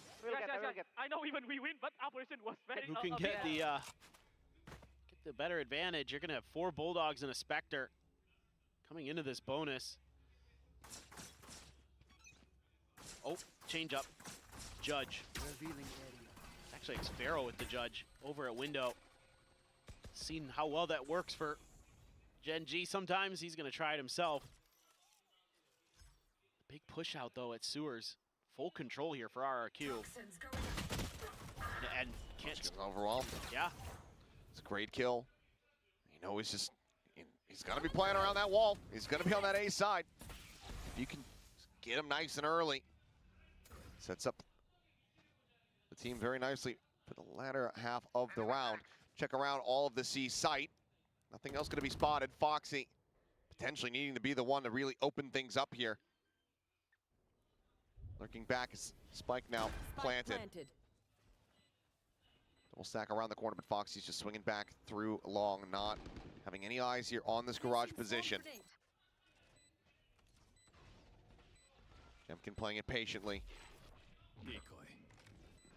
Zone set up, sent, smoke, trying to squirt here forward. Monyet finding Ash, texture, dead. Foxy only gonna be good for the one. That is a massive round win here. RRQ converting the bonus. 1 round away from tying things up as they look to take this series. This is a crazy explosive entry. GENG trying to play up close at the smoke at C-Link. And again, it's red. I mean, the tendencies here for GENG starting to cost them. All right, Monyet, absolutely disgusting stuff with that Spectre. And a spot out, a slide through for Monyet, and he is accelerating. Cutting through. He's excited about that round, as he rightly should be.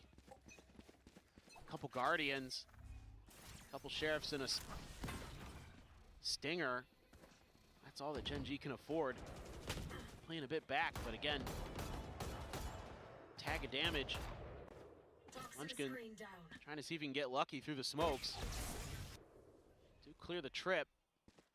Over at the door. Texture also with the Guardian. But playing it very close to the corners. RRQ now.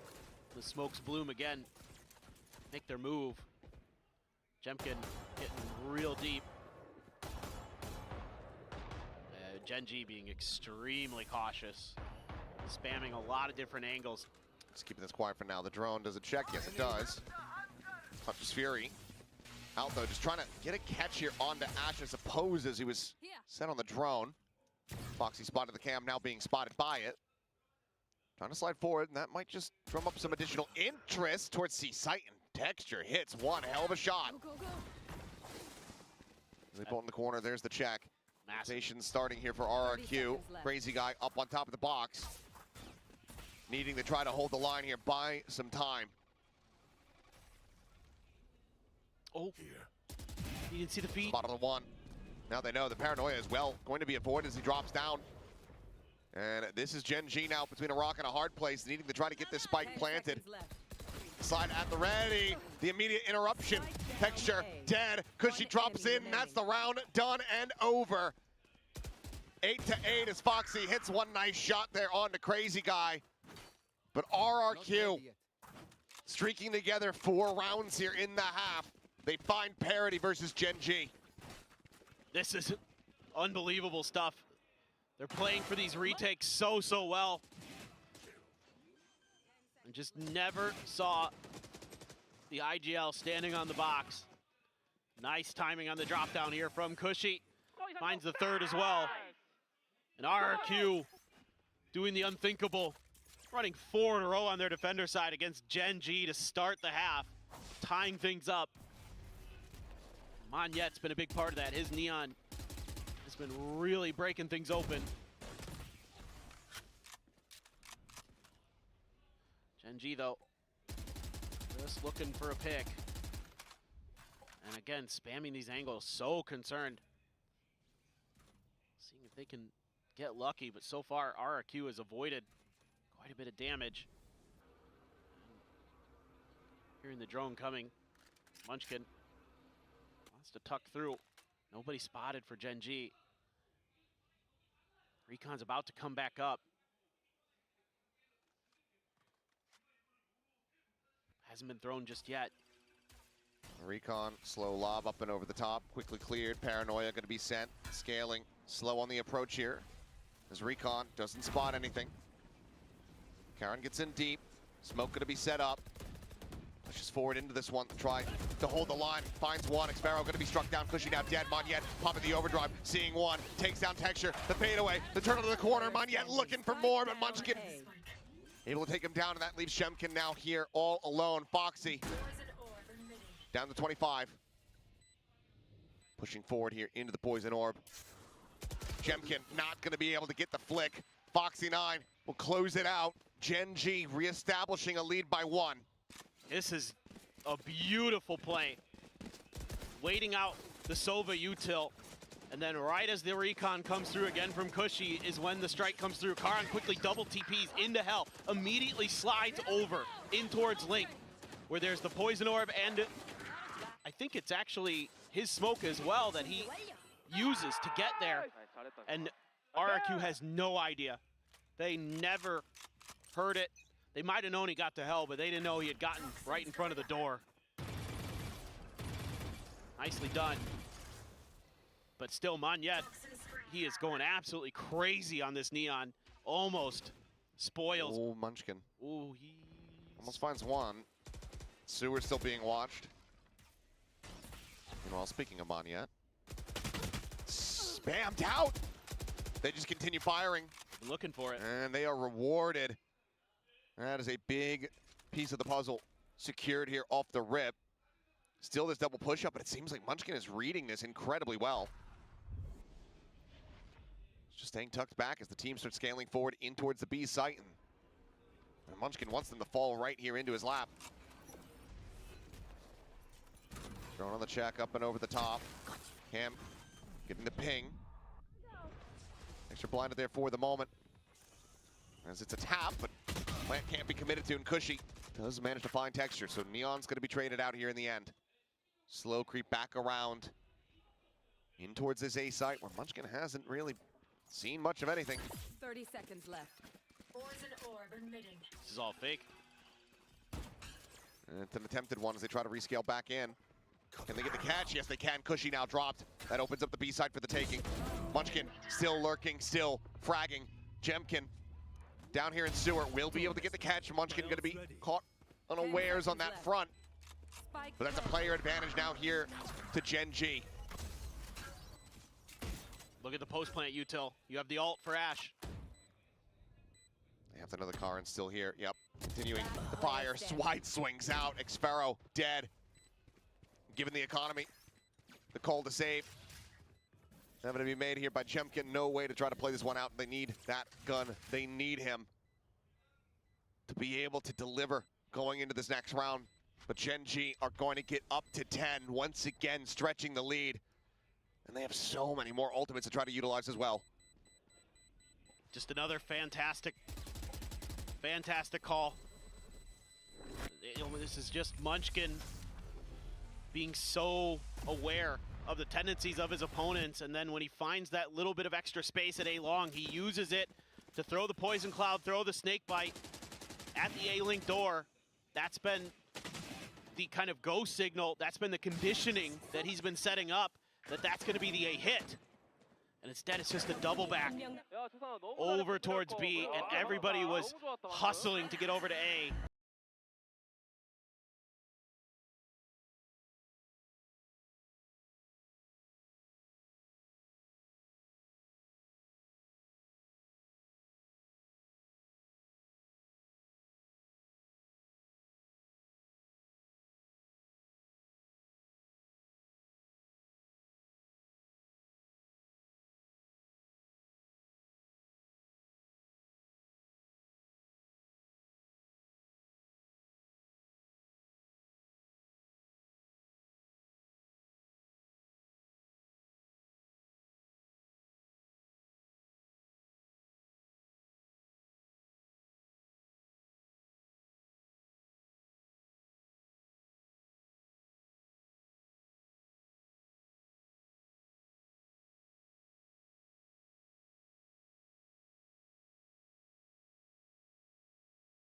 thinks you're playing in. Now you got to throw something weird at him. Weird is the buy for RRQ. Jemkin, that rifle carried over. Cushy thinking about some different options. Ops for the Sheriff and Monyet. Hello? Well, that's one way to start it, I suppose. I mean, it got done to him last round. It's only fair. Yeah. That's a painful loss early. That's the overdrive gone. That's your entry duelist gone. So now you gotta figure something else out. Now you gotta work the map quite a bit. And I think the idea here off the rip for GENG was to consider a C or B lean based on the way that I'm seeing Foxy's util set up. I think that got read off the rip. This just scrambles everything for GENG. Still have the pit, still have a Hunter's Fury, so if you can get there, if you can keep those players alive, there's hope. Monyet, somehow, damage not going to register there. It's Jemkin just spotting them all out, and here comes the Hunter's Fury. Karen quickly trying to reposition with the teleport, is able to avoid the fatal bursts. Cushy pushing out in front of this Viper's wall, ends up losing his life. Munchkin hit at the ready. Invests it, the plant coming through. Foxy in a rough spot, and Monyet able to slide forward to flush him out. Damage suffered, but now the neural depth, and Xpero's just pre-firing it before the reveal even comes in. The TP over to the side, Crazy Guy on the reposition, catches him completely off guard. Swoops out, and Ash is dead. What a recovery. Cushy is the only casualty. RRQ looking immaculate here as they bring it back within touching distance, just one round separating once more. This is painful for GENG in so many different ways. Again, early round read pays off for Monyet. Texture, just thinking you can walk up there. You don't expect a Guardian spam. They're so aggressive into that pit so fast. Ash doesn't even really get a chance to use the Hunter's Fury. The whole time I'm thinking in the back of my mind, I'm like, once they're in that pit, just let it rip. Who knows? You're likely to hit something. Just never got the chance to. Judge, though, for Texture. See how cautious they're being around this door this time. Overdrive. Difference maker at times for Texture. Drone quickly cleared out. Monyet not gonna have even spotted by that one, but Karan just using Texture as bait. Needs a good amount of damage, and this time will die. And Xpero facing into garage, quickly finds 3. Foxy pushing, able to overwhelm. Jemkin here around the corner. Finds a headshot, Spike on the floor. Munchkin now needing to make it happen. And he's gonna be revealed. He's gonna be taken down. And RRQ are going to tie it up 10-10. Oh, they've just got great layers here to this defense. Next Pharaoh's tucked in position, is unaccounted for. Texture just running in, expecting that the front of the site's gonna be open. It is not. And nothing Munchkin can do, but huge step up from Xpharaoh. The minor reposition, the spray down, and now you're on an eco as GENG. I feel like a broken record, but yes, you do have the overdrive here for Texture, and this would be the round that you would expect it to be popped. Crazy Guy back up on this box, though. Are they gonna remember? It's already 3 players here on the site with Monyet basically just around the corner. There's the peek in. Ton of damage suffered here. As overdrive, he's gonna get popped, and Jemkin, there's that added little layer. You only spotted 2. Hunter's Fury does get the nice little read there on the reposition, so does find a kill. Does find some damage. Jemkin down to 70. GENG still not out of the woods quite just yet. The lurk forward from Foxy9, able to bring them here onto the B site. Karan watching around the back. The push coming his way, and ooh, a little bit of a delayed reaction, but he is able to go ahead and evacuate. Paranoia Sentin. He's just going to try to linger around, draw this attention, keep them busy. Foxy at the same time, exploring forward. Monyet getting ready to go zoomies, but is going to be put to bed. Munchkin looking around the back, finding his Pharaoh. It's now Cushy and Jemkin. But there's just nothing more realistically to be done. The time is not going to be there. This is a massive steal of a round here for GENG to reestablish the lead. Yeah, this is crazy good patience. And even though Texture dies for the cause here, the whole time Foxy9 is just sneaking his way into the B site. Identifies that it's wide open for the taking, and they're quick to rat back. And then they start fanning out. They have so much time because RRQ isn't aware that they've given up the space. They have no idea. So they have to keep their feet planted. They're expecting maybe a re-hit towards A. You know, you get a kill with the Hunter's Fury. And you might think that GENG's, you know, licking their lips to try to go back into A. But instead, it's so well read. And then Munchkin with the beautiful outplay through the window. That's going to cause a trip to go there. It's going to be Jemkin holding this angle. He's been starting to pick up some steam. He's been hitting some shots. Monyet as well. It's been just hot the whole map. GENG pushing forward. Shotgun's trying to clear fast lane. Spam coming through. Monyet holds them back here for the moment, but still get the TP forward into the plant. Texture swinging around the back as the wall falls. Monyet I'm out of here. strikes down his former teammate just a little bit faster. Down repositions. Paranoia sent out through sewer. No one to be hit by that alarm bot, trying to contain these two players on the approach from A lobby. Foxy turning back. Munchkin, however, dead. Spots them both. Karan taken care of. It's Ash now. He's just going to be overwhelmed, completely surrounded. Once again, just one casualty. GENG. This cannot get these rounds back to back. They cannot secure match point. क्या चल रहा है? Once again. Yeah, this is kind of GENG trying to double dip, trying to catch RRQ off guard, but Monyet is really on one. And trying to take an unexpected angle is Texture, but Monyet reads it. Foxy9 can't win the fight on the back. You don't have much post-plant util at that point anyway. A lot of it had already been burned through, so it's a timeout.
That superstar duelist fired up somehow. Foxy's having an okay go of it, but this second half, everybody's struggling on GENG. Have to go for the Bucky here. Trying to find a way through. They're just gonna triple down. Monyet again gonna be tasked with locking down this B site. Made some noise though. Drone out. TP forward. Trying to go for the same setup, and Monyet's done it again this time. Doesn't even need the vision. Just stumps forward with the shorty onto Karan. As it's all starting to fall apart once more. A 3v5. Smoke gone. Ash into the open. Trying to find a second. He cannot. The face into the window. Munchkin, last one standing. Taken care of. Taken out back. RRQ massacre GENG. And they secure match point. This is the Monyet that we've been looking for. The Monyet that was so good at the beginning of Pacific back in 2023. Dropping massive performances. And here he is once again. Showing up when RRQ needs him most. just diffing his counterpart on GENG.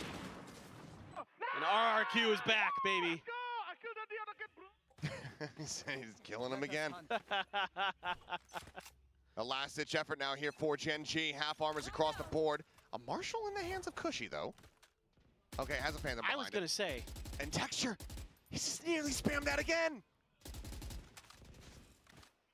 A Texture just has to be 10 HP.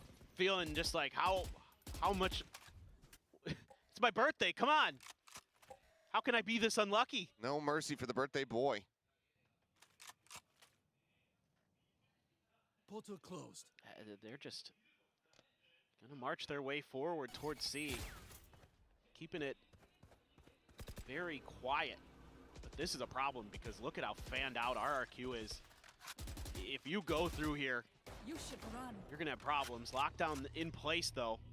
Back plat gonna be a safe position. Xfero going to have to play forward. Bite out. Munchkin needs to be ready for this. His Texture is dead. Chimkin Remaining. has torn them asunder. Xfero holds down C-Long, and Ash is all alone. A 1v4. 30 seconds left. It would be an unthinkable, a maniacal clutch. As he spots out one. But the blood is in the water. They are circling, and they have found their prey.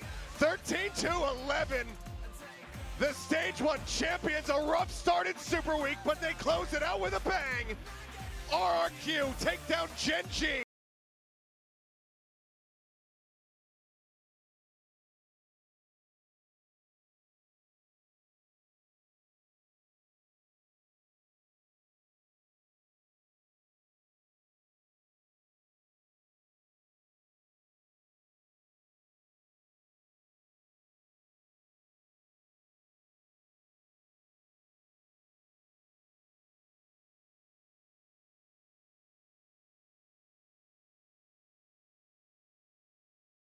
Just all over the place, just great reads top to bottom. What preparation RRQ had coming into Sunset and Haven.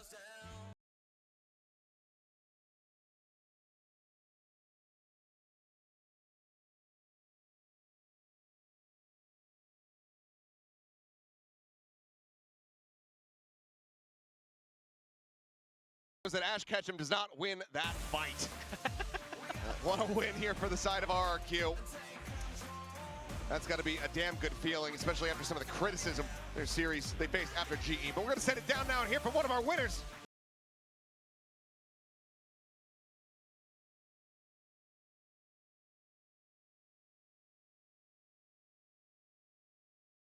Monyet, hello, the troublemaker. Come here, come join me here. RRQ의 몬옜 선수 인터뷰 만나보겠습니다. 박수 부탁드리겠습니다.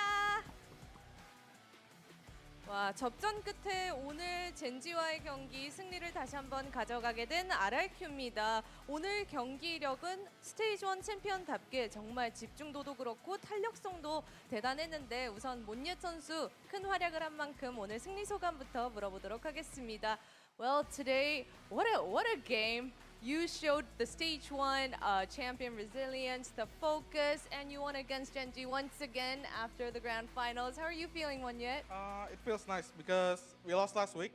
We lost 3 days ago. We worked really hard, like really hard to make sure that we don't lose the same way again.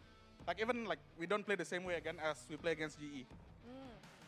이제 오늘 승리를 하게 돼서 너무 기쁘고요. 지난 패배를 맛보고 나서 정말 다시는 같은 방식으로 지지 말자라고 팀원들과 이야기를 하면서 오늘 경기에 임했다고 이야기를 했습니다. 맞아요. 오늘 선셋에서 RRQ가 보여준 모습은 정말 너무나도 매끄러웠는데 좀 구체적으로 어떤 피드백과 어떤 이야기를 나누면서 오늘 마음가짐을 어떻게 했길래 이렇게 된 건지 새로운 이 블랙 유니폼이 완전 성공의 비결인지 한번 물어보도록 하겠습니다. I was going to ask you, is it the black uniform that did the trick? What your play on Sunset was just immaculate. It was flawless. What kind of feedback and talk did you guys have? What's the mindset coming into today?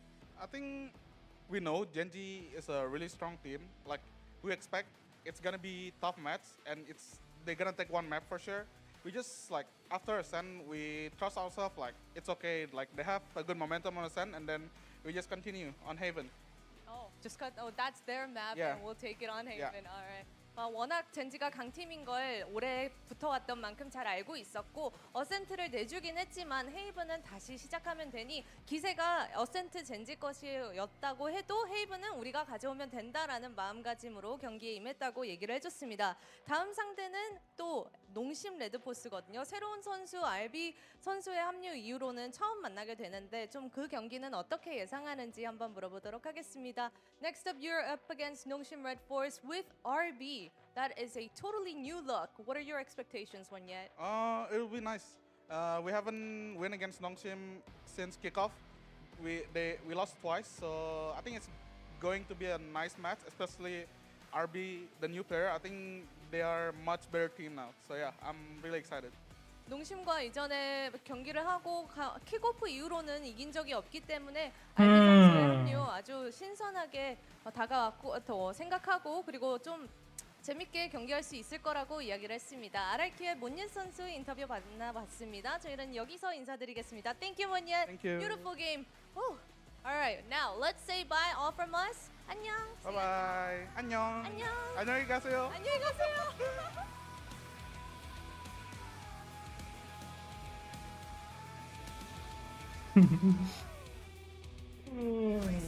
Oh, it's so nice to see Manya smiling again. I feel like it's been a while. I mean, his Korean is almost as good as mine, but not quite. But yeah, so great to see his return to form, man. I mean, for such a long time I've been waiting for this because, I mean, he is an exceptional player. Really, really, he should be leading Pacific, in my mind. So it's really nice to see him have games like this where he really pops off. Yeah, absolutely. When he's given the trust, he's thrown onto the Neon so that he can have that carry potential. It's good to see him just in fine form, running around the map, causing problems, getting freaky with it, as I was saying before. You know, you love to see it. He got hella freaky with it. Love to see it. I mean, you know, I totally think that this is what makes this RRQ team interesting for me, is like they have so many different players that can pop off in so many different win conditions. Yes, sometimes you can have that monolithic performance from Jemkin, but Xfero again stepped up after a bit of a quieter match too, and then Monyet doing the majority of the damage there for RRQ in the final map to scrape a very close win over GENG. That really could have gone either way. Yeah, I mean, massive respect to RRQ to do it against GENG. अच्छा match था बहुत close गया. This has been their home ground for the longest time, so really great showing here from RRQ. Look at that though, 3 out of 9 post plans for GENG. Yeah. I mean, those RRQ retakes just kept coming in every single bloody round on the defense until they got the game across the line. Now, Manya was freaky, but we also got a crazy guy here. So we got a crazy guy from RRQ for our post-match interview. Welcome, congrats. Thank you. Really glad to see you guys back in form now. I want to ask you to start everything off, like what was going on over in the international stages? And, you know, it didn't look like the RRQ that was winning stage 1, but now you guys are back in form. So what was going on? Nothing much, just a Teo abuser. What can I say? When they nerf Teo, we start losing, so cannot say anything else. Yeah. I mean, we have Kush and me, both are like scan initiator, so like that meta fit us. But now when we like the meta like move to the double senti, then it's hard for us. Like one of us needs to sacrifice to play the senti. That's why we like need time to learn and improve.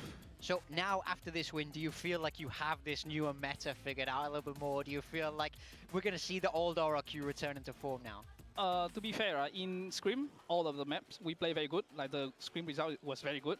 But I think now we just have like the confidence like problem. Like after so many losses, we just start losing our confidence. So I think this win is very good. Like even feel better than the grand final, I think. Yeah, we're going to see more of the double senti. Obviously, you can lean double duelist or double senti. Some people still trust in the double controller on some maps. Doesn't feel like double init is what it used to be, especially after the Teo nerf. But I remember even Cushy, you put him on the senti on Pearl, and I remember that the first game that I watched him play that KJ, he looked very comfortable, like positioning-wise, he was playing quite well on attack. Do you think we're going to be seeing more Cushy on the senti and more Cushy flexibility because we've still seen you on a lot of inits? I think you can expect that because like he is very good like aimer. He just need like confidence and know how to play. Yeah. Once he know how to play the Senti, I think he's gonna be very good. Were you guys confident going into today's match? You've beat them twice now. Were you confident about today? You know, you were saying you lacked confidence, but then now you had to play against GENG. How did you feel actually at the start of all of this? I think after the loss against GE, we just had a team talk, and then we just like think like, okay, let's start thinking we are the worst team in the league, and we will play all the game like the underdog.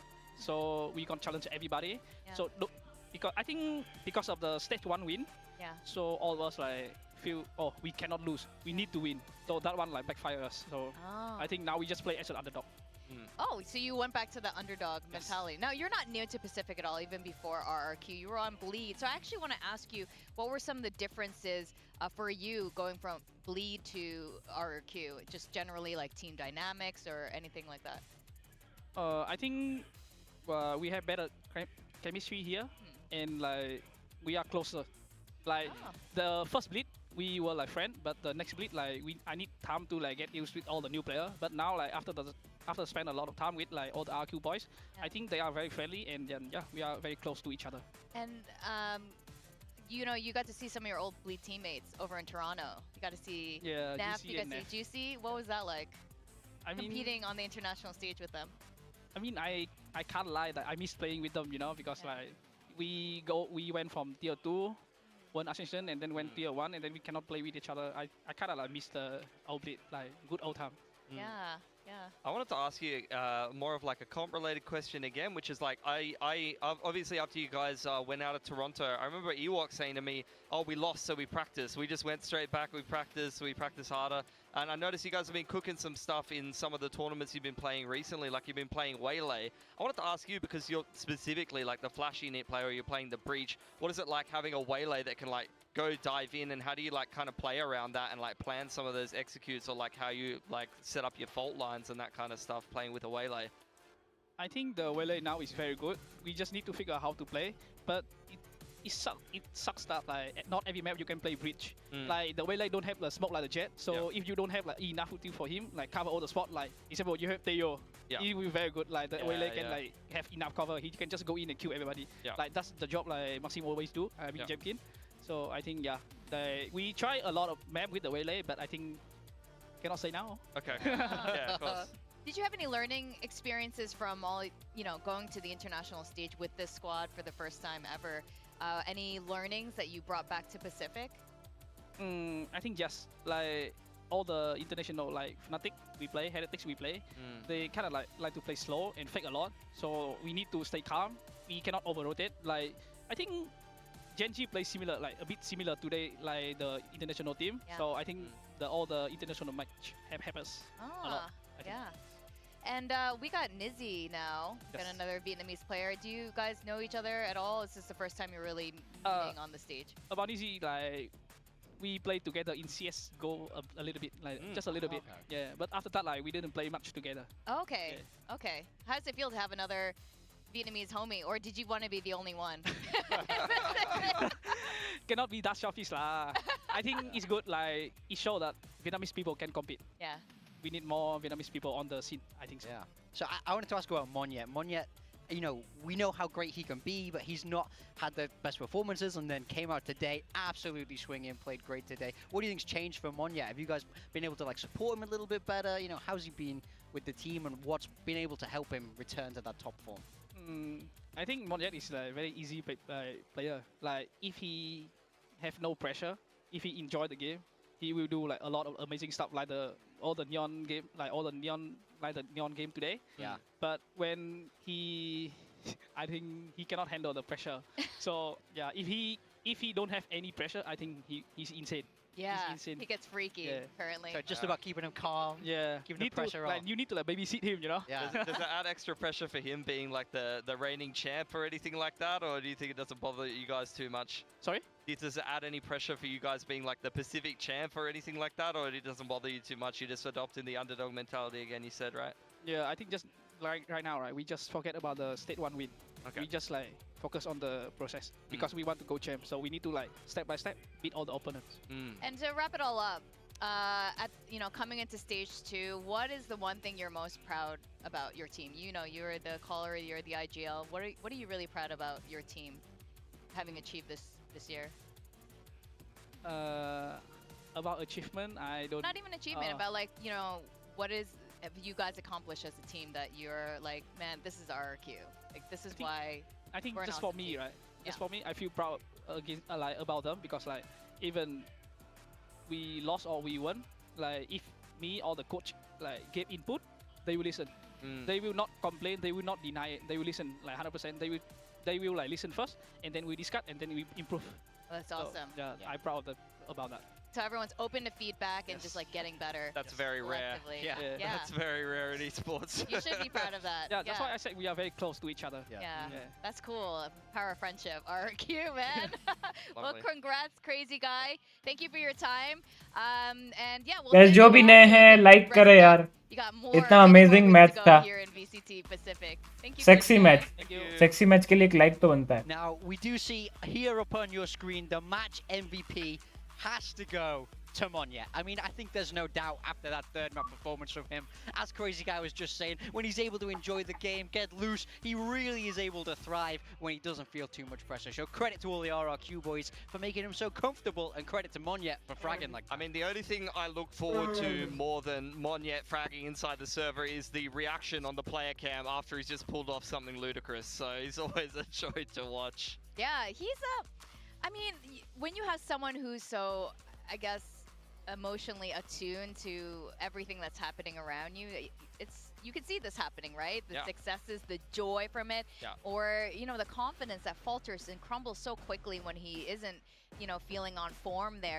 Now we have our standings, and this is great. This is exciting now. Group Group Alpha is crazy, and I think this is all eyes are definitely going Are we gonna get round diffed at some point here, or head to head? Like we're gonna be scraping through the tiebreakers in the rulebook if it keeps going this way. I mean, RRQ getting a dub over GENG. In my mind, I'll be putting them right up the top of the group if you're beating GENG. But unfortunately, the round diff after that global game not looking too fantastic for them. But over in Group Omega, we got two Titans, both Talon and PaperX, having a great day at the office thus far. Looking very, very strong with ZETA and Boom down at the bottom there, looking to try and recover going forward. But yeah, Pacific could not be any closer, really. We couldn't ask for much more than this. Oh yeah, this is what we want. We just want good Valorant, and we want things to be so competitive. So we're on the edge of our seats every single time, just like that RRQ GENG match that just happened on Haven.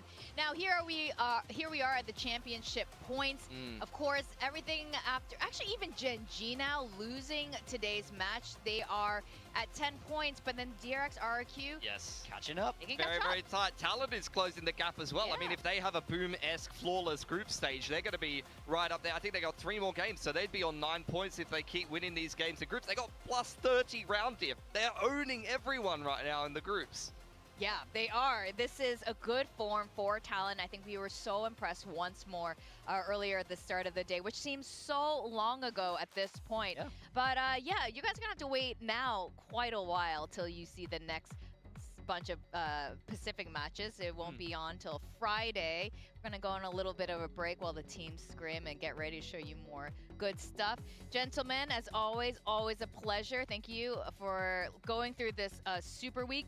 Oh, we got build diff. I forgot. We have a trying game. to close out the show fast. I think it's because I lost. I just didn't really want to talk about it. Let's just get out of here, right? I see what you're doing. I see what you're doing. This last match between GENG and RRQ, especially going the overtime, screwed me over significantly. I'm not sure who will be up there. Mika's actually, that one definitely did her some big favors. Xfero picked it up in that Haven there. I think Crazy Guy also picked it up in the last map. But how are you guys feeling? I'm feeling good. I feel वो like ये हफ्ता हो गया. Next week Friday से होगा फिर matches. There really cushy not going as Crazy Munchkin did a lot of work for you as well, Pilsky. ये तो super week था इसलिए 6 matches 6 days वाले week था. Come on. Oh, quite significant. And the gap too. Caster's in second place. Caster's in second place, not surprised. Big time. Oh. Okay, you know what? Congrats, Big Time. I'm glad you beat the Casters. Like today, I just wanted someone to beat, like Seth and Clinton there. I'm gonna call them by their gubby names. I can't believe Mika's come last behind me in that. Oh my lord. Catching you up now. Yeah, close. this It's getting- scoreboard is looking not like, yeah. One is not like the others. Almost kind of don't want to look at that. I feel bad. I'm feeling terrible right now. Oh man, but it's sort of like the championship points right now. We're pretty close. Things could turn around, and I'm definitely going to try to catch up with the rest of you guys next It's Friday, week when Saturday, all Sunday. these games are Usual जो happening. भी Pacific So we're होता है starting वैसे kicking off the times week में. with GENG versus Global Esports. Global Esports is looking much better now, even despite the loss against Secret. Yeah. Talon, absolutely divine. They figured something out over that break. I'm very impressed and very proud of them. Yeah. What are you guys excited about next week? I think if we look at this first game, GENG versus Global, I mean, we know that Global beat RRQ and RRQ beat GENG, so that game is cut and dry. Obviously, that's how it works here. But no, I think Global still might be the underdogs there, but looking for the upset. But I think that's definitely one you don't want to miss. I'm looking forward to an RRQ Nongshim. Let's just play 50 rounds on one map. Oh, yeah. A little bit of a throwback They there. don't want us to go home. Let's make sure it's the last series of the day, and that Vic's on the desk as well. I'm sure she'll really enjoy if we make it into the AMs. I'm sure. Well, it's been fantastic. It's been a crazy, freaky super week here with you gentlemen here, Pilsky and Big Time. Have a good rest. Actually, we're gonna go have some late night food now, as you guys should as well. Have a great Sunday evening, everyone, and we'll see you next week for more VCT Pacific action. Yeah. Let's go. Say what you want about me. Oh boy. Smokes dissipated time once again, starting to dwindle. The headshot immediately. Sugar Zero taken down. Back to isolate.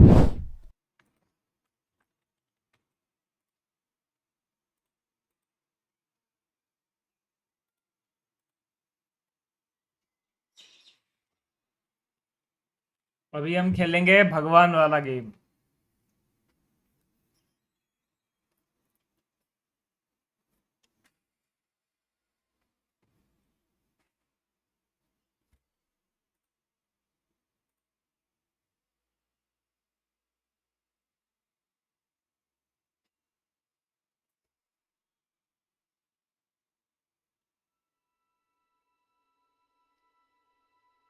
Watch party तो इतना तक ही था. Watch party के बाद अपन समझ रहे हो, भगवान game.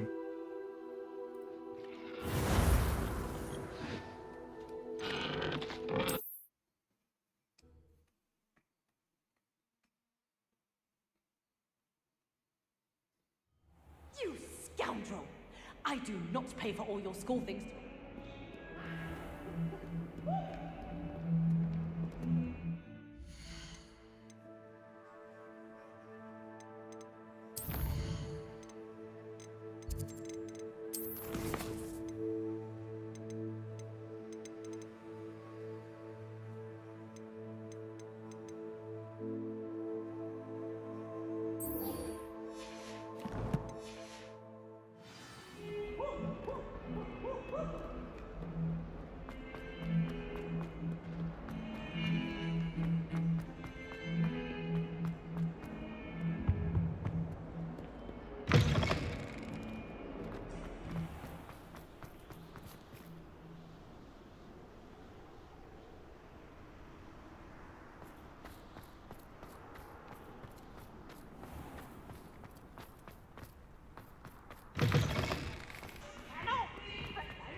For I can't wait to watch you try.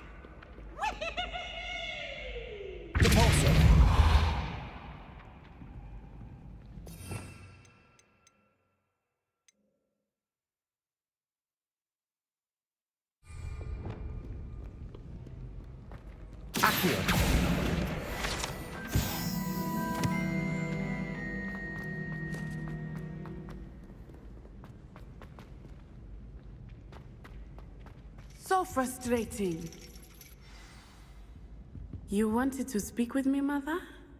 I had hoped to speak with you alone, Natsai. Your message mentioned your concern about an unusual creature that was spotted in the woods near Hogsmeade. That could have been anything. You know what it was, Natsai. I am allowed to leave the castle. I am always careful, Mother. Careful. Officer Singer disagrees. She sent me an owl telling me that you have been trying to collect evidence of some kind against dark wizards. She berated me for not keeping a closer eye on you. And she is right. I do not want you visiting Hogsmeade for the near future. But mother! My little gazelle, you are well-intentioned, but you must not meddle in the affairs of dangerous people. If someone had meddled in Matabilaland, father would still be with us. I must get to class. Perhaps your friend can get you to listen to reason. So frustrating. She never listens to me. She called you her little gazelle. Is that a term of endearment where you're from? It is specific to me. I am the unusual creature in Hogsmeade she mentioned. Self-transfiguration is not taught at Hogwarts, so I am gently discouraged from practicing it. However, I am an animagus. बाजू में चाय कौन P रहा है? Gazelle form that I have been able to wander the Highlands rather freely until now, much to my mother's chagrin. That is how I managed to spy on Rookwood and Harlow.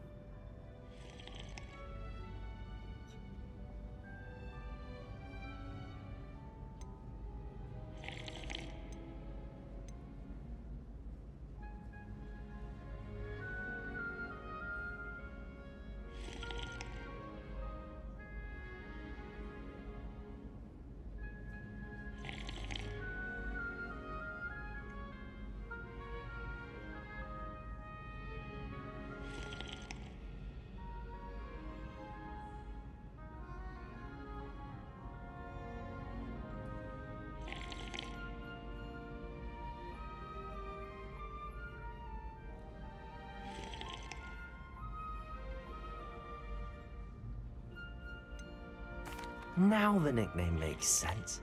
What an extraordinary ability to have. It is. I love transforming, but Mother is less enthusiastic about it.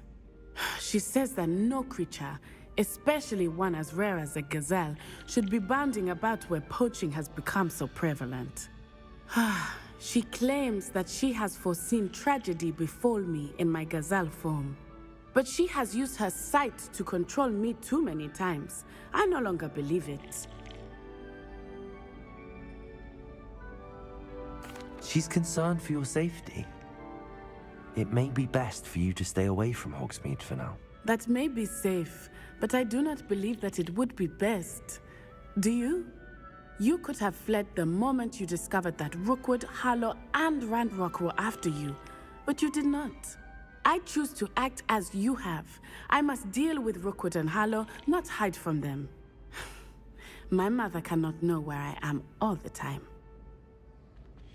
Thank you for being here during that rather awkward conversation.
Oh, good, you're safe. There you are. You were in such a state when you left. The poachers got to my gran. Someone recognized me in Horntail Hall and they got to her. What do you mean? Is she all right? She's fine, thank goodness. But they were at her house, our house. They assumed I'd sent the egg there. She said they took the whole place apart looking for it, screaming that we'd cost them everything. I'm sorry, Poppy. I'm glad she's all right. I don't think either one of us could have anticipated that. I should have known. I underestimated the poachers. And now another creature's in danger. What do you mean?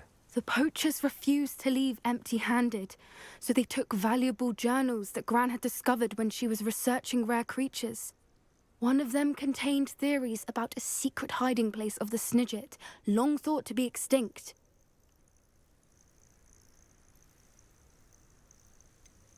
Exactly what kind of creature is a Snidget? It's a small bird with golden feathers. It's incredible. It has rotational wings that allow it to dart quickly in any direction. In fact, the golden snitch in Quidditch is based on the Snidget, which barbarically was actually used in the sport hundreds of years ago.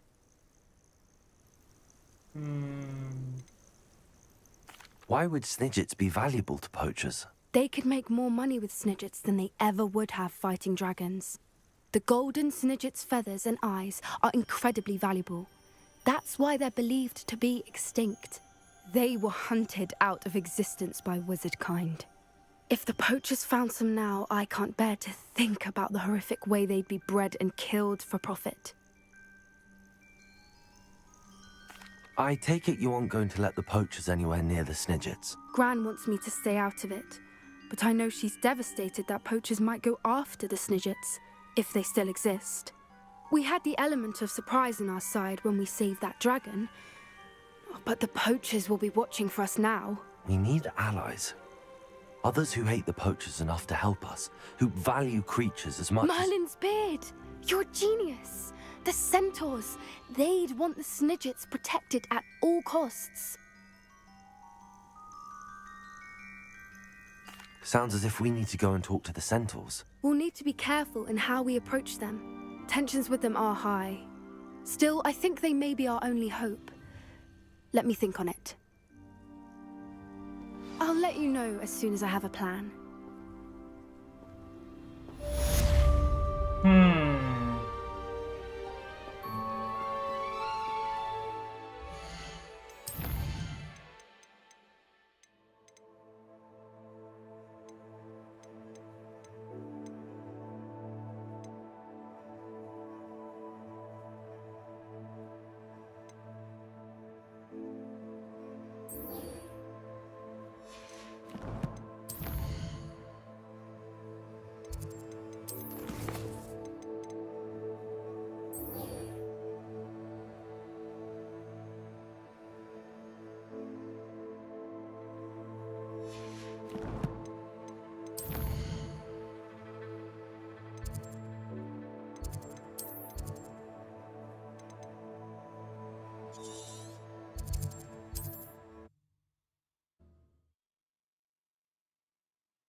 This could prove dangerous if I'm not careful.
plan is getting worse.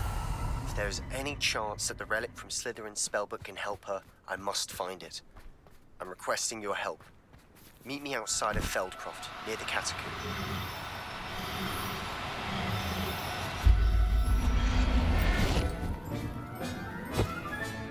Settle yourself. I mean you no harm.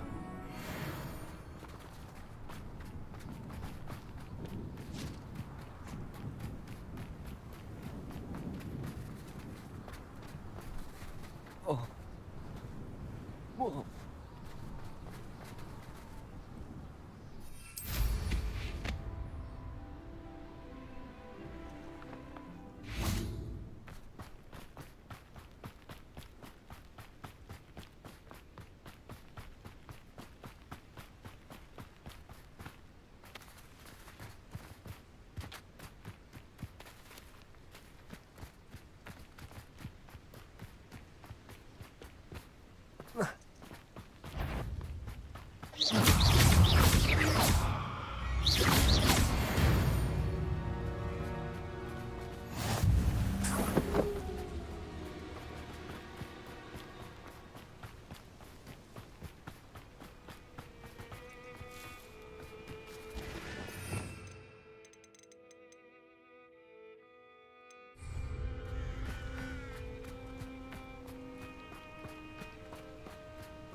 Who's there?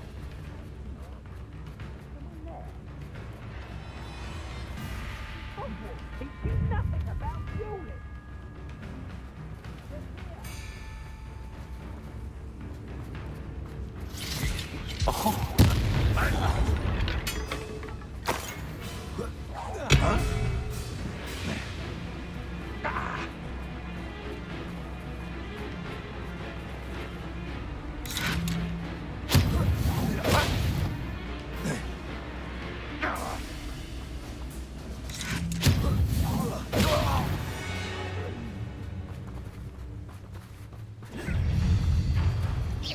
That was unimpressive. No, that's embarrassing, isn't it? When are you going to give up? Come away! Back to the ground with you. Arrest the momentum. Blasted plant. Glacius! Go, go! Confringo! Incendio! Stop avoiding me! That was pitiful!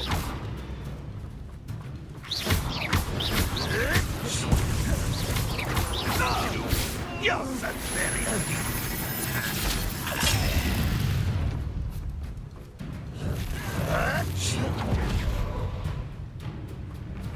Levioso! Confringo! Mr. Bicklesfield, I believe I can get away without drawing my mother's eye. Meet me near Hogsmeade, and we will devise a plan.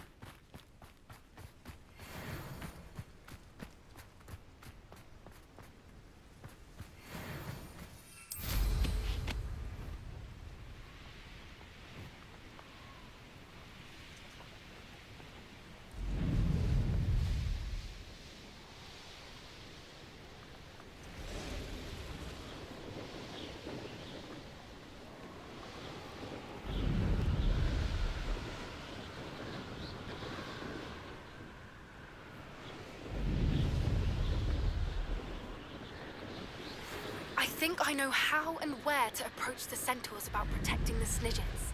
Meet me in the Forbidden Forest.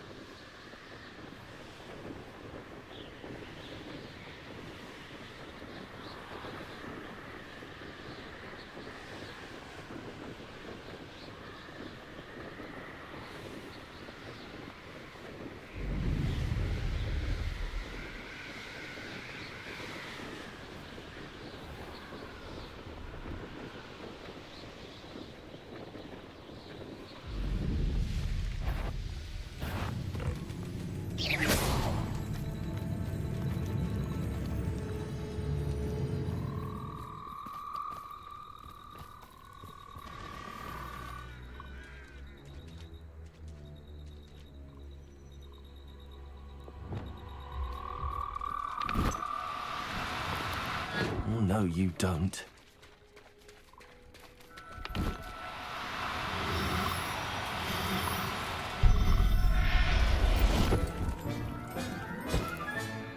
Assignment's all finished.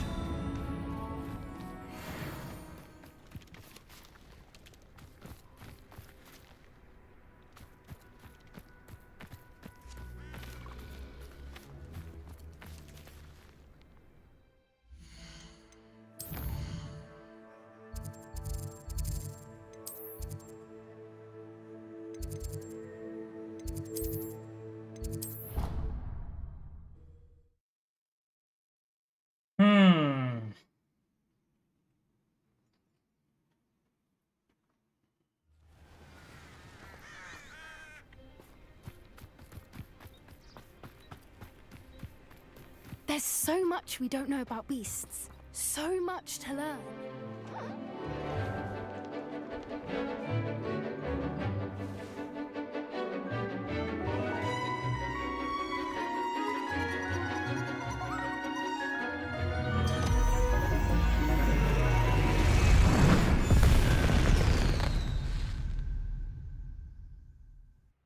Excellent work today. Class dismissed. Ugh. Can't say I'm terribly fond of all the dung and... I take it you're ready to learn. I completed your assignment, Professor. I'm ready to learn Bombarder now. Good. Now, this spell comes with a caveat. It should only be used when necessary. The exploding charm, as you might suspect, can hurt people. Use caution when casting it. I will, Professor.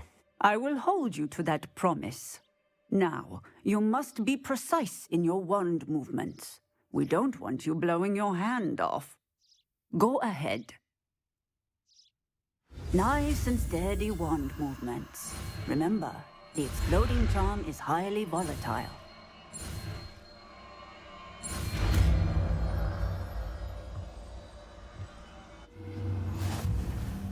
Well done.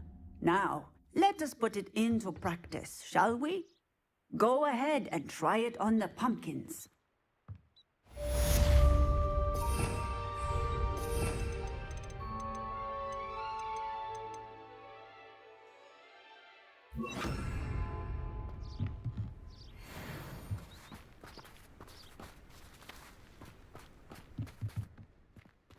Bombarder. Excellent wand work.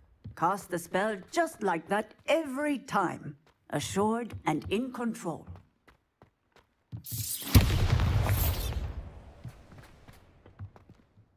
Professor, might I have a moment? Yes.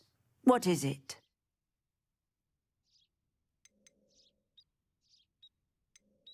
Apologies, Professor. Perhaps later. Very well.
अपने को level 23 चाहिए होगा main mission करने के लिए. Hello again. Wonderful to see you. As before, I've arranged a special price on the broom upgrade for you. Thanks for stopping by.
Thanks for stopping by.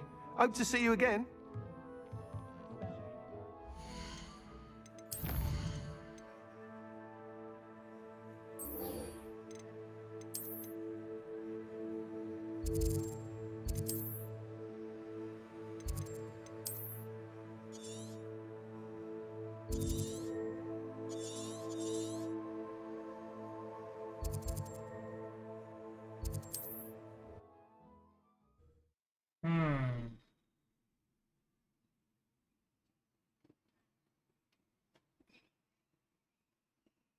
Not sure how I'd fare in a little place like this.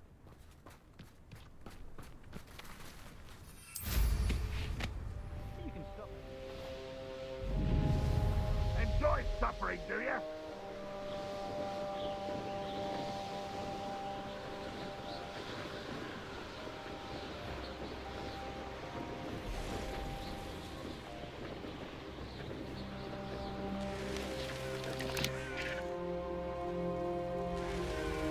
Wonder if I'm safe to explore in there.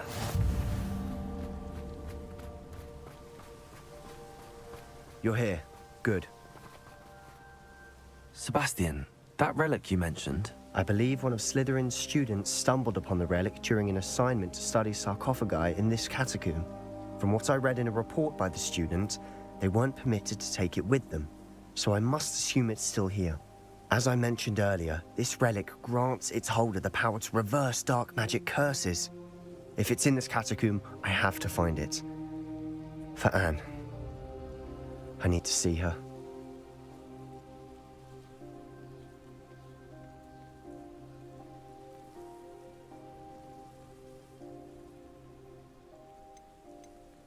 I'm ready to explore the catacomb.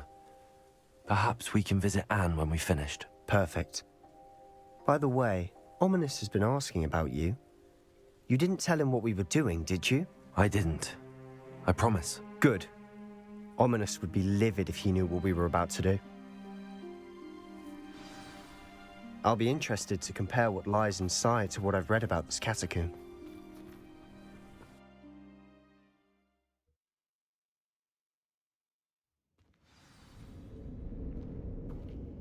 I'm sure that foul smell is the scent of success. Try not to lose your nerve just yet.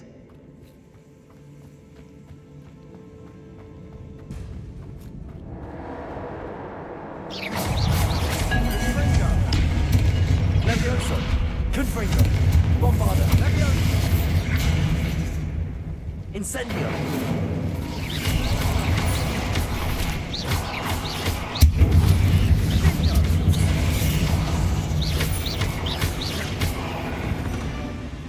At least now we know we're not alone in here. Perhaps that was it. And the rest of the tomb set free. Yeah, the spiders aren't insects. Don't start.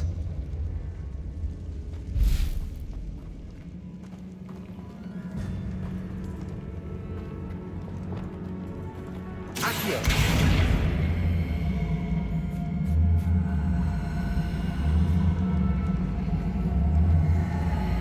Wingardium Leviosa. This room is taller than it looks. Glacius! Leviosa!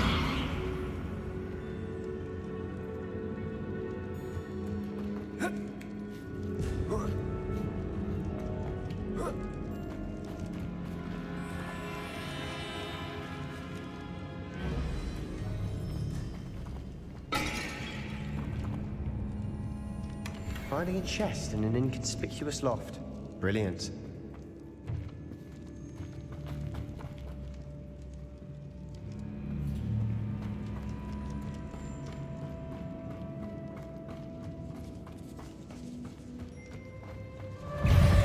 Confringo! Bombarda! Confringo! Incendio! Leviosa! Leviosa!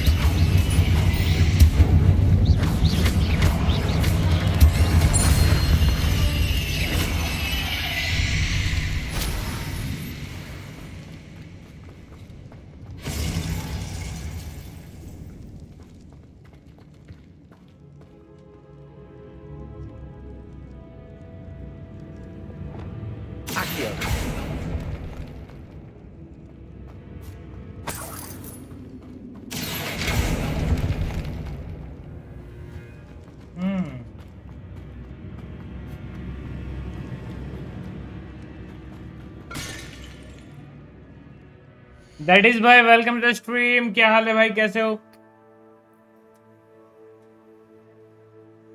Ola F75 कैसा है bro? अच्छा है, वो तो अच्छा है, brand के बारे में सुना है मैंने, अच्छा है वो।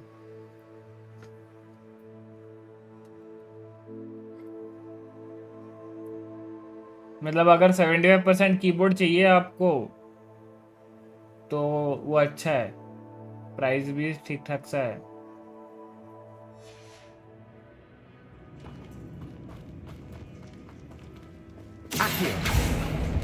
Opening all of these is tempting. We're here for a reason.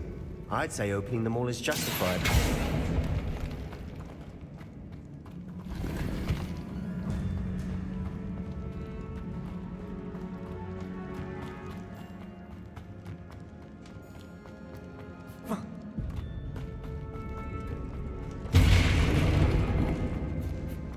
Now this is the sort of great room I want to be buried in. Surrounded by grandeur. Grandeur and then some. Even an altar with a pile of bones. Lovely. Bones outside a sarcophagus. Seems odd.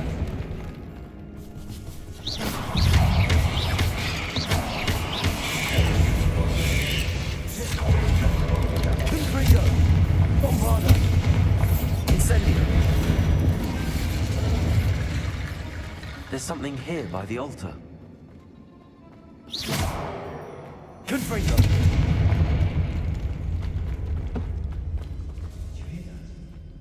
We're in a tomb.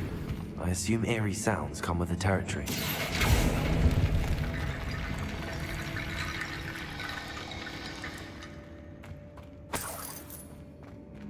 हाँ वो ले रहा हूँ, सही है सही है, nice है डैडी भाई, बहुत बढ़िया।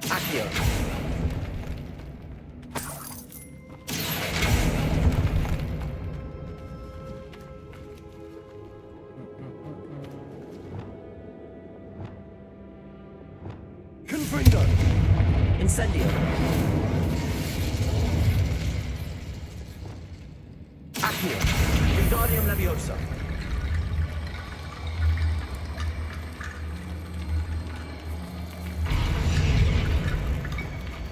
Leviosa!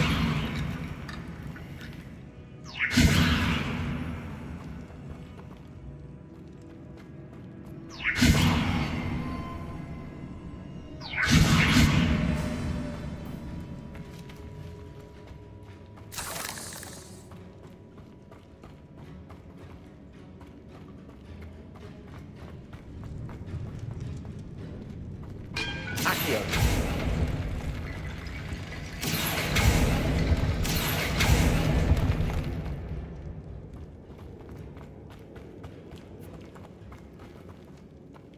Leviosa! Confringo!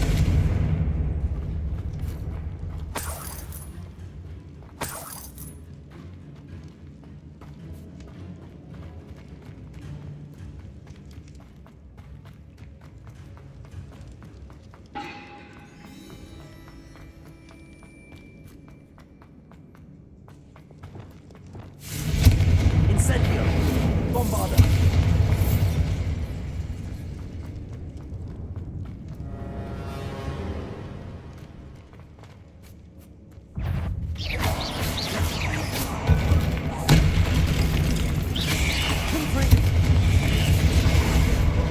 Incendio! Bombarda! Leviosa!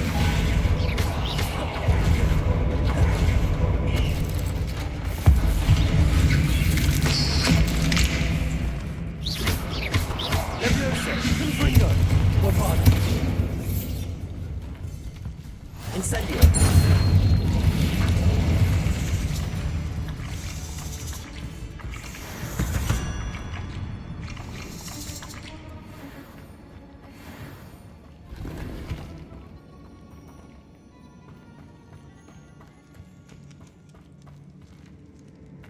Confringo!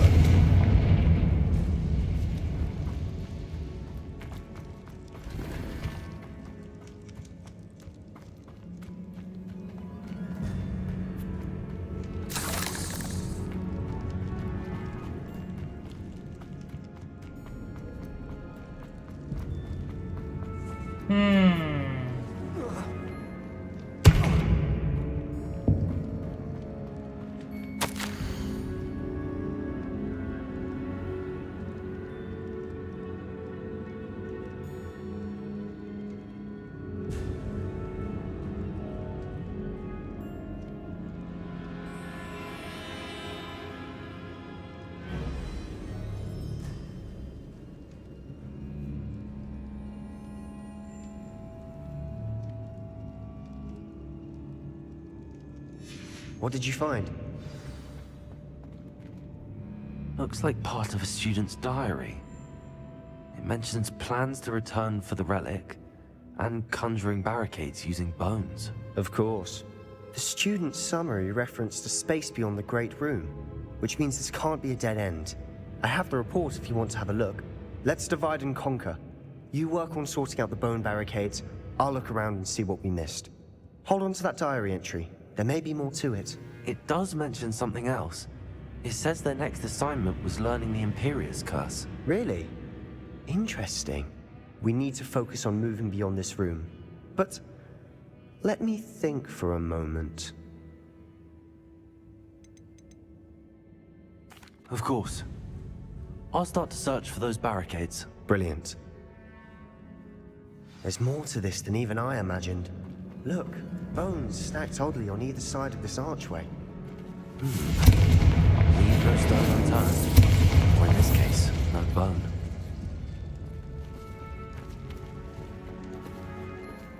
Confringo! If this archway's been barricaded, we can find a way through.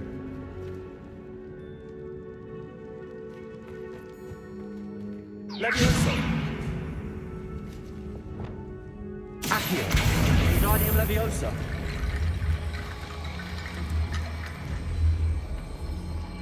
Arresto Momentum!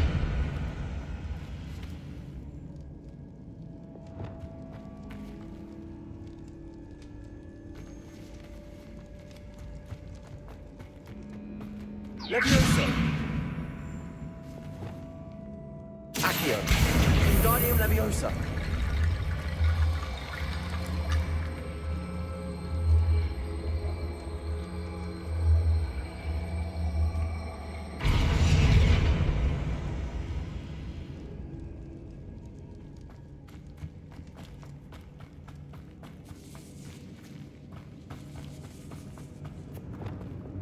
Accio!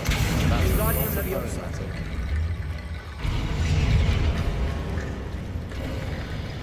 You've done it! I knew we'd get through. I felt it in my bones. Nice. Before we trudge on further, I've just realized something. The student's diary mentions the Imperius curse. I wouldn't be surprised if we're going to need it here. It's an unforgivable, but useful when you're outnumbered. Places the victim completely under the caster's control. So, if you'd like to learn Imperio, I can teach you.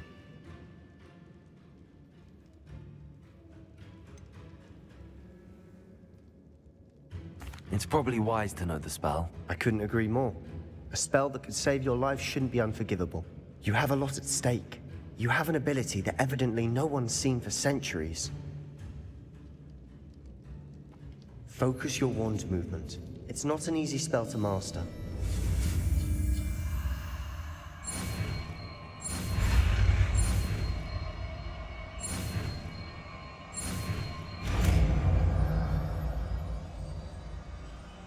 There we go. Something troubling ahead. Be on your guard.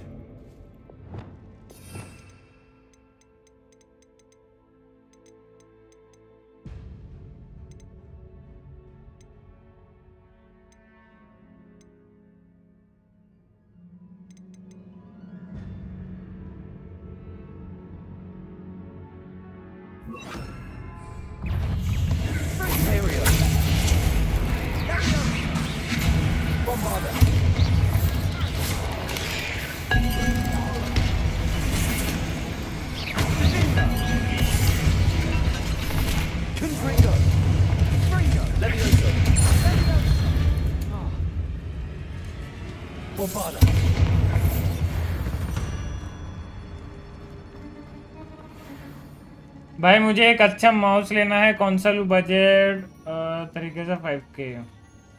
ऐसा कोई demand है mouse में? ये होना चाहिए, इतना DPI होना चाहिए, इतना कुछ भी है demand?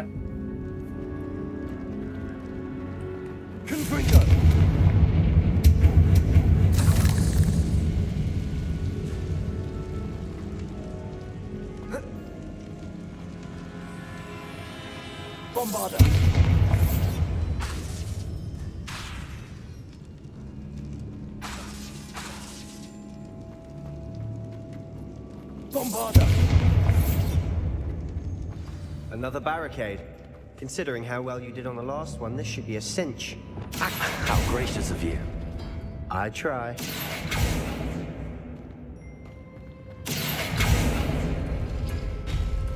That worked. Keep going.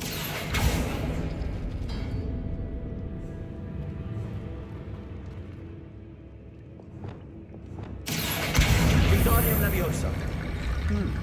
This looks different than what we faced before. Now we're also dealing with Wingardium Leviosa. Accio.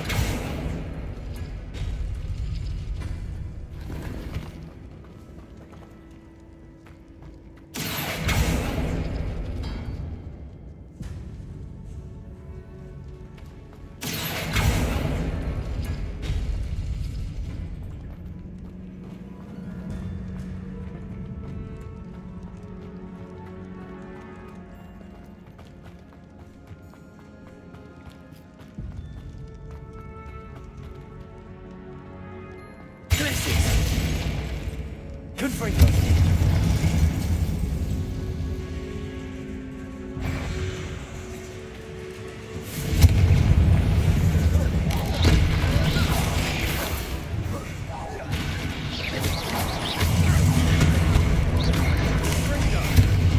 Imperial.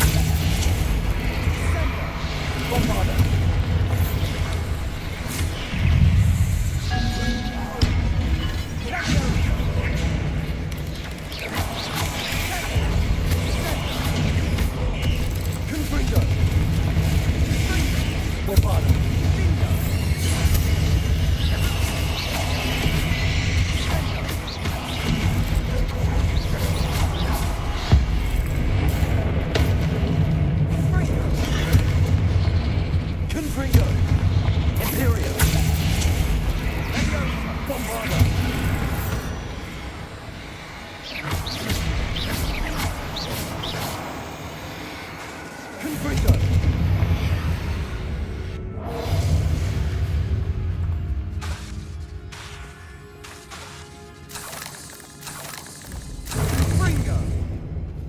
Bombarder.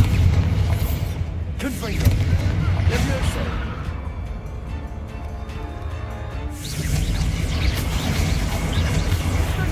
Never knew spiders could make such a mess. Bit dramatic, isn't it? मेरा कोई demand नहीं है, मैं वैलो खेलता हूँ, उसे आपसे बता दूँ। वैलो के अलावा और कुछ नहीं खेलते?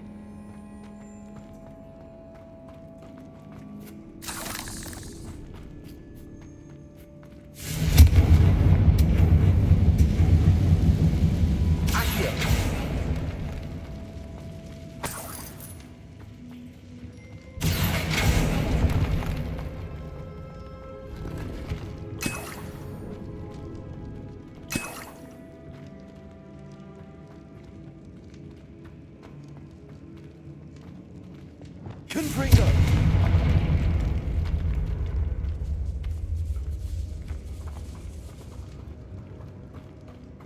This catacomb has suffered decay, just as the student's summary described. I doubt anyone's been here in quite some time.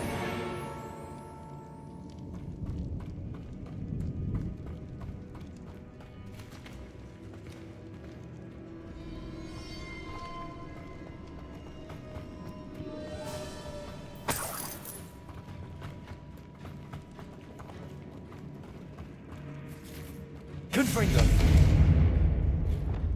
Bombarder.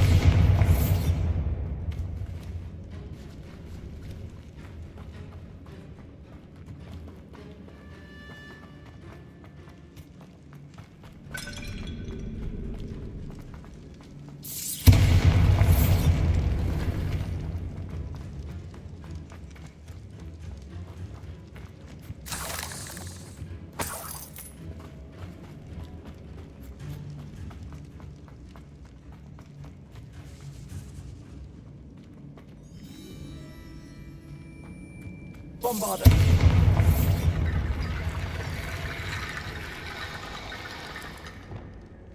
Accio. Wingardium Leviosa. Accio.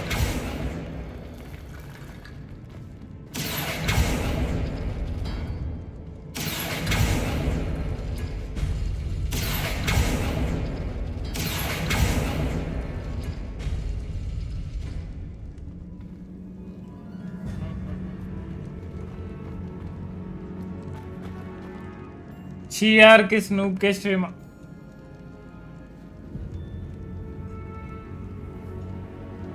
शर्म है अरमान भाई शर्म है इतने सालों बाद आ रहे हो और फिर किस नूब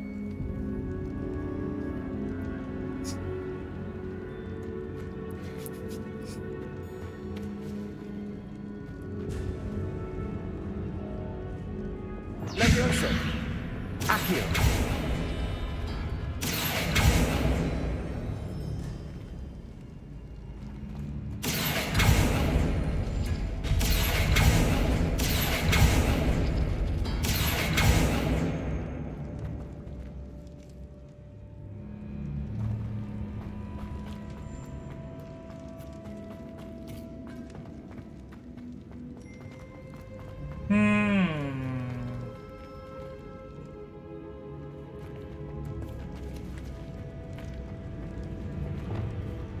Bombada.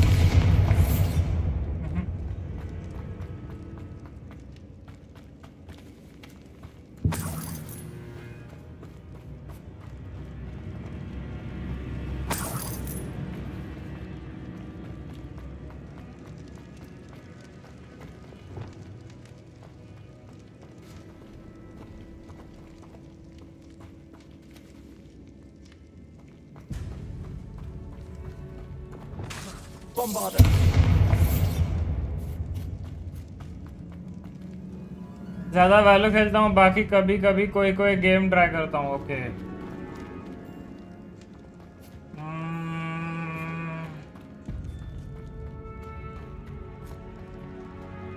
5000 लास्ट है 5000 के आगे भी जा सकता है आपका मुझे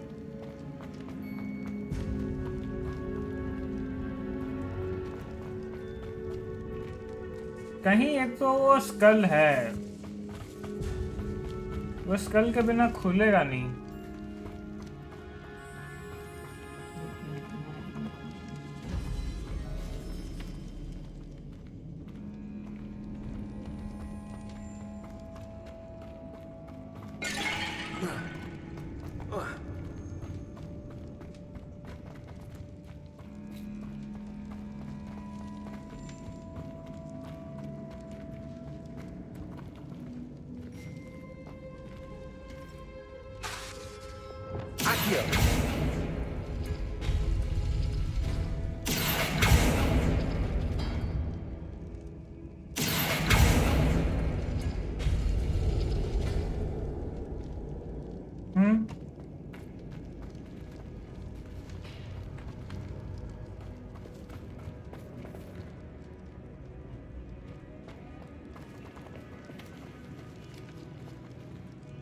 Revelio.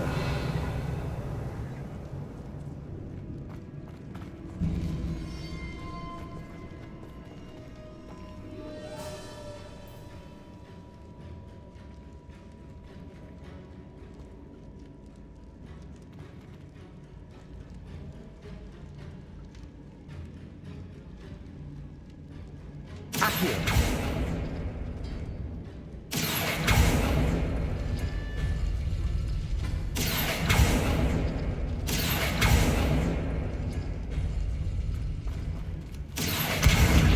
Leviosa.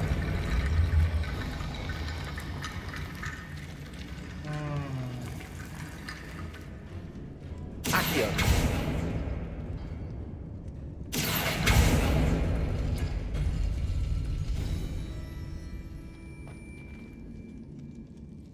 Revelio.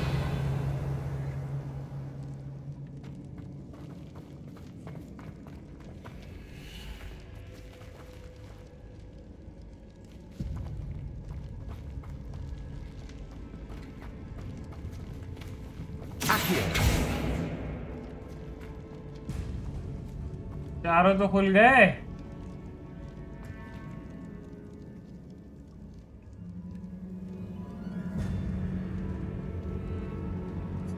एक सेकेंड गाइस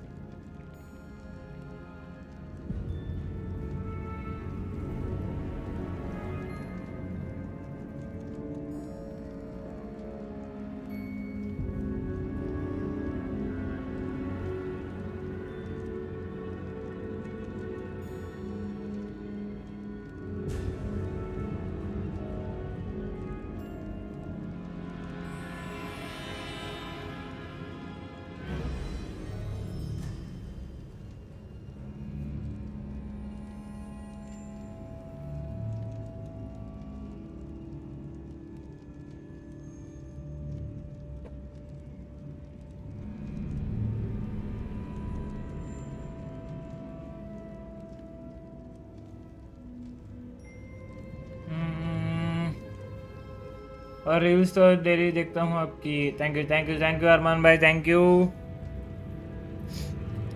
दैट इज़ भाई 5 से थोड़ा आगे जा सकता है, लाइक 200-300 तो नहीं, 5 से थोड़ा आगे मतलब 6,000-7,000 का बात कर रहा हूँ भाई। आपको लगता है 5,000 में अच्छा माउस नहीं आता होगा तो 5,200 में अच्छा माउस हो जाएगा? Impossible bro. देखो एक आर मेजर तो है, रुको वो मिलता है कि नहीं चेक करता हूँ, रुको।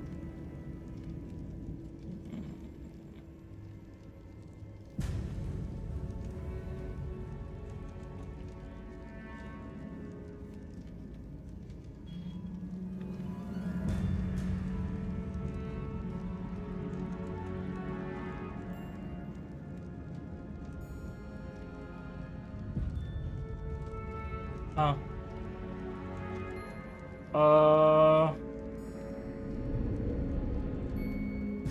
मेजर तो नहीं मिलेगा, मैड आर मिल जाएगा, मैड आर मिलेगा आपको।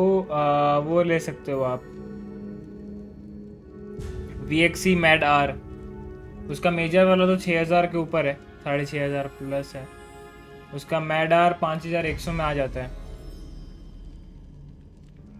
तो मैकीज में जाओ, उधर मैडार देखो, VXC मैडार, वो भी ले सकते हो। VXC R1 सीरीज मत लो, बहुत ही मीडियोकर है। मैडार सीरीज के लिए जा सकते हो। बाकी तो और कोई कुछ खास नहीं, बाकी तो सब 10,000 के ऊपर ही है जो अच्छे वाले हैं। लाइक सुपर लाइट ले लो, टेंस वाला ले लो, फिर पल्सर का कोई भी माउस लोगे तो 10,000 के ऊपर ही है पल्सर का। पल्सर मतलब बेस्ट माउस है।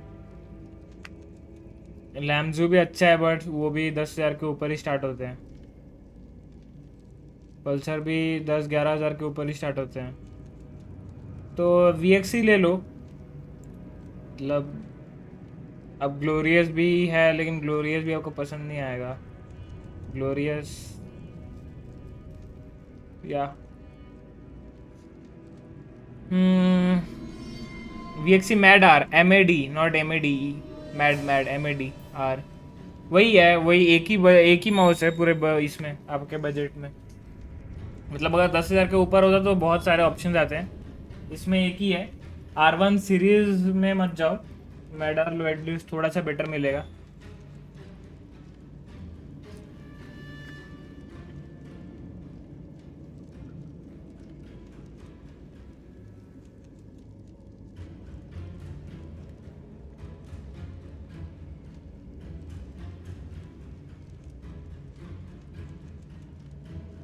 VXC mad MAD, that is by MAD। आप जो लिख रहे हो MADE लिख रहे हो, मेड है वो, मेड नहीं है, मैड है। और R प्लस नहीं, सिर्फ R प्लस और R मेजर प्लस वो सब 6,000 के ऊपर है प्राइस।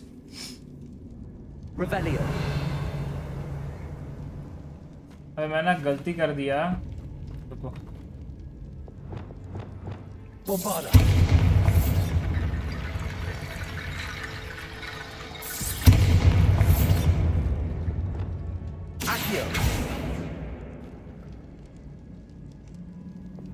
Revelio. देखो अभी इसमें से कोई भी नहीं आएगा। Levioso. Accio. Wingardium Leviosa. Accio. Wingardium Leviosa. Accio. Wingardium Leviosa. हो गया। Accio.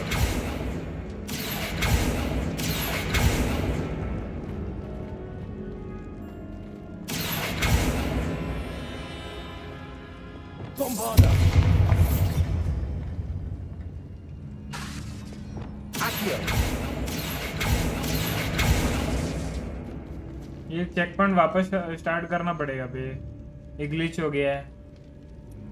VXC मैडार में भी चार है, कौन सा? दैट इज भाई, या तो आप चूतिए हो या तो आप मेरे को चूतिए बना रहे हो। VXC मैडार में 4 नहीं है।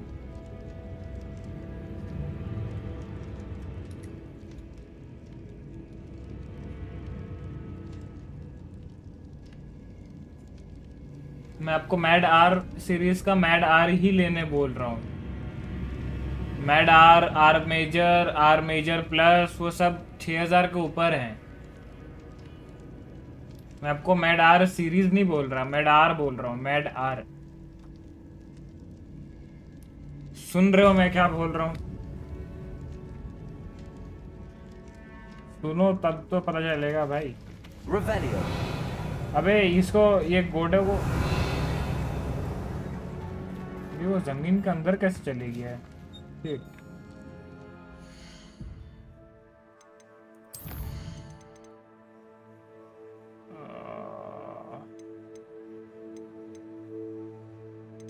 चेक पॉइंट कैसे होगा?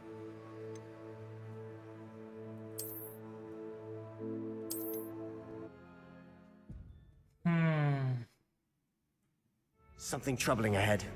Be on your guard. Accio.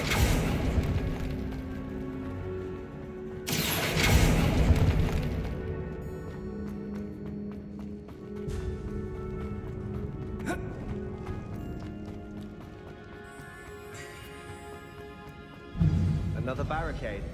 Considering how well you did on the last one. Wingardium Leviosa. How gracious of you. I try.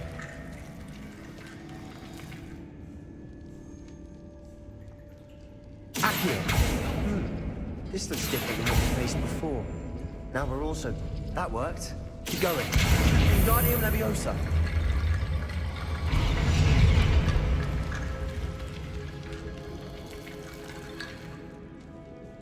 VXC mad R plus. अरे मैड आर कहाँ देख रहे हो भाई? कहाँ देख रहे हो मैड आर प्लस? कौन सा वेबसाइट में देख रहे हो दैटिस भाई? मेरे को बताओ तो। मैं खाना खा कर आ गया। ओके अरमान भाई, ओके।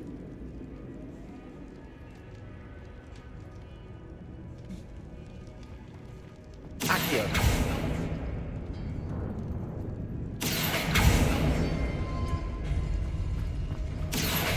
Wingardium Leviosa.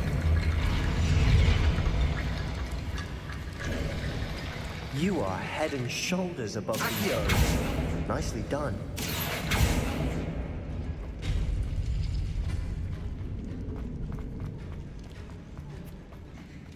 आ जाओ, हो गया, खुल गया, ग्लिच हो गया था। I see why Slytherin's student was so entranced with this place.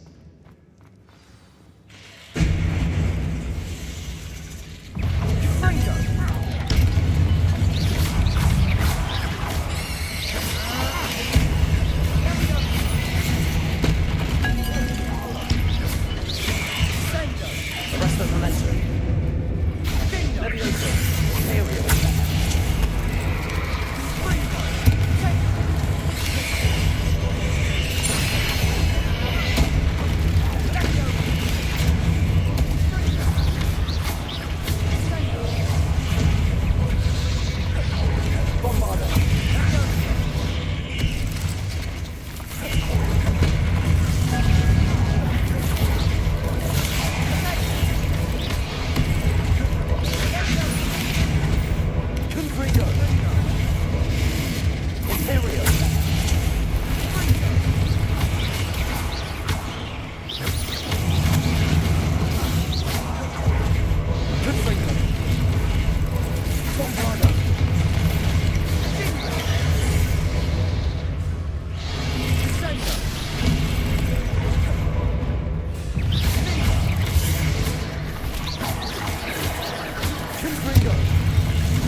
Bombarda.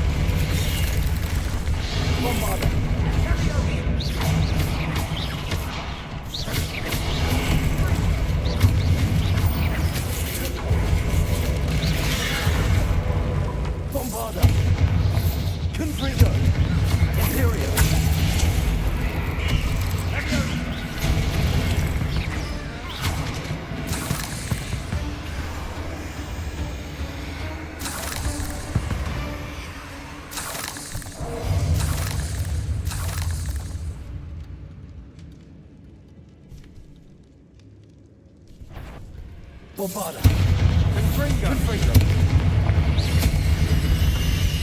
a moment, I thought that would never end. Not sure what I did to deserve. उसका variations that is भाई आप कौन सा website में देख रहे हो वो बताओ ना, वेबसाइट का नाम बताओ ना।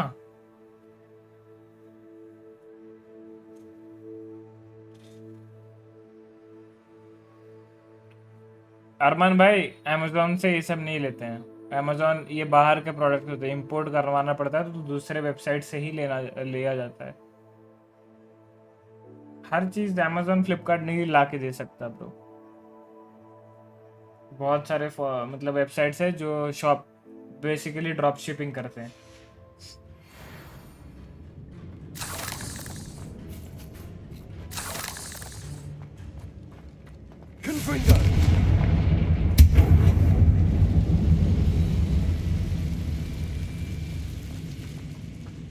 Dead end. Lucky.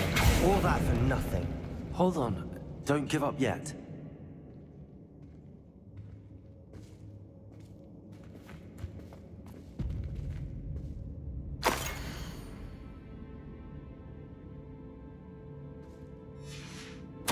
Sebastian! The relic! Look! Could it be?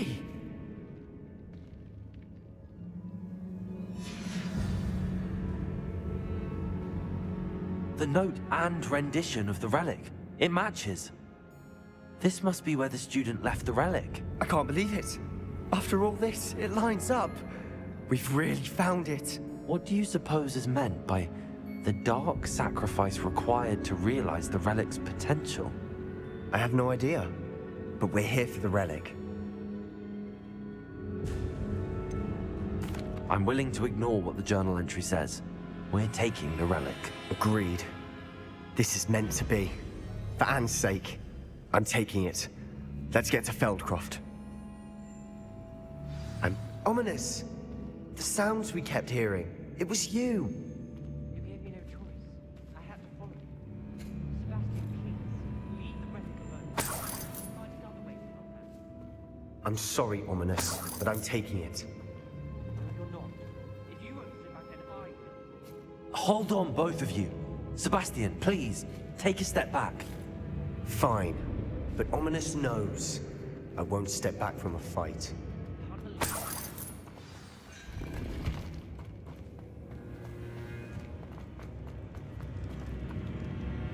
मैकीज पर देख रहे हो, मैकीज पर आपको कौन सा R+ इन स्टॉक दिखा रहा है।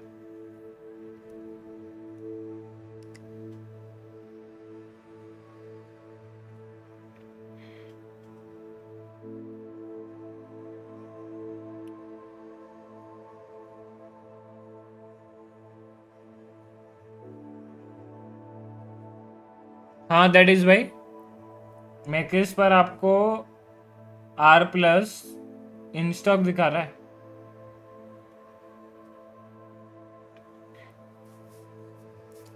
क्यों मेरे में बता रहा है? अरे बताने में क्या है अरमान भाई, वो सब वो Amazon से नहीं लेते, या Amazon is the not right place बोल सकते हो, वो लोग ज़्यादा चार्ज करते हैं या जो भी एक्सेट्रा एक्सेट्रा ये सब लेने के लिए। अरे Amazon इंडिया का सामान बेचता है, इंडिया के सेलर से, वो बाहर का सेलर से कहाँ बेच पाएगा। हाँ वाइट वाला दिखा रहा है। अच्छा वाइट वाला, मतलब if you वांना go for a white mouse ले सकते हो, like but I won't prefer या आई वोंट सजेस्ट कि वाइट माउस आप लो, बिकॉज माउस है भाई, माउस में वाइट मेंटेन नहीं कर पाओगे, ऊपर से इंडिया है, फॉरेन रीजन्स नहीं है जहाँ पे डस्ट नहीं होता है, ये वो जो भी एक्सेट्रा मेंटेन कर पाओगे तो ले लो वाइट भाई मैड R+, वरना मैड R ले लो 5100 में है, वही स्टॉक में है, बाकी तो नहीं है।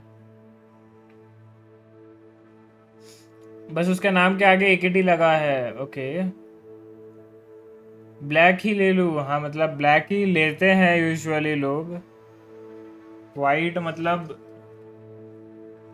दिखने के लिए अच्छा होता है, मेंटेन करने में गांड फट जाएगी फिर आपकी। मैंने कीबोर्ड वाइट ले लिया। भाई इतना डेयरिंग वाला चीज कैसे कर लेते हो भाई? अब हर 2 हफ्ते में तो आप कीबोर्ड साफ करोगे नहीं। जितना मैं 95% लोगों को देखा हूँ, कोई इतना मेंटेन का देखता है नहीं। साल में एक आध बार कोई कीबोर्ड साफ करते हैं। 95 मेजॉरिटी ऑफ द पीपल जो पीसी रखते हैं वो यही करते हैं। तो आप अगर वाइड लेके हर ऑल्टरनेट वीक में साफ करोगे अपने peripherals, then it's very good. अगर नहीं, then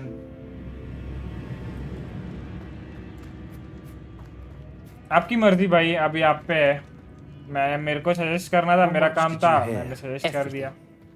I heard you encourage Sebastian to take the relic. Sebastian's done his research. He knows what he's doing. Sebastian makes things sound easy when they could be impossible or dangerous. We need to stop him. And if nothing will change his mind? Something has to. I need your help.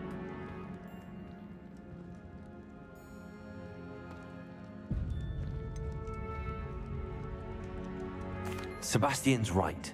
We need that relic. I'm sorry. My mind is made up. Are you willing to sacrifice your friendship over this? I might be. How could I choose to stand by and watch him do this? What if the choice wasn't yours? You wouldn't be to blame for what happens. What in the world are you suggesting? Imperium? That's what I'm saying. I would take all responsibility. This could save your friendship. I know how to cast it. Sebastian taught me. But I won't do it unless you agree. This is insanity. I can't believe you would ask this of me. Sebastian is never going to give up trying to cure Anne. If you try and stop him now, he'll never forgive you. Fine. This is unfathomable. But I suppose if you want that responsibility, it may just save what is left of my friendship with Sebastian. Remember, this is what I was telling you about the dark arts. They come with a cost. You may well regret making this choice. Do what you have to do. Cast it. Before I change my mind. Imperio!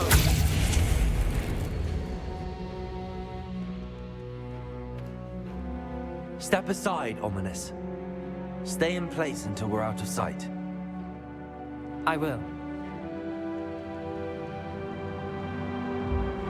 Sebastian, come on. What did you... मुझे फालतू का डांट दिए। मैंने क्या डांटा bro? मैंने तो बस असलियत बोला भाई। मैं क्यों डांटूंगा भाई? मैं कौन होता आपको डांटने वाला? मैंने तो असलियत बोला कि 90% उससे ज्यादा लोग नहीं करते, और आप भी नहीं करते होंगे। आप अभी जो कीबोर्ड है आपके पास, कीबोर्ड माउस है, आप अभी नहीं साफ करते। मैं लिख के देता हूँ। आप डायरी लिख लो, या मैं अभी आपके सामने लिख लेता हूँ कि आप जो अभी आपका करंट कीबोर्ड माउस है, आप उसको क्लीन नहीं रखते होगे। ठीक है, तो मैं बस वो असलियत बता रहा हूँ लोगों की। इसमें मतलब अब सच कड़वा होता है तो इसलिए आपको लग रहा है कि मैं डांट दिया, बट डांटा नहीं ब्रो। मैं क्यों डांटूंगा आपको? माउस ब्लैक लूंगा अब। ओके ठीक है, जैसी आपकी मर्जी। कीबोर्ड तो साफ कर सकता हूँ, बट माउस कैसे साफ करूंगा? वही तो मैं बोल रहा हूँ। इंडिया है, यूएस नहीं है, ये यूरोप नहीं है जो डस्ट फ्री रीजन है, जहाँ पे आप बाहर के कंट्रीज में ना जमीन पे पूरा उनके घर में कारपेट बिछा रहता है पूरा। हमारे में आप रहता है ओपन फ्लोर रहता है। क्यों रहता है? कभी सोचे हो? हैं भाई, कुछ चीजें ना हमारे यहाँ पे नहीं कर सकते। बाहर में वो ओपन पीसीज रख सकते हो, हमारे यहाँ पे नहीं रख सकते हो आप open PCs. You need a cabinet. सोचे हो क्यों? हर चीज का एक ड्रॉबैक भी होता है, एक अच्छा चीज भी होता है, एडवांटेज भी होता है। तो Imperio, it was the only way to get out of here without a fight. Ominous, I'm sorry. Sebastian, we have to go.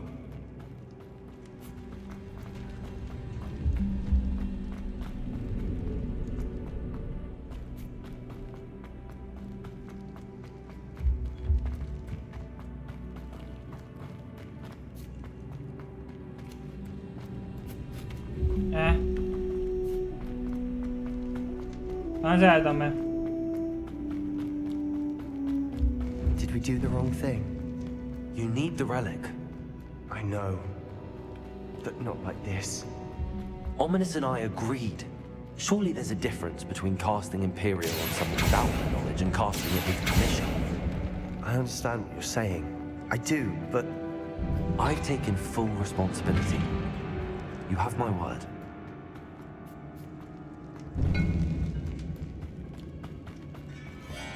Accio! Always looked out. Opening all of these is tempting.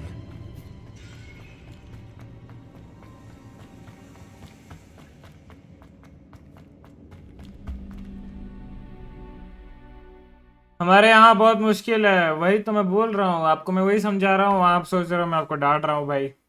How long will the spell last? How long must Ominous stay in the tomb? The curse is lifted already. He'll easily find his way out of the catacomb just as we did. He'll be all right, Sebastian. There's no telling what lies in wait for me in there. Travel is always much more enjoyable with a friend.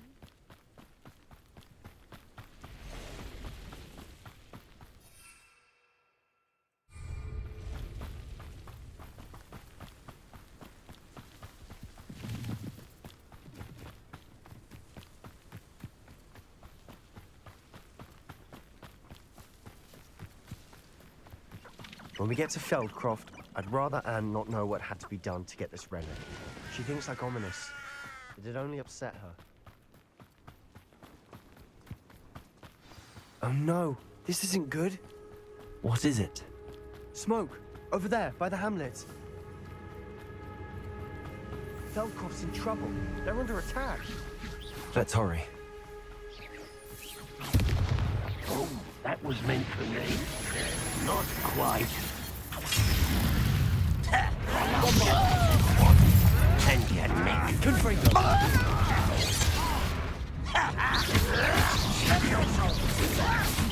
Why don't you come up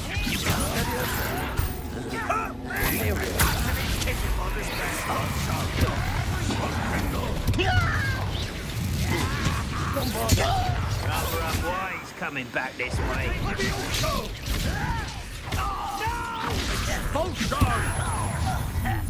How nice.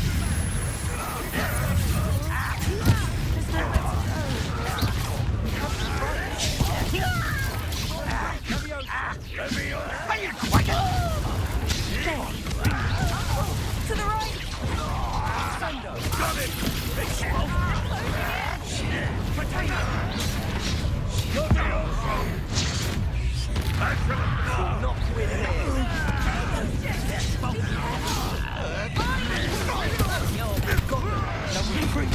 We'll make the Imperial at your service. Get away with it. Let's get it. Oh, stop provoking them. I'm handling it. Expose Bring it. You won't survive this, my young friend. How dare you? Why? Confringo. Is there where to go? Bombarder. We have to fight. Nice try. Area. Bombarder. Uncle, to the right! Got it.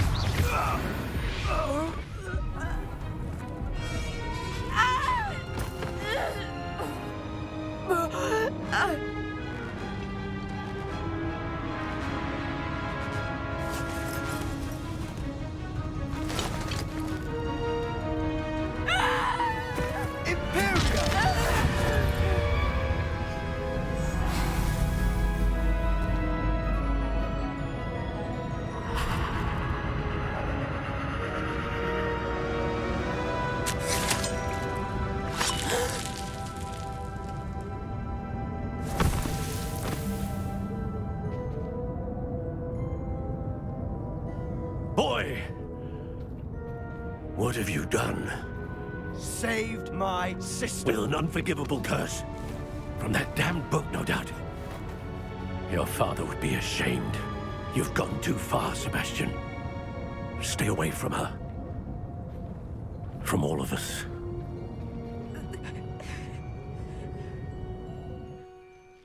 What did my uncle expect me to do? The Imperious curse saved Anne's life.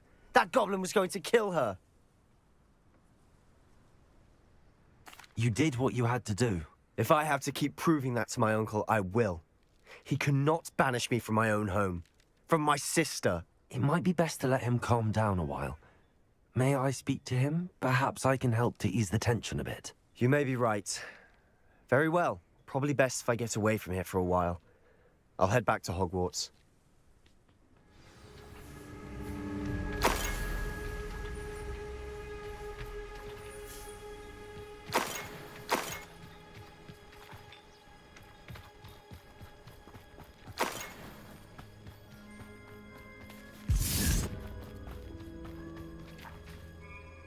Pardon me, Mr. Sallow. What Sebastian did was inexcusable. You cannot possibly be about to defend him. Sebastian and I have encountered Ranrock's loyalists before. That goblin would have killed Anne. This family does not resort to using dark magic even against our enemies. What Sebastian did cannot be undone. That you are defending Sebastian's behavior at all tells me everything I need to know. You are as guilty as he is.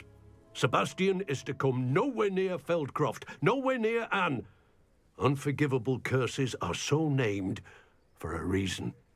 If I hear that either of you continues down this path, if either of you uses dark magic, I will notify the headmaster immediately. Why, Sebastian?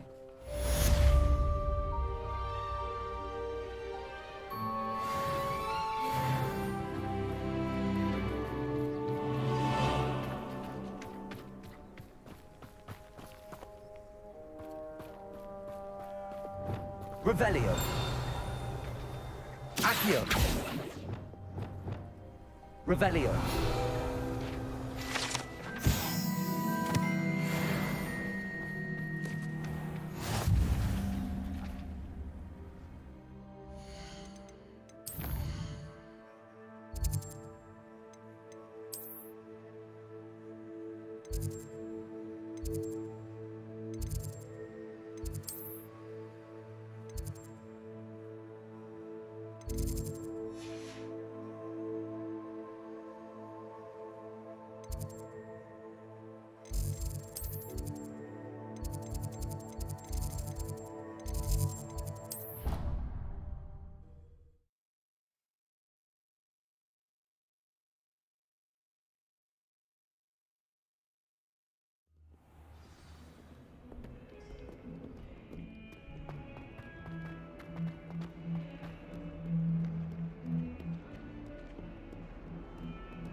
Did you speak with my uncle? I wish I had better news about your uncle and Anne. Well, what did he say? I'm afraid he wants you nowhere near Feldcroft. Nor Anne. I had to stop that goblin from killing my sister. He had no right to banish me from my own twin. If he thinks banishing me means I'm going to give up on Anne, he's sorely mistaken. He also said he cannot excuse the use of dark magic in any form, and that if he hears of either of us using it, he'll go straight to Professor Black. Huh? That relic, dark magic or not, is the key to saving Anne. To reverse that curse. I will not lose Anne for good. I should send the crest to Anne. She'll know that we need to meet. I'm afraid I don't follow. Nothing, just a thought. Now I'm more determined than ever to learn what power that relic has.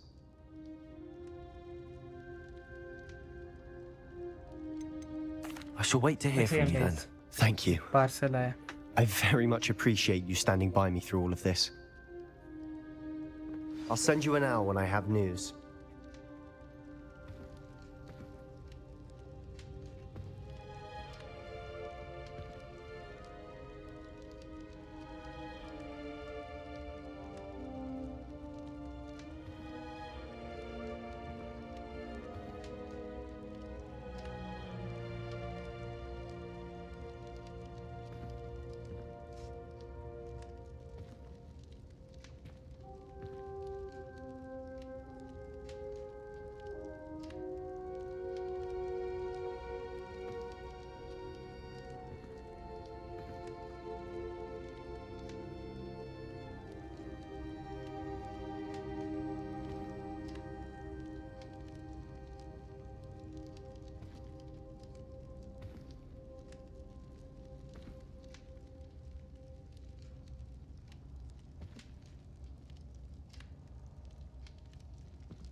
Hello guys, hello.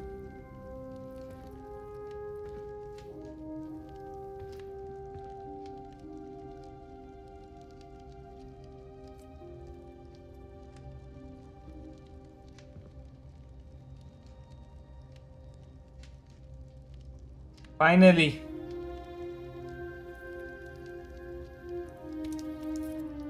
Finally. PS लेने के बाद, PS5 लेने के बाद मेरा हमेशा से था कि ये गेम मैं पीसी में नहीं खेलूँगा. जिस दिन PS लूँगा मेरा पहला PS का गेम ये होने वाला है.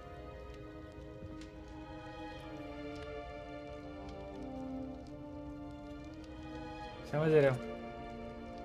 कलेक्शन में पहला हमारा PS का अगर सीडी है तो ये. दूसरा दिखा देता हूँ आपको, वो प्री ऑर्डर हो चुका है. कौन सा गेम का आप गेस करो.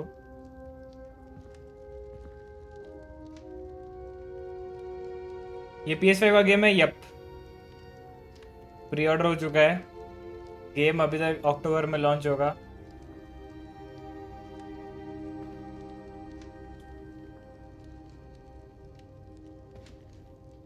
घोस्ट ऑफ योते अक्टूबर 2 को लॉन्च होगा. And pre order done. अभी नहीं आएगा. इसके साथ ही किया था, एक ही साथ किए थे. वो तो आएगा अक्टूबर 2 को ही आएगा और उसी दिन लॉन्च हो रहा है. बट ये आ गया. कल ऑर्डर किया था, आज आ गया. एंड वॉच पार्टी आज ख़त्म हुआ. अभी नेक्स्ट 4 डेज वॉच पार्टी नहीं है. अपन खेलेंगे PS.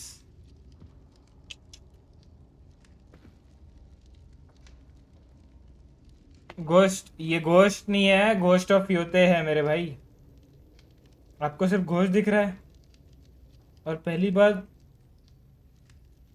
कैसे गेमर हो? ये पूरा जब मैं आपको दिखाया, ये आपको नीचे जो बैठा हुआ है, ये कैरेक्टर बैठा हुआ है, ये देख के आपको समझा नहीं है? ये घोस्ट लिखने का तरीके से आपको समझा नहीं ये कौन सा सीरीज का प्रीक्वल है? समझा नहीं? इसको कोई चाहिए क्या वो डेफिनेशन, मतलब वो चाहिए क्या, इंट्रोडक्शन चाहिए क्या? घोस्ट ऑफ योते है मेरे भाई।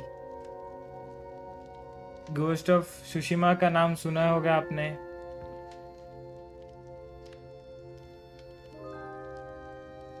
आई डोंट नो भाई आप कैसा कौन सा गेम खेलते हो फिर, बट क्या बोलूँ मैं, मतलब अभी अगर किसी बंदे को अगर घोस्ट ऑफ योते, हाँ मतलब कोई बंदा गेम्स नहीं खेलता होता समझ में आता है, उसको नहीं समझ में आएगा, बट कोई बंदा गेम्स खेलता है तो बोल रहा है कि मैं गेमर हूँ, एंड उसे ये वाला फोटो दिखा के, अगर भाई वो अभी हॉट टॉपिक है भाई, घोस्ट ऑफ योते आ रहा है बोलकर, अगर वो फोटो दिखाऊं घोस्ट लिखने का तरीका से, वो बंदा पूछे कि ये घोस्ट क्या है, देन ब्रो बहुत दिक्कत है भाई, बहुत दिक्कत है। गेमिंग वेमिंग छोड़ दो, दैट इज भाई बता रहा हूँ,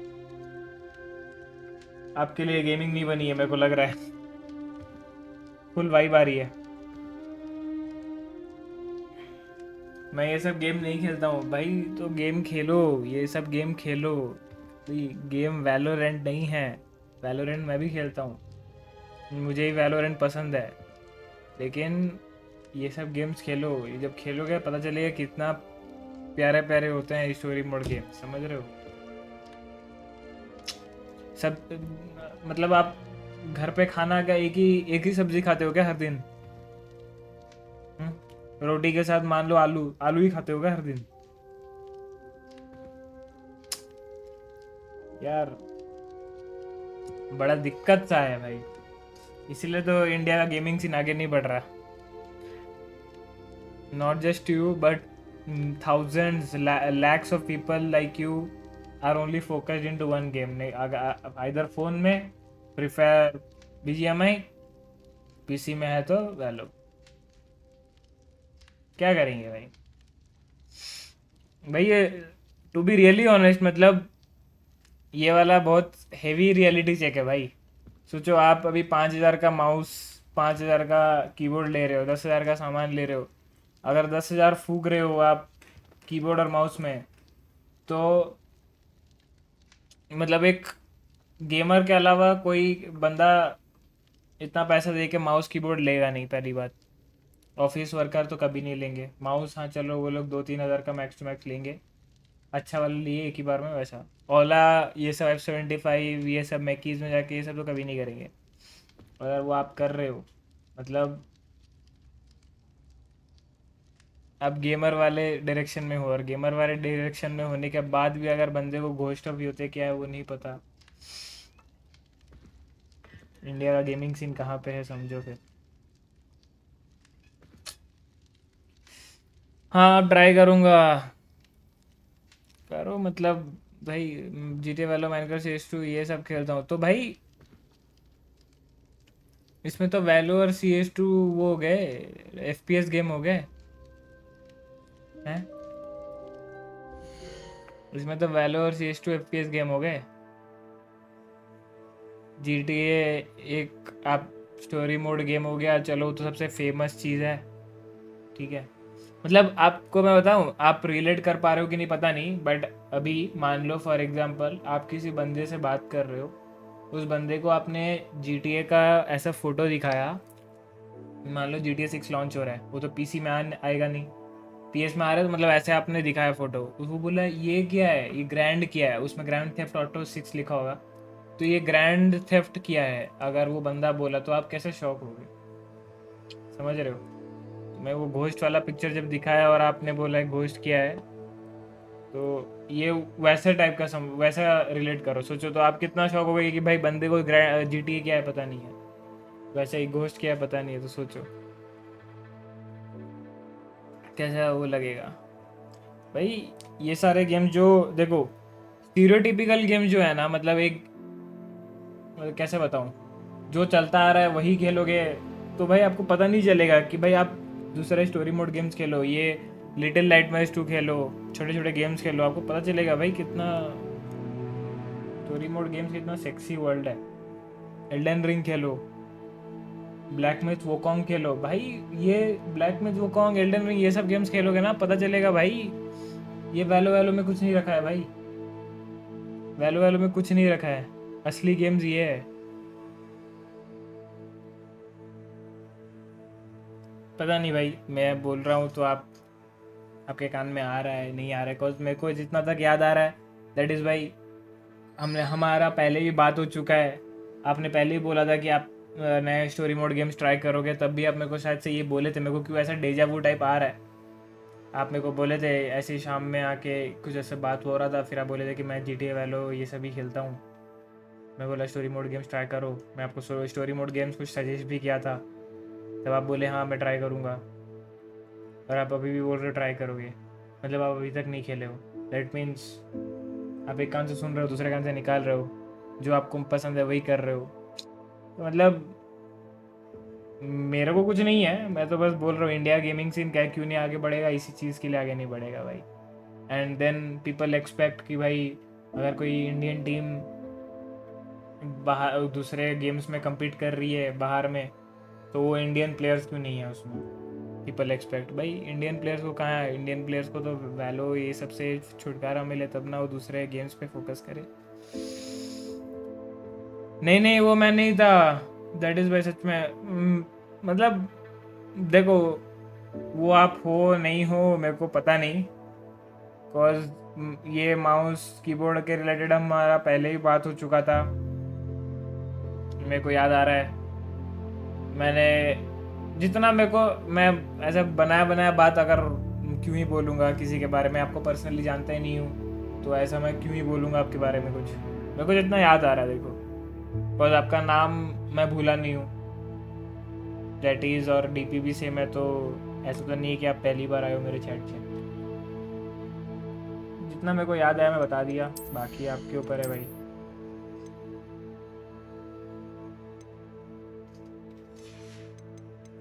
कोई बात नहीं भाई, मतलब you are not the only one, तो ऐसा फील मत करो कि लेफ्ट आउट फील मत करो।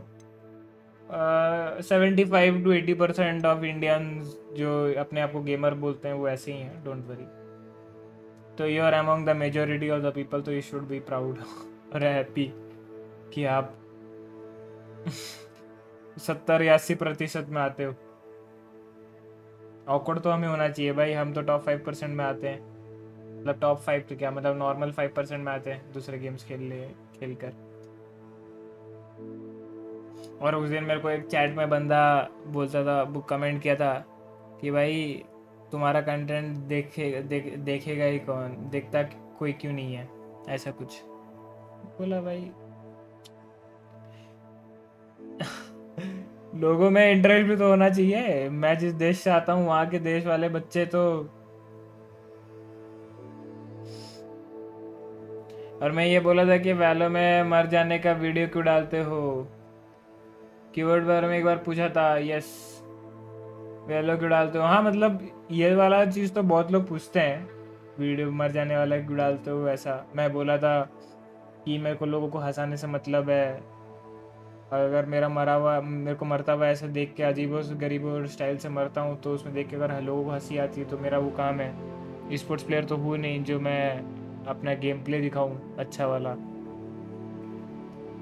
एंड प्लस वैलो ये सब गेम ना भाई, आप पता नहीं आप कितने साल के हो मेरे को आई डोंट नो, बट एक एज आएगा आप समझोगे कि जो ये सब FPS गेम्स होते हैं ना, if you are not playing competitive, if you are not playing मतलब स्पोर्ट्स में जाने के लिए आप नहीं खेल रहे हो, तो एक सर्टन पॉइंट तक कि आपको अच्छा लगेगा, या बोल सकते हो ठीक है नॉर्मली, लाइक इसको आप वैसे नहीं कि भाई हाँ 24 घंटा खेलो वैसा, क्योंकि कुछ नया नहीं है ना, वही 5 लोग के अगेंस्ट, वही सामने जेट रहना होंगे, वही मैप में, वही लाइनअप्स, वही ये सब। मतलब गेम बुरा नहीं है, मैं गेम बुरा नहीं बोल रहा हूँ भाई। वैलोरेंट मेरा भी बहुत फेवरेट गेम है। मेरा पीसी में सबसे पहला गेम वैलोरेंट ही डाउनलोड किया था मैंने। बीइंग पहला का बात बोलते हुए, पीएस का मेरा पहला गेम गाइस आ चुका है आपके सामने। कल हम ये खेलेंगे, लेट्स गो।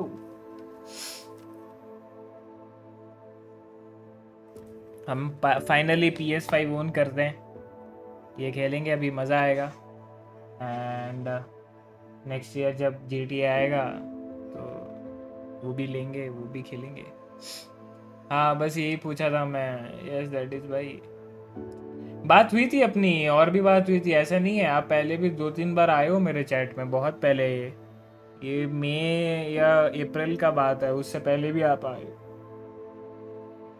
जून में तो नहीं आए हो मेरे को जितना याद आ रहा है, उससे पहले आप आए हो। ऐसे ही शाम के टाइम में मैं स्ट्रीम कर रहा था तो तभी हमारी बात हुई थी। एंड आपका ये बात मेरे को क्यों याद आया पता है, डेजा वो क्यों आया? आपने जो बोला ना, ये ऊपर रुको, ये ऊपर क्या बोला आपने, मैं ये सब गेम नहीं खेलता हूँ और हाँ अब ट्राई करूँगा, ये वाला ना बहुत सिमिलर लगा।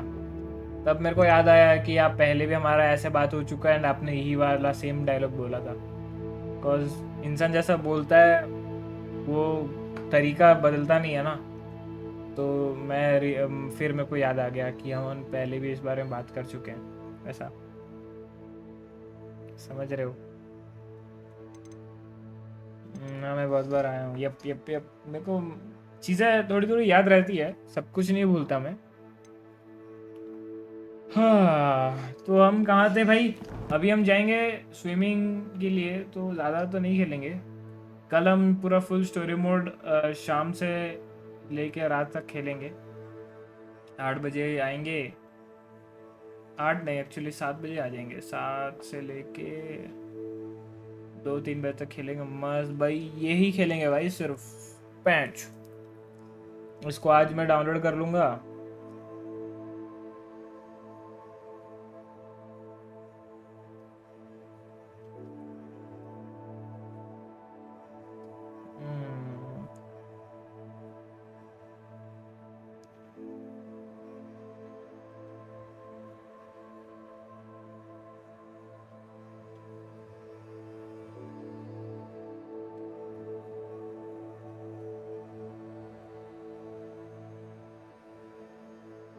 Let's go. नहीं मेरे से ऐसे बात नहीं हुआ है, पता नहीं।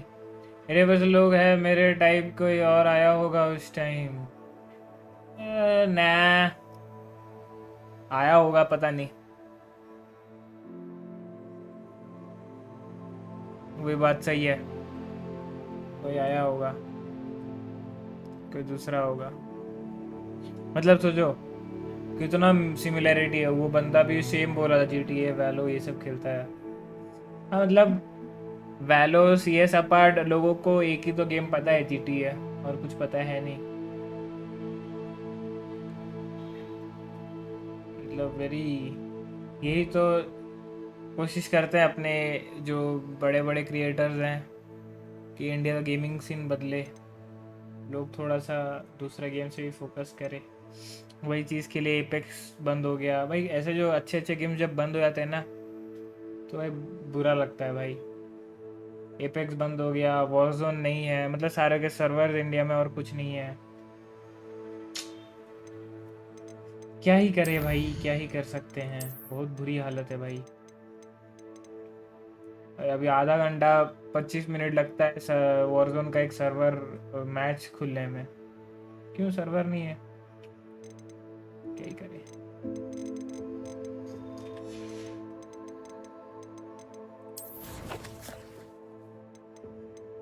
चार टैलेंट पॉइंट्स हो गए ना, अपन एक में करेंगे।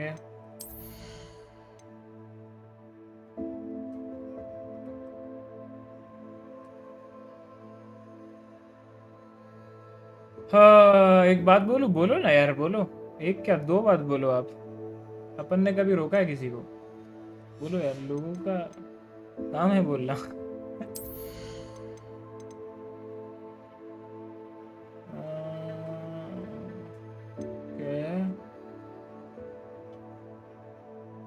यार ये क्या भाई?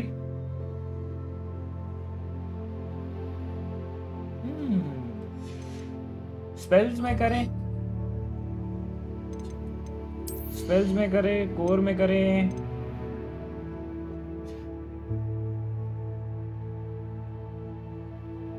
पहले आप लोगों के इंटरेस्ट में घुसो और फिर लोगों का इंटरेस्ट बदलो। लोगों के इंटरेस्ट में घुसो, इस वही तो कोशिश कर रहा हूँ मेरे भाई। आपको क्या लगता है मैं ये क्यों कर रहा हूँ? देखो दैट इज भाई, आपको गेमिंग दूसरे साइड लेकर आओ। गेमिंग के दूसरे साइड लेकर आओ मतलब समझा नहीं। देखो मैं अभी तक कुछ छोड़ा इसलिए नहीं हूँ कॉज मैं जिस मतलब इंडिया के साइड से, ईस्ट साइड से आता हूँ मैं, उड़ीसा ईस्ट साइड में आता है। वहाँ पे, यहाँ पे तो वेस्ट साइड में फिर भी गेमिंग का सीन है जस्ट बिकॉज बड़े बड़े क्रिएटर्स यहाँ से हैं। फिर यहाँ पे ऑर्ग्स हैं तो लोगों को थोड़ा पता है, एंड यहाँ पे इवेंट्स होते रहते हैं रेगुलरली बोल के लोगों को, पीपल आर अवेयर कि ये ऐसा बोल के भी चीज़ है। मेरे उस साइड इतना नहीं है, एंड वही चीज़ के लिए मैं कर रहा हूँ भाई कि जब हो जाऊँ मैं इतना बड़ा तो वहाँ पे मतलब इन्फ्लुएंस हो लोग कि भाई हाँ gaming is also a career option, and अपने बच्चों को वो इसमें भी छोड़े, जो भी एक्सेट्रा एक्सेट्रा। जहाँ लोग वैलो CS2 खेल रहे हैं वहाँ बाकी गेम्स खेलना सिखाओ। भाई सिखाना क्या है इसमें? इसमें आप लोगों को वैलो CS2 खेलना हमने सिखाया है क्या? अभी मैं आपको बोलूंगा कि भाई आप गॉड ऑफ वॉर खेलो तो आप जाके खेलोगे? नहीं खेलोगे, आप भूल जाओगे। कल को माउस कीबोर्ड आएगा तो वही वैलो ही खेलोगे, ठीक है? एंड वैलो खेलना किसी कोई आपको सिखाया है? आप यूट्यूब में देखे लोगों को, यू स्ट्रीमर्स को देखे खेलते हुए, एंड यू स्टार्टेड प्लेइंग, धीरे धीरे सीखे, आपको अंदर का खुद का क्यूरियोसिटी आया ना कि भाई अगर मेरे को गोल्ड जाना है, प्लैट जाना है, तो मैं थोड़ा लाइनअप सीखता हूँ, एम ट्रेन करता हूँ ट्रेनिंग ग्राउंड में जाके, या वैंडल का ये स्किन लेता हूँ, थोड़ा अच्छा हो जाएगा, मेरे को अच्छा लग रहा है। खुद के अंदर से आया ना भाई। मैं क्या मम्मी के पेट से लेकर आया हूँ क्या ये सब गेमिंग का मेरे को शौक वॉक? ना कोई पेट से लेकर आता है। अब जैसे आप वैलोरेंट का क्यूरियोसिटी रख के वैलोरेंट स्ट्रीमर्स को देख रहे हो, वैसे जो भी गेम्स है, अभी जो घोस्ट ऑफ यूथे आ रहा है, उससे पहले अगस्त को माफिया ओल्ड कंट्री आ रहा है। माफिया इतनी बड़ी एक फ्रेंचाइज है, उसका ये और एक सीक्वल गेम आ रहा है। तो अगर किसी को खेलना होगा तो वो सर्च करेगा, क्योंकि कोई ना कोई स्ट्रीमर ऑन यूट्यूब कोई ना कोई तो खेल रहा होगा, ठीक है? बाहर का क्रिएटर हो, अपने इंडिया क्रिएटर हो, कोई ना कोई खेल ही रहा होगा। तो आप वो खुद सर्च करके करोगे अगर आपको खेलना होगा। भाई बंदों को खेलना ही नहीं है तो कैसे होगा? अभी खिला दूंगा क्या? अगर आपको नॉनवेज खाना नहीं पसंद तो मैं क्या चिकन पकड़ूंगा मुंह में ठूस दूंगा क्या? नहीं ठूस सकता है ना। मतलब लोगों का इंटरेस्ट बढ़ाओ, हाँ तो ये अपन कर सकते हैं, ये अपन कर सकते हैं, लेकिन it's a very gradual slow process, समझ रहे हो? कोई अभी मेरे बातों को नहीं मानेगा, बिकॉज मैं अभी इतना बड़ा क्रिएटर नहीं हूँ। अभी कल को मेरे 100 के हो जाएंगे तो 10 लोग एटलीस्ट मेरे को मानेंगे, तो 10 लोगों को मैं बोलूंगा तो वो सुनेंगे। इसलिए मैं कर रहा हूँ कि भाई अगर मैं इस कोई रिजल्ट्स नहीं मिलते फिर भी मैं करता रहा, कंसिस्टेंटली कर रहा हूँ, बिकॉज मेरे को पता है अगर मैं बंद कर दिया तो फिर अगर मतलब फिर वो 10 बच्चों जो इन्फ्लुएंस हो सकते थे एंड उनके मम्मी पापा इन्फ्लुएंस होकर वो 10 बच्चों का अगर करियर बन सकता था तो वो भी नहीं बनेगा। मैं यही लेके चल रहा हूँ। If I win I will consider it as मेरे वहाँ के रीजन के जो भी बच्चों को गेमिंग फील्ड में आना है, दे विल ऑल्सो विन। समझ रहे हो? वैसा एंड ऐसा नहीं है मैं बोल दिया कोई, क्यों आज के डेट पे भी भाई कैरी मिनाटी, ये चलो बीस्ट बॉय शुभ सबसे बड़ा अपना गेम, मतलब डिफरेंट गेम्स खेल के सब बोल सकते प्रॉपर गेमर है वो। हाँ, वो इतना बड़ा क्रिएटर है, उसको उनको लोग इतना लोग देखते हैं, फिर भी लोग खेलते हैं क्या? खेलते हैं क्या भाई? ऐसे नहीं बदलता चीजें, समझ रहे हो? मैं करने से पहले हमारे पहले भी अभी क्रिएटर्स हैं ना जो करने की कोशिश कर रहे हैं, कर पा रहे हैं क्या? ऐसा इतनी जल्दी नहीं होता ये लोगों का। आप मेंटालिटी ऐसे नहीं बदल सकते, वो अपने अंदर से आना चाहिए भाई, समझ रहे हो? बाहर लोगों क्रिएटर लोग ऐसा कर, वो नहीं बोलते कि भाई ये गेम खेलो, ये गेम खेलो, ये गेम खेलो, नहीं करते, वो अपने अंदर से आता है एक। यहाँ पे लोग देखते हैं कौन से गेम से फेम आ रहा है, जस्ट बिकॉज ई स्पोर्ट्स में आपको फेम मिल रहा है। देख लिए जो कुछ 4-5 क्रिएटर्स हैं ई स्पोर्ट्स प्लेयर्स, वो अपने इतने बड़े नाम कमा लिए, गाड़ी वाड़ी खरीद लिए, तो बहुत फैसिनेट होकर अट्रैक्ट होके लोग उसी गेम को ही देख रहे हैं और उसी गेम में कर रहे हैं कि ताकि इसमें हमारा कुछ हो जाए। होता एट द एंड 1% लोगों का ही है, 99% वेले बैठे ही हैं। बट क्या बोलूं, समझ रहे हो? तो लोगों का मेंटालिटी खुद से एक बोलते हैं ना, आउट ऑफ क्यूरियसनेस आप खुद से करोगे। हाँ, मैं अभी जैसे ये हैरी पॉटर वाला हॉगवर्ट्स लेगेसी खेल रहा हूँ, मैं मेरे 10 लोगों को बोलूंगा इंस्टाग्राम पे, मेरे अगर जितने फॉलोअर्स मैं उनको बोलूंगा कि भाई ये बहुत अच्छी गेम है, you can try, you should try. ऐसा अभी जो खेलना होगा तो वो तो खुद से डाउनलोड कर रहे हो, खुद खेलेगा ना भाई, ठीक है? अब मतलब यहाँ पे हिपोक्रेसी भी होती है ना भाई, जो लोग बोलते हैं कि भाई ये सब गेम्स को खरीदना पड़ता है स्टीम से, नहीं होगा।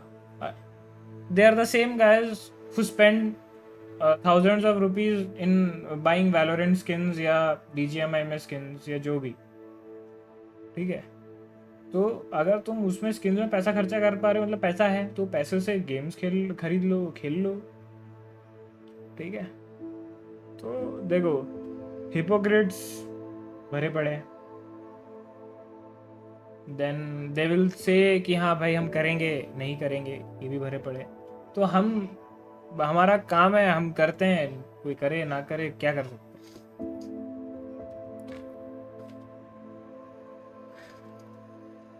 समझ रहे हो? अब लोग बोलते हैं योगा करने के लिए, योगा डे, मोदी जी ने योगा डे बनाया, इंटरनेशनल योगा डे, इतने लोग बोलते हैं योगा करो आपका हेल्थ अच्छा रहेगा, ये करो। कितने लोग योगा करते हैं? मैं खुद योगा मतलब जिम के जाने के टाइम में, एंड में स्ट्रेचिंग के टाइम में, मैं खुद ज़्यादा नहीं 15-20 मिनट का योगा करता हूँ, लेकिन उतना थोड़ी काफ़ी है। करते हैं क्या लोग? नहीं करते हैं। तो भाई ये ऐसा हर चीज़ में है, ऐसा सिर्फ गेमिंग सीन में नहीं है, हर चीज़ में ऐसा है, हर चीज़ में, ठीक है? तो इसलिए जो लोगों को ठीक लगे वो करें, हमारा काम जो है हम वो करते रहेंगे।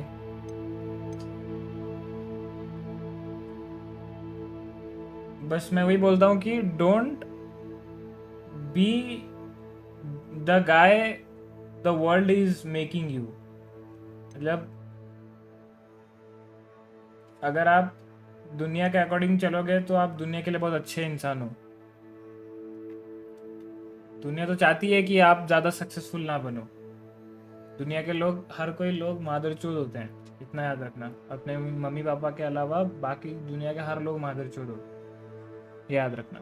तो दुनिया तो चाहेगी कि आप सक्सेसफुल ना बनो, बट आप कुछ अनऑर्थोडॉक्स करोगे, हाँ अलग रहोगे, तभी you will be in the 1% वाला सीन, समझ रहे हो? तो वैसा है कोई भी फील्ड में, पढ़ाई हो, गेमिंग हो, म्यूजिक हो, डांसिंग हो, कुछ भी, कोई भी फील्ड में सेम करोगे तो दूसरे और आप में डिफरेंस क्या है? लोग आपको क्या करेंगे? लोग आप मतलब दूसरों में और आप में डिफरेंस क्या रह जाएगा?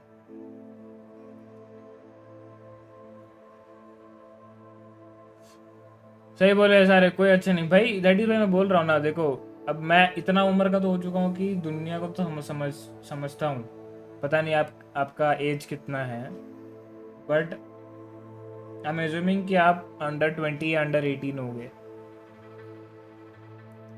तो आप जब बड़े होगे ना, 22-23 मेरी उम्र के आओगे, 22-23 में आओगे, तो आपको फिर थोड़ा थोड़ा ना आइडिया आने लगेगा कि पूरी दुनिया मादरचोद है। आपके सक्सेस में कोई नहीं हंसेगा, मतलब आपके साथ खुश होगा, याद रखना। और अपने सक्सेस वाला बात सबको बोलोगे तो लोग सोचेंगे यार ऐसा कैसे हुआ। फिर वो ना नज़र वाला सीन क्यों बोलते हैं कि भाई अपने सब चीज़ लोगों को मत बोला करो, नज़र इज़ रियल क्यों बोलते हैं आजकल के डेट पे। ज़्यादा बुरी नज़र लगती है, ठीक है, तो वो चीज़ भी है।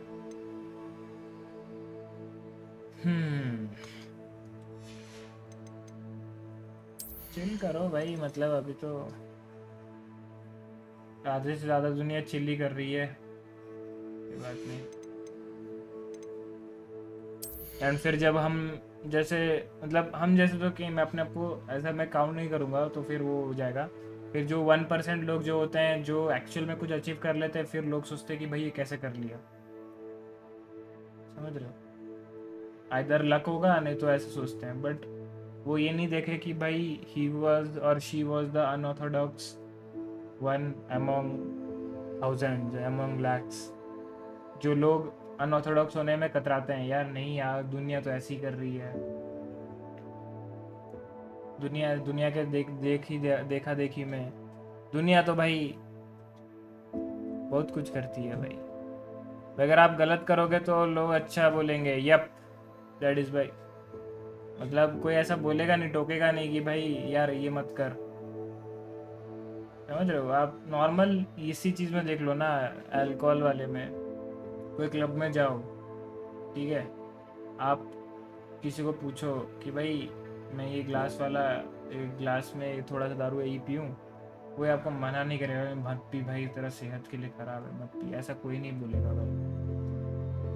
जबकि पूरी दुनिया को पता है, दुनिया जहाँ को पता है कि भाई स्मोकिंग, अल्कोहल, ये सबसे अपना तबीयत मतलब ख़राब होती है। हाँ, ऐसा नहीं कि भाई अभी पूरे साल भर में 20-30 साल में एक गिलास पिए तो मतलब अफेक्ट उतना नहीं करेगा, बट भाई अगर मान लो आपका हेल्थ का बैटरी इतना है तो ग्लास पियोगे तो थोड़ा सा तो कमेगा ना, तो वो थोड़ा सा के लिए बोल, कोई ऐसा बोलेगा नहीं कि भाई आपका हेल्थ ख़राब होगा, स्मोक मत करो, ड्रिंक मत करो। तो सिंपल सा एग्जांपल वहीं दे दिया। तो ऐसा ही सीन है पूरी दुनिया का।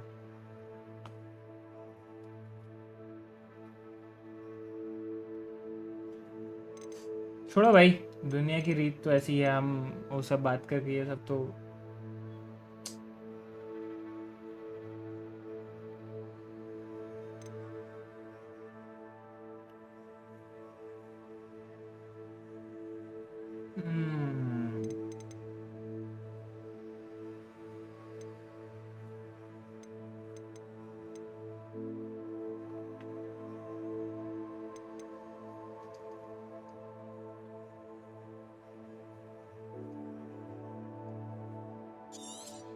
ये सही है।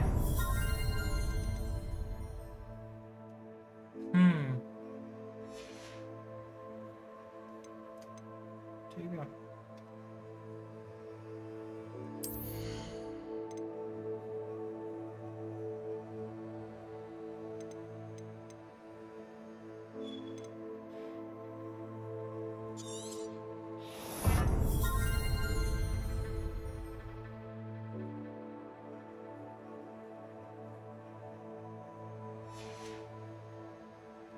दुनिया तो ऐसी ही है, यप, दुनिया तो ऐसी ही भाई, वही ना।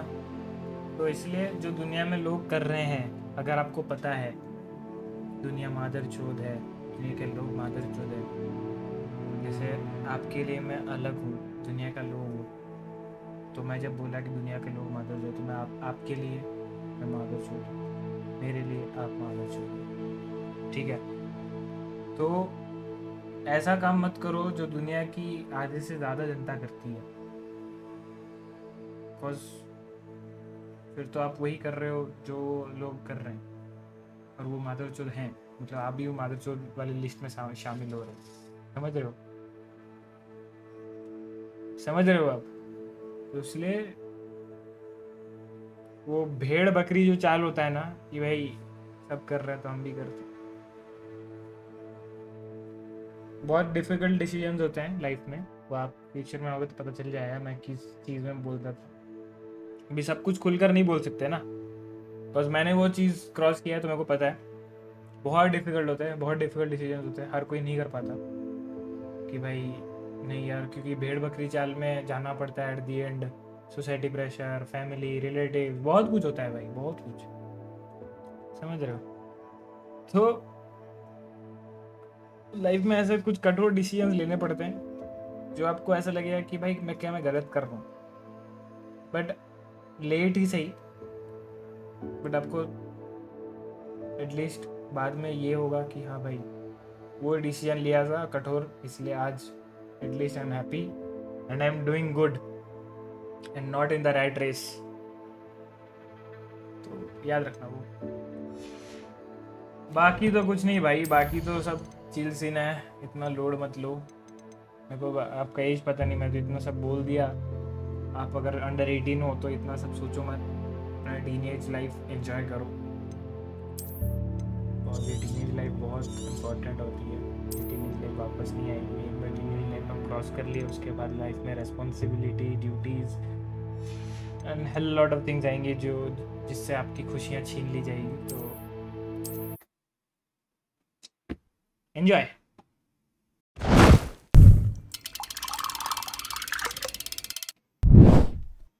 ठीक है, सो 19 हूँ मैं, हाँ तो बढ़िया है ना, आप अभी टीनेजर ही हो, एंजॉय करो 1-2 साल और। या अपन अपना लेवल 23 हो गया है बाय द वे। अभी हम अपना थर्ड ट्रायल की ओर जा सकते हैं। हॉगवर्ट्स हम इतना क्रॉस तो कर लिए, लेट्स सी अभी कब जाएंगे, लाइक कब नेक्स्ट खेलेंगे हॉगवर्ट्स का, और कल से हम ये खेलेंगे, समझ रहे हो। मैं इसको टोटली, इसका मतलब यार मैं ना प्रॉपरली बोल नहीं पा रहा हूँ, और जो छाले होते हैं ना वो मेरे टंग में हो चुका है, एंड कोई भी ट ल ऐसे वाला जिससे ना वो टंग का ज़्यादा यूज़ होता है, वो बोलने के टाइम ना बहुत पेन हो रहा है, तो इसलिए मैं प्रॉपरली बोल नहीं पा रहा हूँ, बहुत दर्द होता है। एंड तो या कंटिन्यूइंग दिस, तो इसका ना मैं कोई यूट्यूब वीडियो देखा हूँ ना कोई क्रिएटर को खेलते हुए देखा हूँ, totally gonna be a new experience. मेरे को पता है मेन कैरेक्टर क्या है, कैसा है, वो सब थोड़ा आइडिया है, बेसिक नॉलेज है, बट फुल, समझ रहे हो। कल ये और ये होने को देख रहे हो, पीएस पीछे है मॉनिटर के, सेकंड मॉनिटर के पीछे, तो हम कल खेलेंगे ये। अभी एडिटर को बोलते हैं कि भाई थंबनेल वंबनेल बनाने का सीन करने, तो ये पहला सीडी है गाइस अपना, ऐसे करके अपन कलेक्ट करेंगे। एंड आज का डेट देख लो, 20 जुलाई 2025। अब ये तो सालों सालों के बाद मैं आपको फिर से मेरा ऐसा फिजिकल सीडी कलेक्शन दिखाऊंगा। ये आज से शुरू हो रहा है, एंड जैसे ये बढ़ता जाएगा ऐसे करके, कभी इतना हो जाएगा तो मैं इतना आके स्ट्रीम पे दिखाऊंगा, तो आप लोग बस ये मैं एज अ वो क्या डायरी होता है ना, डिजिटल डायरी, वर्चुअल डायरी, ऐसा देखो। ये मेरा अभी का सीडी कलेक्शन है 2030 में, तो समझ ही लो। इसी साल दूसरा भी आ रहा है घोस्ट ऑफ यूथ, तीसरा में भी मैं कुछ और ले लूँ जो कुछ ऐसा गेम अच्छा आ जाए, क्योंकि ये देखो 2 गेम का तो प्रॉपर आने वाला है। एक घोस्ट ऑफ यूथ का आ रहा है, वो तो ऑर्डर हो चुका है। GTA 6 का प्री ऑर्डर आया नहीं है, जैसे ही आएगा GTA 6 का भी हम ऑर्डर करेंगे। तो ये 2 गेम्स का तो पक्का आ रहा है, बाकी का देखते हैं,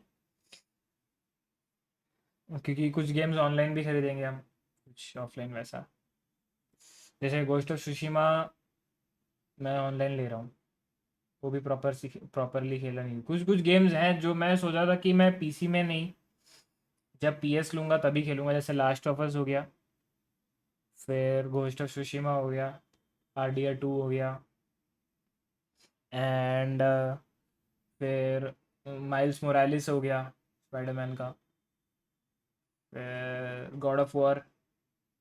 तो ऐसे कुछ कुछ और भी 1-2 गेम्स हैं, you can say uncharted but ये पहले के जो 5 है ना, ये पहले खेलूँगा।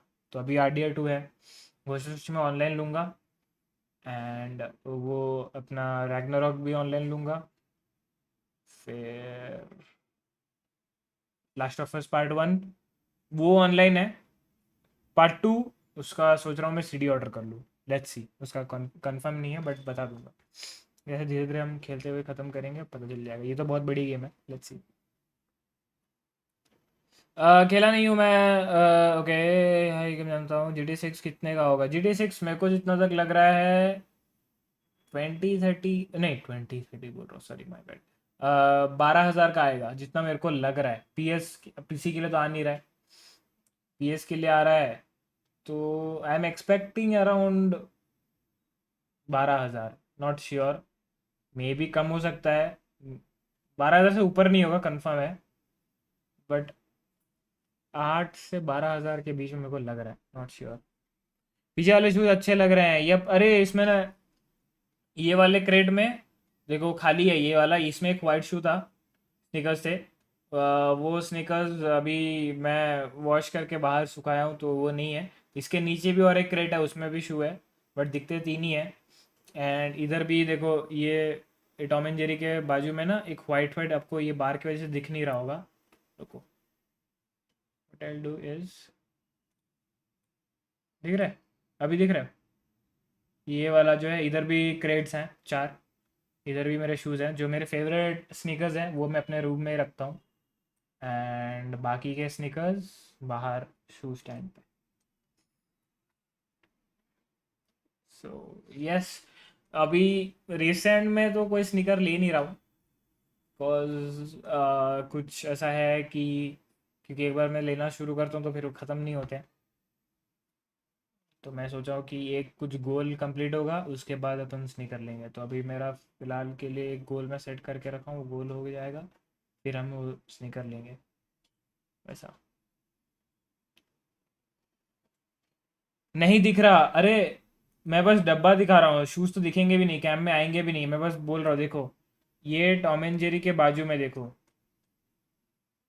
इधर वाइट डब्बा दिख रहा है ना मेरे ये फिंगर टिप में, देखो इधर इधर इधर, ये ऐसे ही वाइट डब्बा इधर नहीं दिख रहा इधर? तो इधर भी वो क्रेट्स रखे हुए हैं, ऐसे स्नीकर क्रेट्स। या चलो चलते हैं यार, आज के लिए इतना ही।